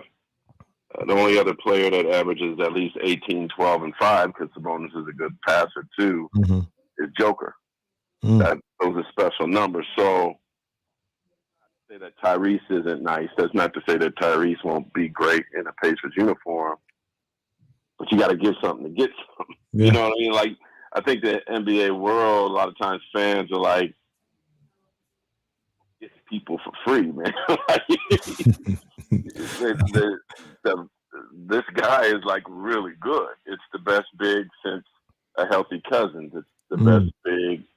You know, you could put him alongside Weber as far as a trade where a big comes back to can have that kind of impact now. So I guess, how committed is Fox to this team? Guys, trying to get this, to me, you had three really good guards that people wanted, and one of them was expendable. And unfortunately, it might have been the most popular one, but still, I know I'm rambling on here, but I do also think that it kind of reminds me Monte Ellis was traded. Oh, man. Somebody just said the same thing. I'm going to ask you about that. It's a good call. Yeah, so what I mean by that is, Warriors fan base was upset. They booed Laker, but Bogut gave them. Without Bogut, that helped them win a championship. Having that size, that big guy that was, and Sabonis is much better than Bogut. With respect to Bogut, but what it also did, like Curry was going to be Curry no matter what. But what it did, it allowed Clay to become Clay quicker, and I think this allows Davion to become a King star quicker too. So, I mean, stings to lose a player of Haliburton's caliber. Got to give up something to get something, and there was a glaring weakness in terms of talent in the front court. And if you want to win in the West, now you need a really good big, and he's that. Sabonis is that. Yeah, I look at it from the Kings' perspective, and a lot of people have been a little down on De'Aaron Fox with the way things have played out this year, the team's record. He hasn't been bad, but he hasn't been up to par with whatever everybody thought he might do this season after having a great season last year. But I still look at this situation in this trade where you got potentially the best player in the trade. You got a guy that's a bona fide all-star, and you didn't have to give up your best player. Is that the way you kind of see it too, Mark, as a win for the Kings in that situation? Sabonis is the best player on either franchise. Mm. Question about that. I mean, Tyrese, we're all in agreement, and tell me if I'm wrong now, is going to be a special player. It's going to be really good, right? But did you need three guards? Somebody's holding another, you know what I mean? Balances out the roster better, and to have a triple threat big who could rebound. He averages 2.5 rebounds. Mm-hmm. He gets the 3 a game. He passes, finds the open guys. And then another thing lost in all this is the money saved on Buddy Hield. Oh, hallelujah. Which people probably lost all that, and certainly the love for Haliburton, which I get. But I think it's a good trade for both teams, because in the same token, if you look at the Pacers roster, they still got Miles Turner. Mm-hmm. They still got a big, and I don't know that those two guys fit together. Some might say, well, Kings got Brogdon and Duarte, so how does that fit with Haliburton? Mm. Yeah, that's true, too. Pacers problem, the Kings have, and here's the thing, too, and correct me if I'm wrong. If the Kings didn't do something, y'all Kings fans want to burn the house down now. They really would have burned the house down if they didn't do anything. Oh yeah. Sure. Mark, I had the discussion already ready today. Vlade Divac's better than Monty McNair. I was already ready to go. So, I mean, you got a general manager who's been sitting on his hands, right? He could have, and I don't think they're done. I wonder what could happen with Harrison. I wonder what could happen with Bagley. They could have got Valanciunas for Bagley before the season, which probably was a mistake that they didn't do that. But I don't know that they're done. And, so let's see what happens. But at least there's a lot of, it's easy for some GM somewhere else to say, well, I would have known that Haliburton was available. I would have did this and that for him. Cool. How did you not know he was available? What job were you doing? So I don't see a bad trade for either side. It's a great trade for both teams. And I'll say it again, you got to give up something to get something. Yeah. Is this put extra pressure on De'Aaron Fox now? No, he's a baller. It makes it easier for him. Oh, okay. You got somebody you could throw the ball to in the post. You got somebody that's going to get offensive rebounds that could give you an extra shot. You got somebody that you could throw to the post, get open, he's going to get you the ball back. Mm-hmm. He makes them better. Yeah. I like the addition of Sabonis, obviously, but Mark, talk a little bit about what Jeremy Lamb and Justin Holiday will bring to the table for this Kings team, because I like both of those guys as well. I know Jeremy Lamb, I keep talking about it, but he has some injury history, but I like his game. And Justin Holiday, he seems like a dog, and that's what they need here in Sacramento. They need more dogs out here. Justin Holiday and Lamb are swingmen that the team needs, kind of fit in that regard, some small forwards. Holiday, I believe, won a championship with the Warriors. Mm-hmm. Jeremy Lamb is a real. So to me, the bench got a lot better. Maybe one of them can push to start, but I definitely like. So they're professional. They're really good. They can shoot the ball. Lamb's capable of giving you 20 on any given night too. He's a really good scorer. So they're not going to hurt you. They're going to be in the rotation. They need to play. Yeah. So I expect both those guys to be a quiet, good additions. Okay. Mark, we appreciate you as always. This was last minute, man. Thanks for fitting us in, man. We'll catch up again soon. Yes, sir. Appreciate you, Mark. I expect another Mark Capella Spears, impression. undefeated right there.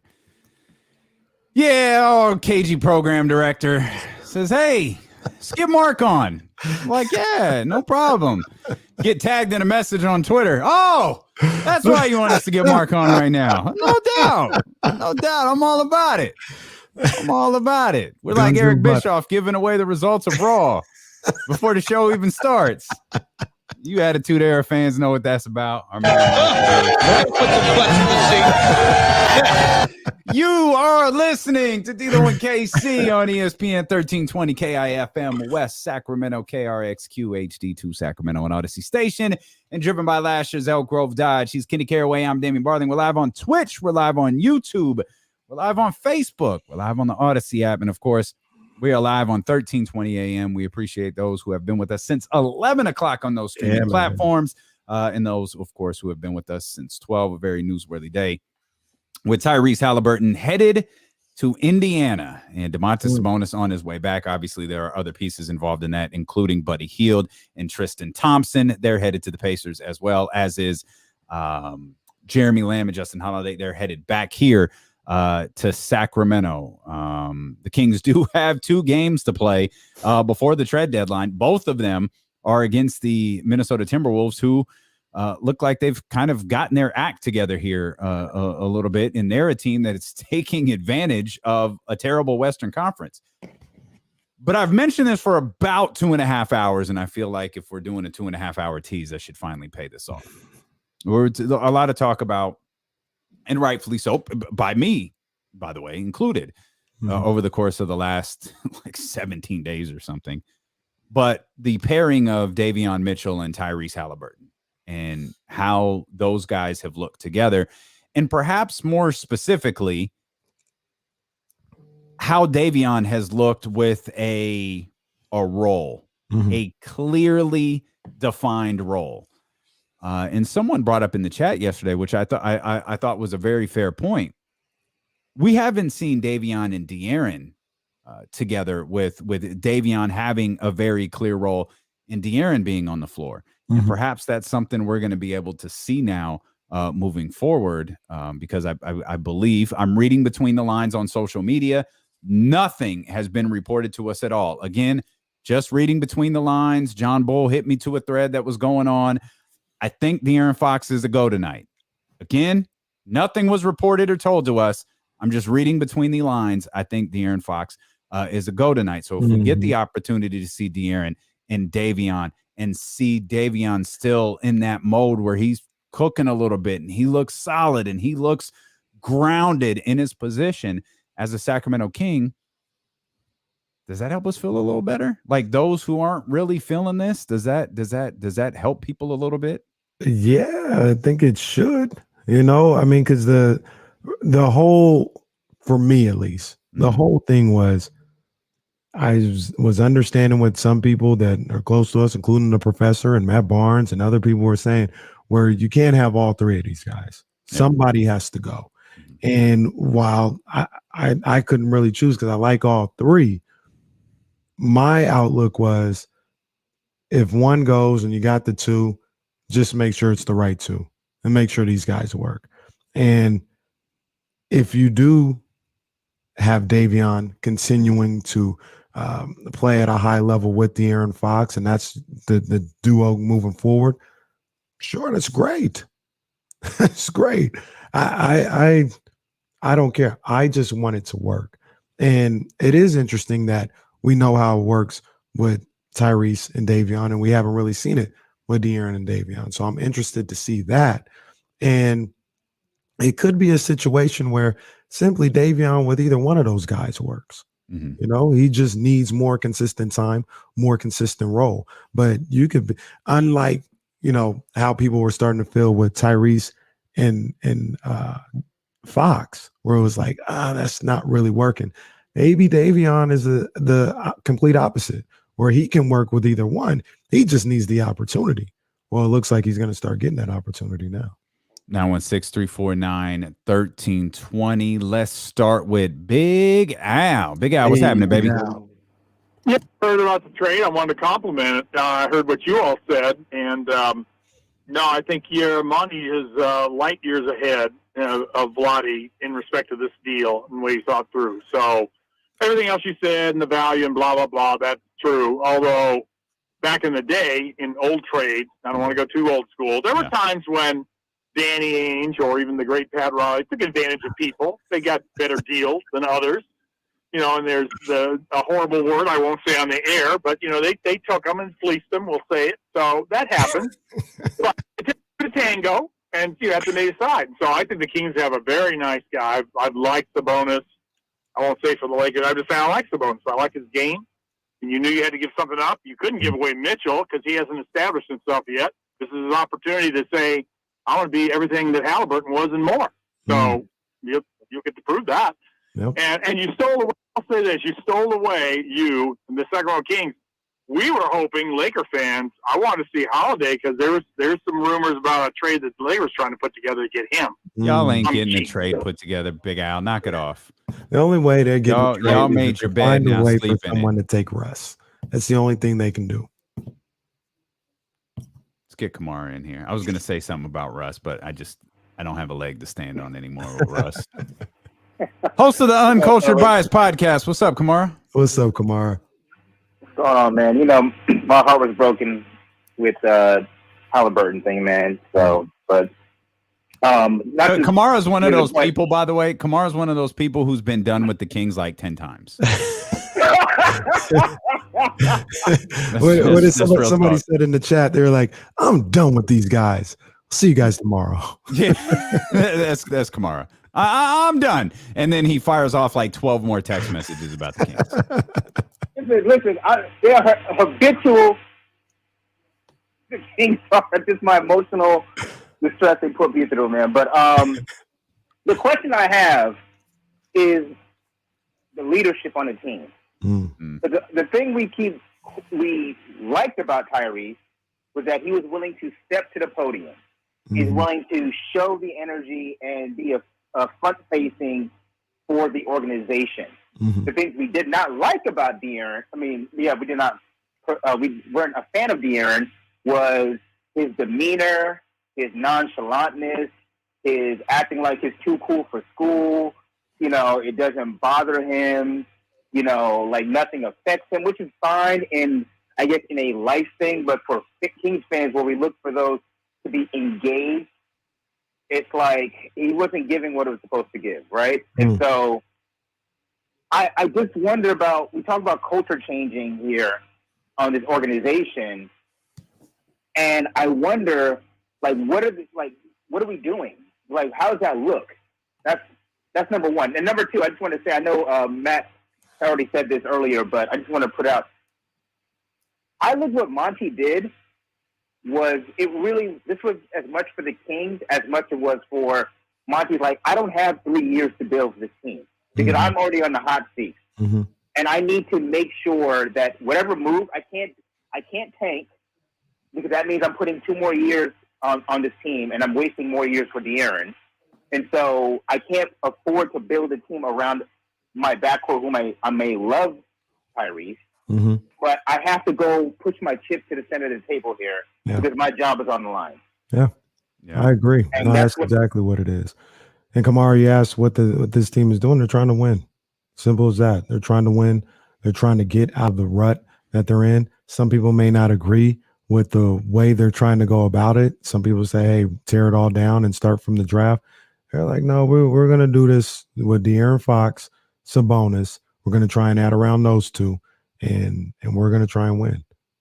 I'm okay. Yeah, I think what's frustrating is one of the many things that are frustrating is, like, if you pull up the like, I don't go anywhere without using like Google Maps, just out of habit. Like I'm always putting it on, even if I know exactly where I'm going. Normally it's just like, I'm going to Kenny's house. I put the Google Maps on. Oh, you don't print out the MapQuest? I don't do that. Nor do I pull out the giant map and try to unfold it as I'm driving. But which actually strikes me as something you would do. That's before my driving time. Comes monthly. Comes with your newspaper that you used to get delivered to your doorstep. I'm a MapQuest guy. Okay. The big map is before my time. So when I put in, take me to the Caraway compound, it's going to give me like 3 different ways to get there.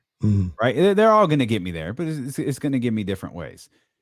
What drives Kings fans crazy is like you have like the playoff destination, and when you put the routes in, you have multiple different ways to get to the playoff destination, and the Kings get lost along the way, despite the directions being in front of them. The Kings keep getting lost, and they keep. You know what? Here's a shortcut. Let's go this way. You know what? I know that it says to go straight, but I'm going to go left, and then I'm going to turn right. Then I'm going to make another right, and then it's going to get us there. We're just going to avoid this little slowdown, and then you wind up getting lost. You got to recalculate. Right. And so whether, it was Vlade who hit us with the character matters line, and now, all of this talk about culture, and it's like, okay, let's not, if it appears Monty has put in the destination and he's picked the route, let's not get lost this time. Take the route and get us to where we're supposed to go. Yeah. Domantas Sabonis was a step towards winning. It was a step towards winning, not just this year, but it was a step like 10th seed is an afterthought. If it happens, it happens. But that's not what this deal is about. Right. This deal is about forming a better roster that puts you in a better place. Game 1, not game 50 or whatever we're at. Game 1 next season. Yep. It's time to Jason go. Jones, the professor. But we missed Mike. Right after the break, we got you. Don't move. I promise we'll get you right after the break of the professor, Jason Jones. He joins us as well as D'Lo and KC continue on Sacramento's home. It's your only place to be for real Kings coverage, ESPN 1320. So, man. Appreciate y'all. I haven't checked the poll results. Recently. Now it's about the same, just with a lot more votes. How do you feel about the trade? 54% say hate it. Or, excuse me, 54% say hate it. 46% say love it. That's that ain't going to change. It's been like that for hours. Just more people voting. That's a good comp that, Mark and a caller made to Monte. It does have some Monte vibes. Mark's phone was killing me. Yeah. Sounded like Jesse was just in there having fun with the lever. We're not live, pal. No, my brother. I'm just waiting for news to drop at 10 o'clock tomorrow morning so we can rush in and do it all over again. Be the only ones doing it. Be the only ones. I'm sure. I know Deuce and Mo will have their show tonight, so you can get more coverage there. I feel like they were live when it happened too. Were they really? Yeah, I think so. Oh man, if that's true, I should probably. But we were both cooking because I went to YouTube and we were both cooking. We both had 8:45 apiece. Oh yeah, they sure were. That's me. I try because they're really good about doing their shows at 10 and 10:30. And they did it. Oh man, that's my bad. I did not. Normally they're the only thing on the screen. If they're live, I get they're on my screen and it says live now. When I opened up YouTube, I didn't think they were on. Yeah, they did a huge number. They did a huge number for an hour, but I'll have to shoot them a note. I didn't mean to step on them. Yeah, I believe so. Wow. Where will Jason be today? I know, right? Where will Jason be?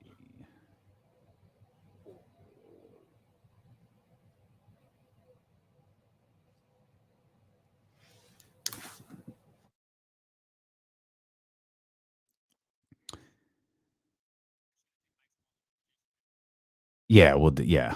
Because Jason usually pops on right at the 20-21 marker. So we'll grab Mike. I mean, like what we gonna say no? Yeah. What we gonna say no? Who says no to Luke Belair? Hey, Who says no to McQueen and the Violet Black Fog? Bottle I 916. ain't seen Ben in months. I know, man. I'm just putting it out there, but bottles and merch. Bottles and merch. Oh, they got new merch. They got new merch. He showed me this cold little hoodie they got. Oh, I ain't see it. No, I saw a picture. He said not even out yet. Like he don't even have access. He's just like, yo, this is between you and Jazz. Like I'm third on the totem pole.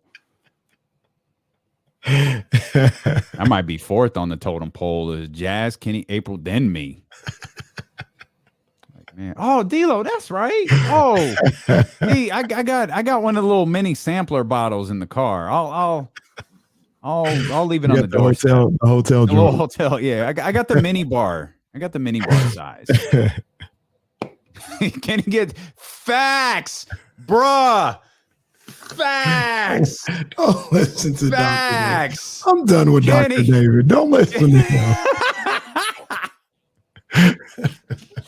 Getty like, yo, I'm gonna send my merch order. This nigga sent like 12 things. All right. Courtside, Kenny. I'm out here trying to push this P, man. Man, trying to push my credit card bill to the. Here we go.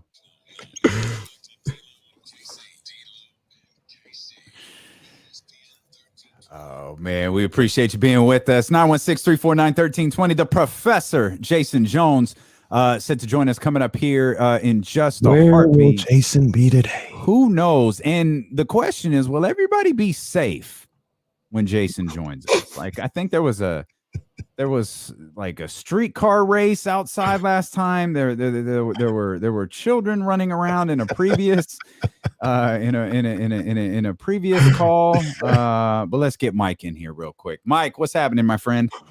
Hey, what's up, y'all? How you doing? We're good. How you feeling, Mike? I'm feeling good, man. I like this. I love this trade. Okay. Yeah, when you look at it, D Fox is our guy, right? He's a guy that we paid money for, right? Yep. And he's never had a center that is able to create for himself, play for himself. A guy that goes, hey, I demand the ball, I get the ball, I can do it. Mm-hmm. I don't need you to do a pick and roll or whatever, blah, blah, blah. Richard Holmes, I love him, but he's not a guy that demands the ball where he can go, hey, I got this. Now we actually have a player that can say, hey, give me the ball, let me do my thing. As much as I love Haliburton, he's a good player. He's one of those Swiss knife tools where he can do every little thing that's good, but he's not great at anything. He's good at everything. I love him, but at the same time, you got to give up pieces to get pieces.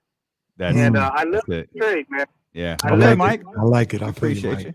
Yeah. I believe he was looking for a Swiss Army knife is what I think he was looking for there. As we welcome in the Professor, Jason Jones, who I believe Jason safe in the confines of his own home there. Yeah, I'm actually home. Jason Jones, who I don't know why you're playing through multiple channels. KC, is that you or me? Yeah, I don't know what that is. Okay, that's I don't know where that's coming from. Can we you there pretend now? like All that's right. not you? No, I guess it was. I don't know where it was. I just closed like 3 or 4 windows. That's all it was. It You wouldn't probably be had my the YouTube appearance if channel. something crazy didn't happen. So hey, That's facts. What jersey are you wearing? Deacon this is a Jones. Deacon Jones. This is a Deacon Jones. Okay. Deacon Jones rant. So we know where your allegiance are.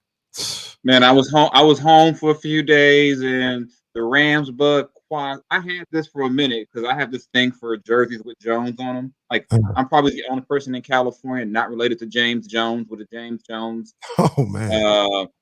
Packers jerseys because I like jerseys with Jones on them. But yeah, being down there and like seeing a total of 0 Charger fans, and just the fact that, hey, it's still. I mean, if LA wins, LA wins. So hey, I'll roll with it. Go Bengals. Well, let's whatever. Guess what? If the NFC title game was only 3 quarters, the Niners be playing the Bengals this weekend.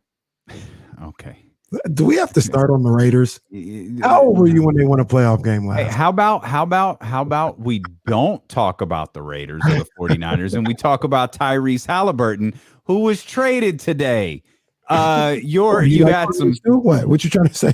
No, you had some fun videos, some fun retweets on Twitter following the trade from someone who covered this team for a very, very long time and still covers the league.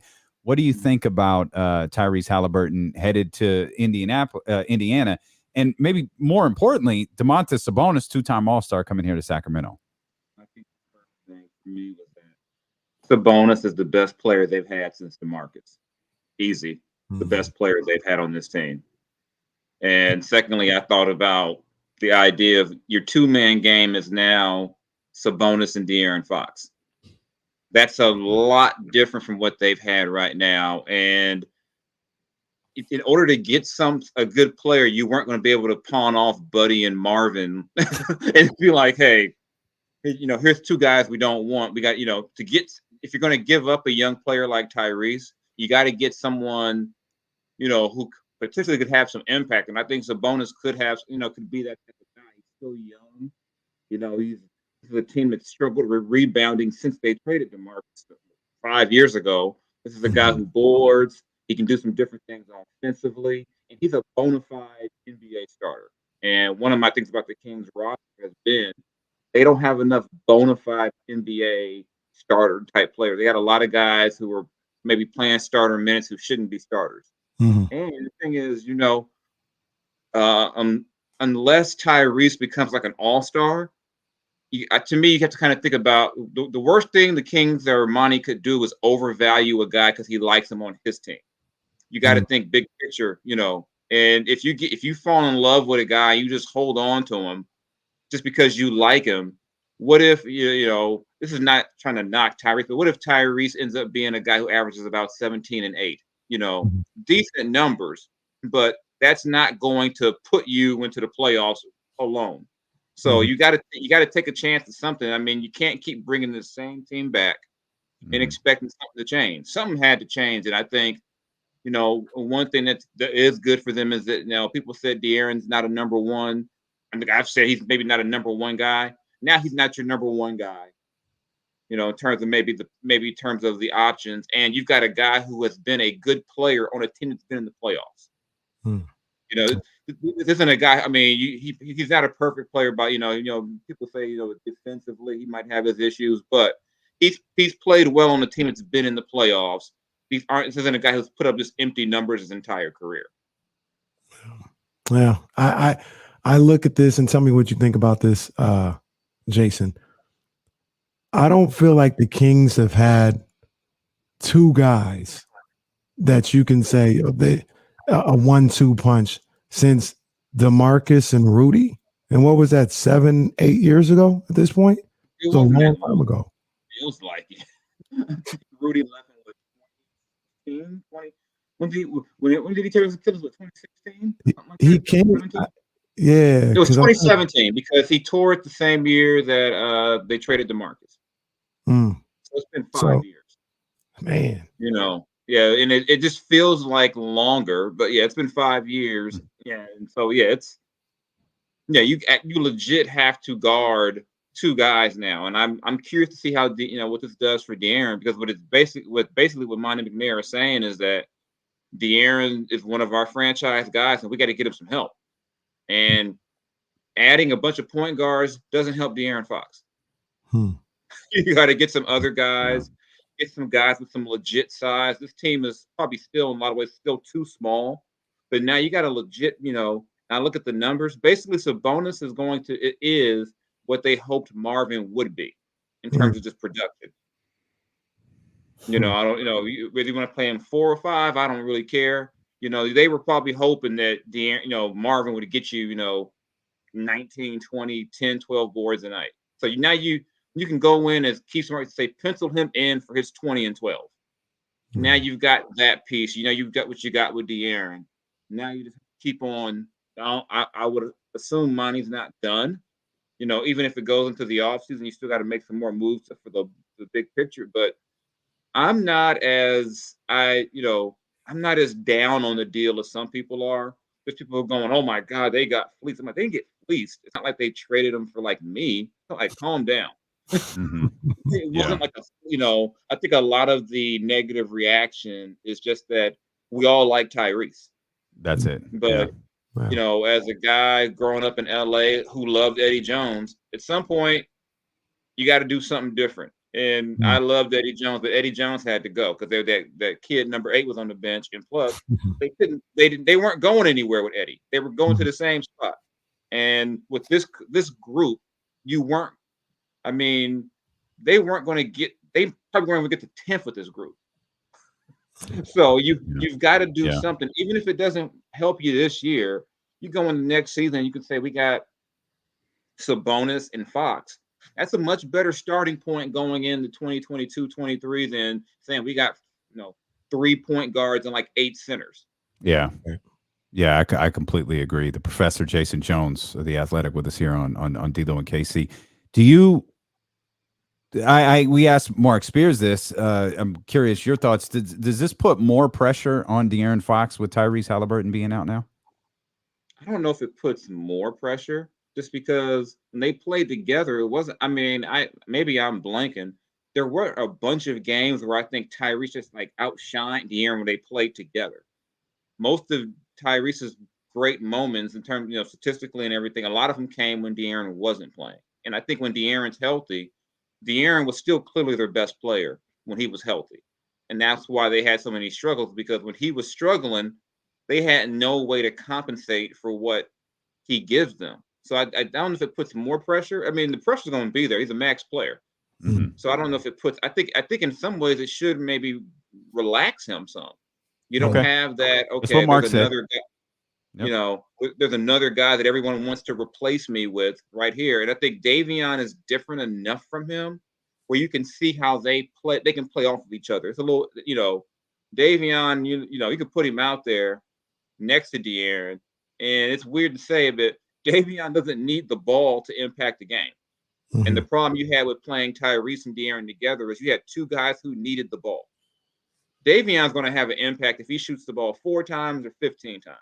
And now that we've seen that Davion has the people Baylor told me he can be a factor on offense, but Davion is going to have an impact no matter what, just because of his defense and the effort he brings and those type of intangibles. So I think that there will be who's the point guard? You know who the point guard is, and when you play Davion with De'Aaron, you can put Davion at the on the 1. De'Aaron can defend 2s, and I think if you get an engaged De'Aaron defensively with Davion, that can be hell of a defensive backcourt. I mean, that can be hell for teams if you get Davion, and when we've seen when De'Aaron's engaged defensively, he can wreak havoc. I mean, long arms, quick, good instincts. It's maybe now you'll see some of that, because that's probably to me the biggest area where Tyrese had to still get better as a young player was just defensively, just wasn't strong yet. We might now end up seeing that happen in Indiana, but the Kings are in a position where they just don't want to get to year 16 and missing the playoffs. So maybe this can get them into the play-in. If you get in the play-in, like Memphis showed, anything can happen once you get in that situation. So I think De'Aaron will be fine. I don't think anything really bothers him anyway, but I think this will be good for him just because you're the man in the backcourt. Now we got I really want to see what they do defensively now with those 2 guys. I think that can ignite some fun things out there for them. So you kind of touched on it a little bit, but what does this deal say to you about what the franchise was thinking? I mean, a lot of people were expecting them to, tank. They're out of it. The season's over. There were reports out there saying we're not tanking. We're trying to make the playoffs. I think this is, I don't want to say the best of both worlds. I don't want to necessarily go there, but this is a situation where they got a deal done that makes them better today. And even if they fall short of their goal, it's not like they went out and got James Harden and he could be gone as a free agent. Sabonis is going to be here for another 2 years, and maybe you can help build around with that. Is this deal telling you that they're not closing up shop on this season while still being able to have the opportunity to look forward? Yeah, and I think they kept talking about they weren't going to pack it in and tank this year, but what you saw in the court, you kept on saying, well, what are you going to do? Because this team isn't going anywhere. I think everyone can agree the group they had wasn't going anywhere. That group wasn't going to do anything for you. So I think it's the best of both worlds. Maybe Sabonis can give you a push to 10, and if not, you're going the next season with him and De'Aaron. Depending on who else you keep on the team, and you can start to maybe put together a better team that fits. De'Aaron's never played with a big like this. Right. He's never played with a big who can set him up. So, a lot of times De'Aaron has been the only guy who can get his own shot. You get a ball to Sabonis, he's going to get a shot. He can get his own shot. He can shoot the three. He's never had this is the best teammate De'Aaron's ever had. So I think this could make De'Aaron better, and maybe we do see the all-star version of De'Aaron because he's playing with a guy who is, in terms of talent and skill, the best he's ever played with in the NBA. It still feels like the roster's in balance, though. Like, do you think is it a necessity that more moves are made prior to noon Pacific Standard Time on Thursday? I think it would make sense if they were. But I mean, if you could get some more immediate help, on the wing. I mean, they still got a ton of centers, a ton of bigs, should I say? Which was always a weird thing going into the season. I mean, why they had so many bigs. I don't know what they can do, but maybe Jeremy Lamb helps a little bit on the wing. Holiday can maybe help them, out there as well. Kind of give them a little help in that regard. But I think even if it is unbalanced right now, you still got the, if you look at a trade, a lot of times I always say who had the best player in the trade, and they probably got the best player in the trade. As much as I like Tyrese, we're talking about where Tyrese is, February 8th, not where Tyrese will be in 2 years. Right. And and I think Tyrese may end up being better down the road. Who knows? But the Kings can't afford to sit around and go, okay, you know what? Let's just keep holding on and keep losing every year with the hope that in 2024 we now have this dynamic backcourt. But by then, you got to kind of replace. You got to replace a Harrison at some point. You still had Buddy on the books. That wasn't going to be there long term. They still got Marvin on the team. I mean, there's still some things that they're going to have to clean up as they get through past the deadline and go in the next season. But this is the most impactful trade they've made in season. I'm trying to remember, probably since Rudy, in terms of bringing in a player during the season. Because when they traded DeMarcus, they didn't get an impact. I mean, the impact player they got in that trade was Buddy. They didn't get any, but this is the first time since Rudy where they went out and got an established player. Said, okay, this guy's going to come in and can make a difference. Not kind of one of those fringe deals where it's like, okay, he'll come off the bench and maybe help us a little. Right. One of the guys that we've mentioned, and let me ask you this first: is Domantas Sabonis a power forward or a center in your eyes? And if he's a center, does that mean Richaun Holmes is on his way out in about 48 hours? I don't care. I honestly don't care. He's better. So you figure it out. If he's a center, Richaun backs him up. If he's a power forward, Richaun starts next to him, and then when they want to downsize, Richaun goes to the bench. I mean, it's pretty simple. I mean, to me, it doesn't matter. Because to me, it doesn't matter. He's better than him. I mean, who cares? I mean, I don't mean to sound cold, but who cares? You're right. He's better. It's about the team being better. And part of the problem the Kings have had is that they've put guys and said, okay, that's our guy right there, and didn't try to upgrade. I mean, if Richaun is your sixth man, that's a hell of a guy to bring off your bench. Right. And I don't think that would change Rashawn's level of effort or intensity or anything like that. But I'm not going to, when you got a chance to get a guy who's been a two-time All-Star who's 25, the last thing, if I'm Monty McNair, I'm worried about is, well, what do we do with Richaun Holmes? And Right. I mean, I feel that bad may that I sound laughed at that, but right. that may got you. sound cold, but this is a business, and you're getting a guy who gets you basically 20 and 12, and we're worried about Rashawn, who gets you what, 13, 12, and 7, 8. Mhm. To me, it's a completely different situation, and Rashawn can still be a valuable player on your team.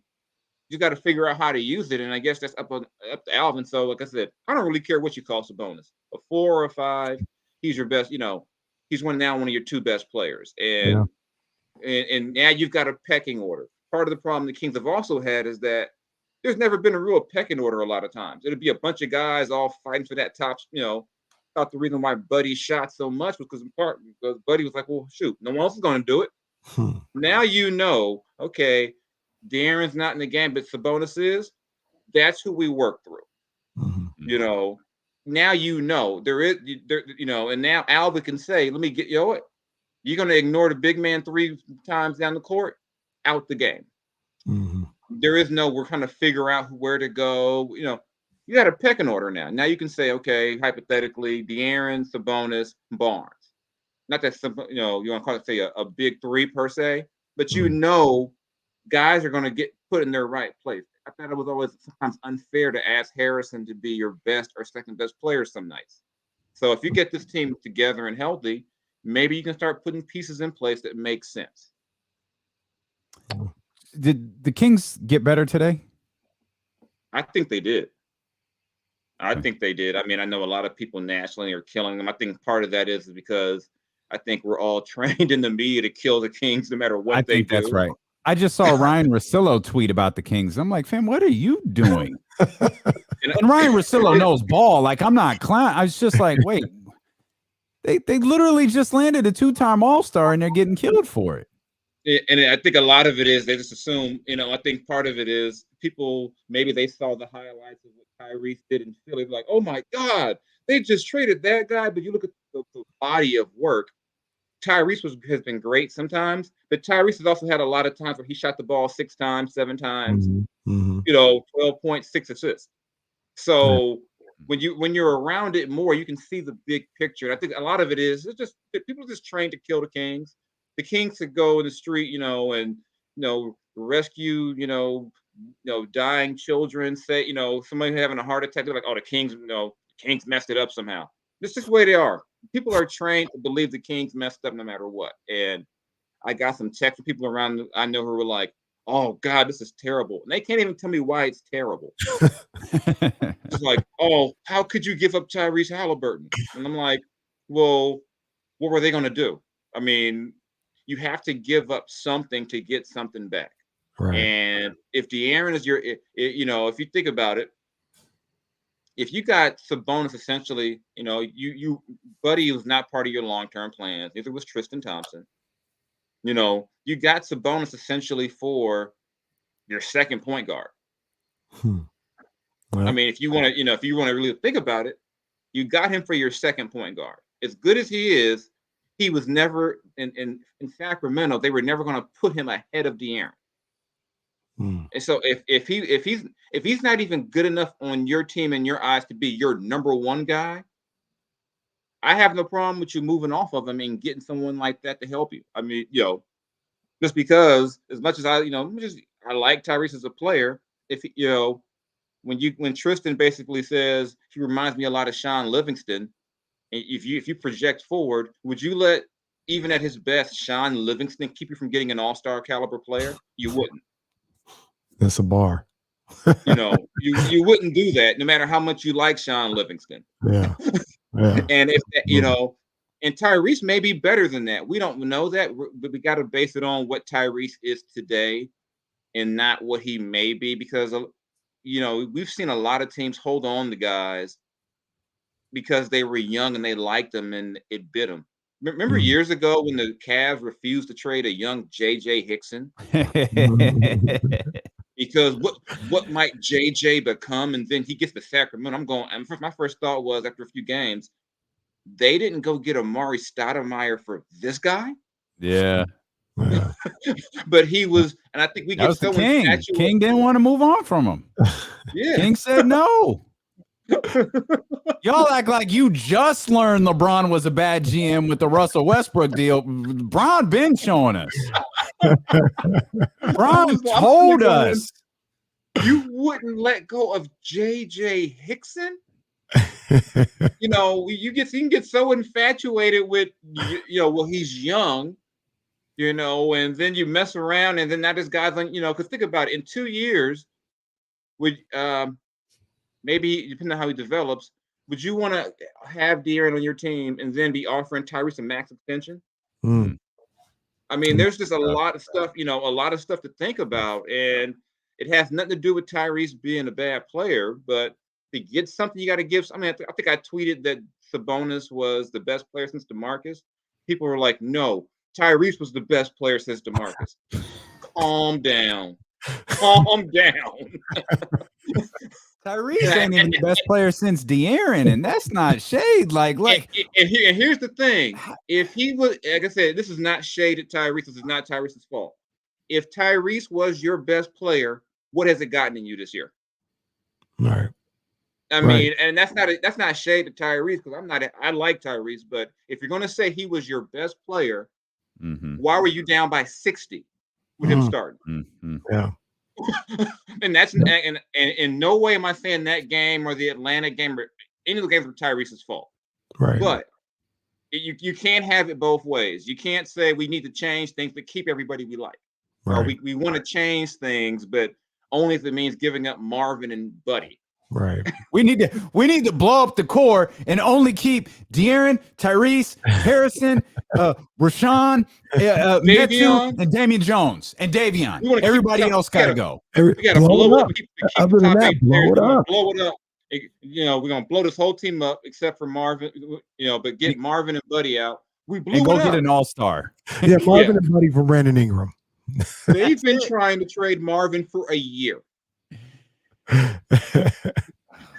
Now, look, I'm being honest when I say this. I'm being very genuine when I say this. I may chuckle. Damian may chuckle. Even Jason may chuckle. But I promise you, this isn't a joke. How are you going to remember Buddy Hield here in Sacramento?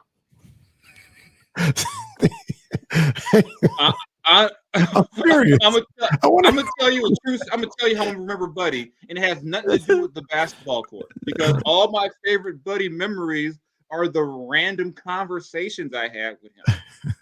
I mean, yeah, he would do some stuff on the court, but all my favorite Buddy memories have nothing to do with basketball. The one that jumps out to me first off is we were in San Antonio pregame open locker room, thing they used to do before we had a pandemic, and that OJ series had just come on ESPN. And this is when I realized, number one, that I'm older than all these guys. And number two, these guys are hilarious. We're just talking.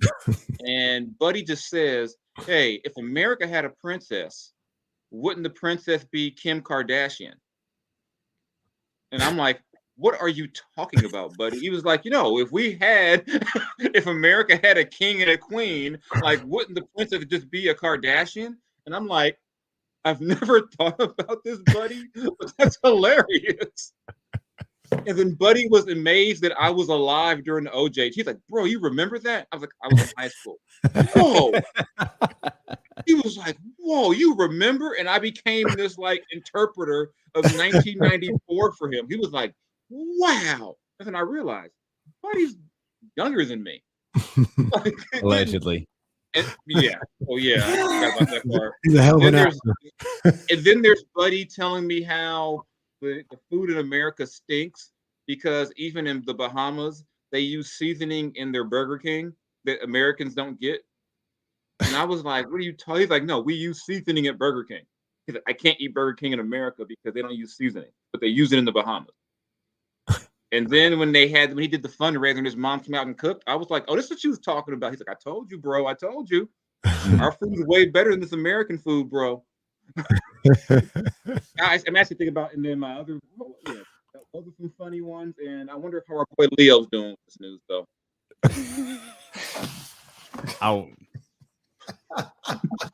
He's got to be devastated. He's still in the trade. F. You didn't get more? F. I shouldn't. I'm sorry. Just minding my business. Drewski. Just minding my That own was business. like that was a Shaq to Kobe lob. That was Kobe throwing it to me against Portland in 2000. That's part of my memories of Buddy. Just like Buddy being Buddy. Like I said, I think he's a cool guy. I always like talking to him. I wish him the best in Indiana. But poor Buddy, back in the summer, he thought he was going to be living in LA. Oh man. Now he's going to Indiana. This dude do not own a jacket that will prepare you for Indiana.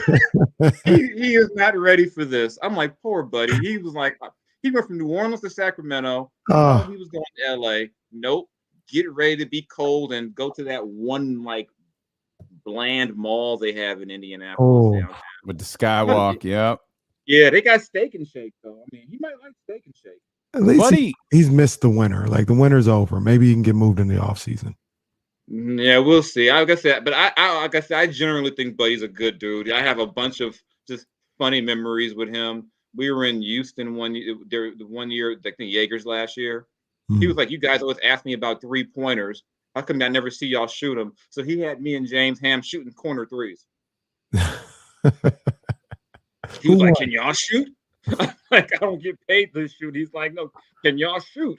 He said, "Y'all always asking me about shooting. I want to see, can y'all shoot?"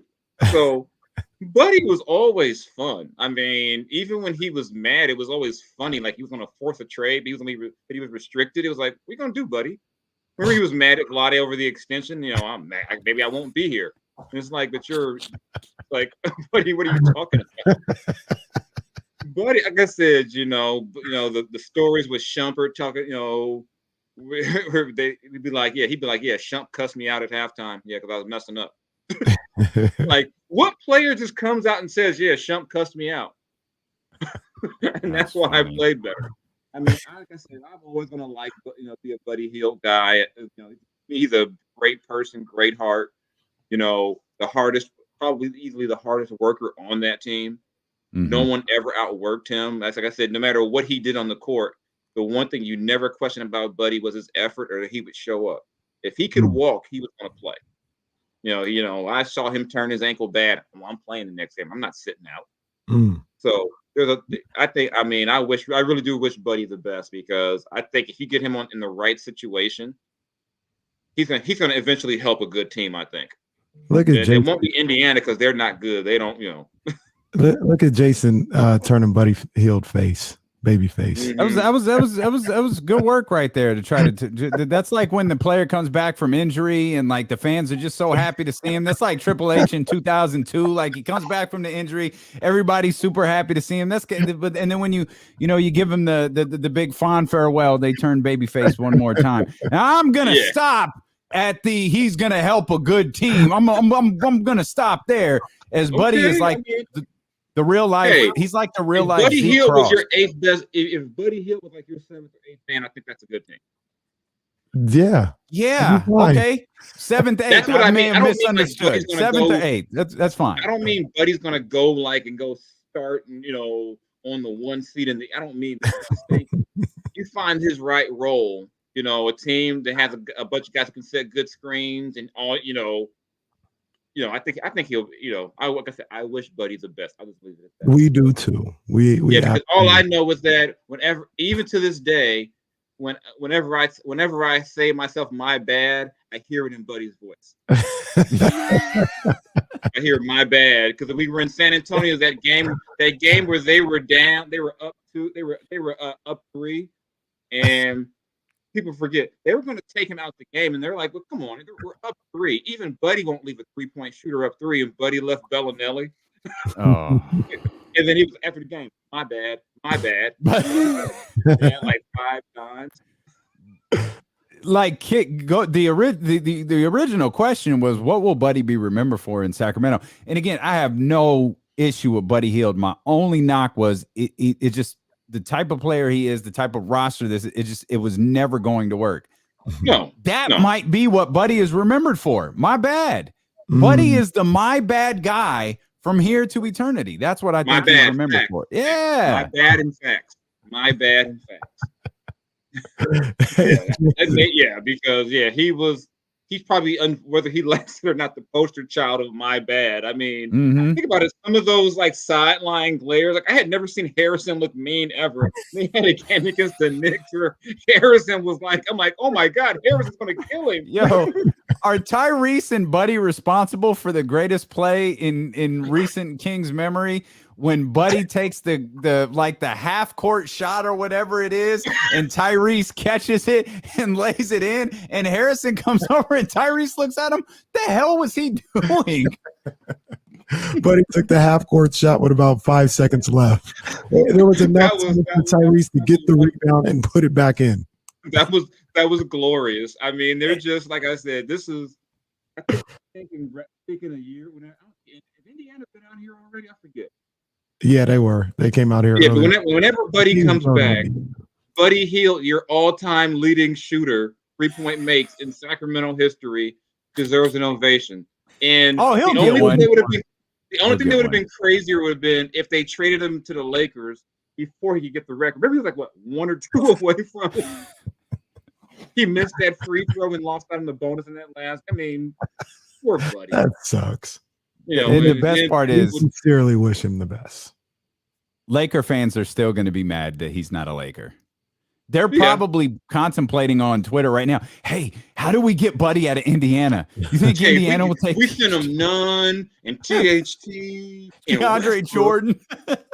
Yeah, if we send him Faze and like Westbrook, we can get Buddy, Brogdon, and Turner, right? Westbrook. That is like peak LA sports talk radio. That's peak LA sports talk radio. But then again, it's all fans. Every fan thinks that every other team wants their trash in exchange for their best player. Like, why wouldn't they take the guys that we never play for Julius Randle? I don't see why that wouldn't make any sense for them. Then, like I said, the same way Kings fans were like, hey, we can get an all-star for Buddy and Marvin. It's international fandom. Yeah. Like Buddy, Marvin, and a second-round pick. We'll get all around the world. It's the same song. Exactly. Yeah. Pretty much. I hadn't thought about this all day, but Mark just said, imagine this conversation with Tyrese Haliburton. You've been traded to the Pacers, and Buddy is going with you. God. Poor Buddy. He didn't do anything wrong. At least he's going with somebody he knows, but Buddy and Tristan get to go together. Oh, man. Well, Tristan got work to do. TT, Tyrese got his TT to go with him, so he's probably excited about that. Yeah, think about it. That's geographically, Indiana's closer to Wisconsin. Yeah, I mean, TT. Yeah, but I mean, that is cool, man. Don't do Buddy like that. Don't be like Tyrese. Don't be like, oh man, I gotta go with that. That's cold. That's cold. I don't think Tyrese gets down like that. Tyrese, I don't think he does either. Look, I don't think I've never heard Tyrese say a bad thing about anybody, even when he should. Look, Tristan gonna be like the parent, the dad that takes his kids on the AAU trip and says, "Look, you guys stay in the room. I'm going out on the street. Don't leave. Don't touch nothing. Don't leave. I'll be back in a few hours." That's the professor. Buddy will be a steak and shake though. Chilling. The professor, Jason Jones of The Athletic, man. Jason, thanks for jumping on with us and having some laughs, man. No problem. Nothing happened today, so it was nice to chill. Yeah. Nice and easy. Nice and easy. Appreciate you, Jay. Right, that's the professor. All right, man. Jason Jones right there, man. What a day it was. We appreciate y'all for being with us, man. Y'all repped YouTube and Twitch and Odyssey and all the different platforms that you could listen to the show. We appreciate you so much for allowing us to be a part of your Sacramento Kings coverage. Check out the latest edition of the Locked On Kings podcast, which is available for you right now. Check out the latest edition of the Kings Beat podcast, which is available for you right now. And of course, there's a Kings game tonight. It's the Kings and the Timberwolves. Make sure you check out Deuce and Mo in the night chat for more Kings coverage. We'll see you here. I expect another adventure tomorrow at noon. Tomorrow at noon-ish on Sacramento's #1 sports station, ESPN 1320. Go Kings. Bye, Tyrese. Bye, buddy. Oh my. Oh boy. Okay. Oh wow. Okay. It is 563. This is YouTube alone. Let's see here. Let's do the full score. It's 619 to 61. That's a huge number. That's like 6 times their normal audience. No, that's real. Yeah. No, that's making real. headwaves. We're making a dent. Yeah. Oh, dude. Hey. My hands are clean on this one. I get in trouble for laughing. That's pretty funny. Yeah, I was like, I was about to put that in the chat because that's what I was like, yeah, get him now. Like now during the commercial. I figured there was a reason he was doing it, but I was like, yeah, like I guess. And yeah, that's funny. Yeah, Danny's no need to tune into that. You've already heard what he has to say. Danny's a little Eric Bischoff. Like he got a little Eric Bischoff in him. Yeah. Don't need to tune in. You already know what he's gonna say. I ain't gonna do that, man. I ain't gonna do that. I wish the brother the best, man. Wish him the best. I ain't sad he's gone, but I wish my man the best. Nah, buddy. Appreciate you guys. Everything that Jason said is completely true. Buddy is a good human being, a really good human being. What he did for this team, not really interested in that. But he's a good human being. He's fine. Oh man. Good West Coast basketball on tonight. This crazy. You know we got a meeting at 4:30, don't you? Who do? We do. Oh, snap. Yeah. Check your work email, fam. We got a meeting at 4:30. Yeah. And with that, I think we're gonna go. Yeah, I think we're gonna go. I knew one of my tabs weren't open. It was the one I usually have for my mail. It's really hard to leave when there's still 576 people watching. Twitch was lit today, so shout out to Twitch for coming through. We appreciate y'all. Hang in there, Miss P. It's gonna be all right. Miss P, I think you're gonna be happy. I think this is gonna be good for this franchise. You're gonna win some games, man. I think it's gonna be all right. Oh, it might be, man. You know, I'm gonna need some drinks. I'm gonna need them. Fox is back. Fox is back. What, official? No, not official. Oh, social media official. I got you. I got you. Yeah, no. I got you. Appreciate you, Jeff Hardy. That's right. We wish him the best for another team. That's right. All right. This is stupid, Mike. So stop. What? That's dumb, Mike. Stop. What are you talking about? Somebody always come in saying something crazy, man. Yeah, no, it's fine. It's fine. Pino, Jersey, stand up. What up, baby? Let's go. That's funny. Paul Levesque. Let's see. That's not exactly what happened.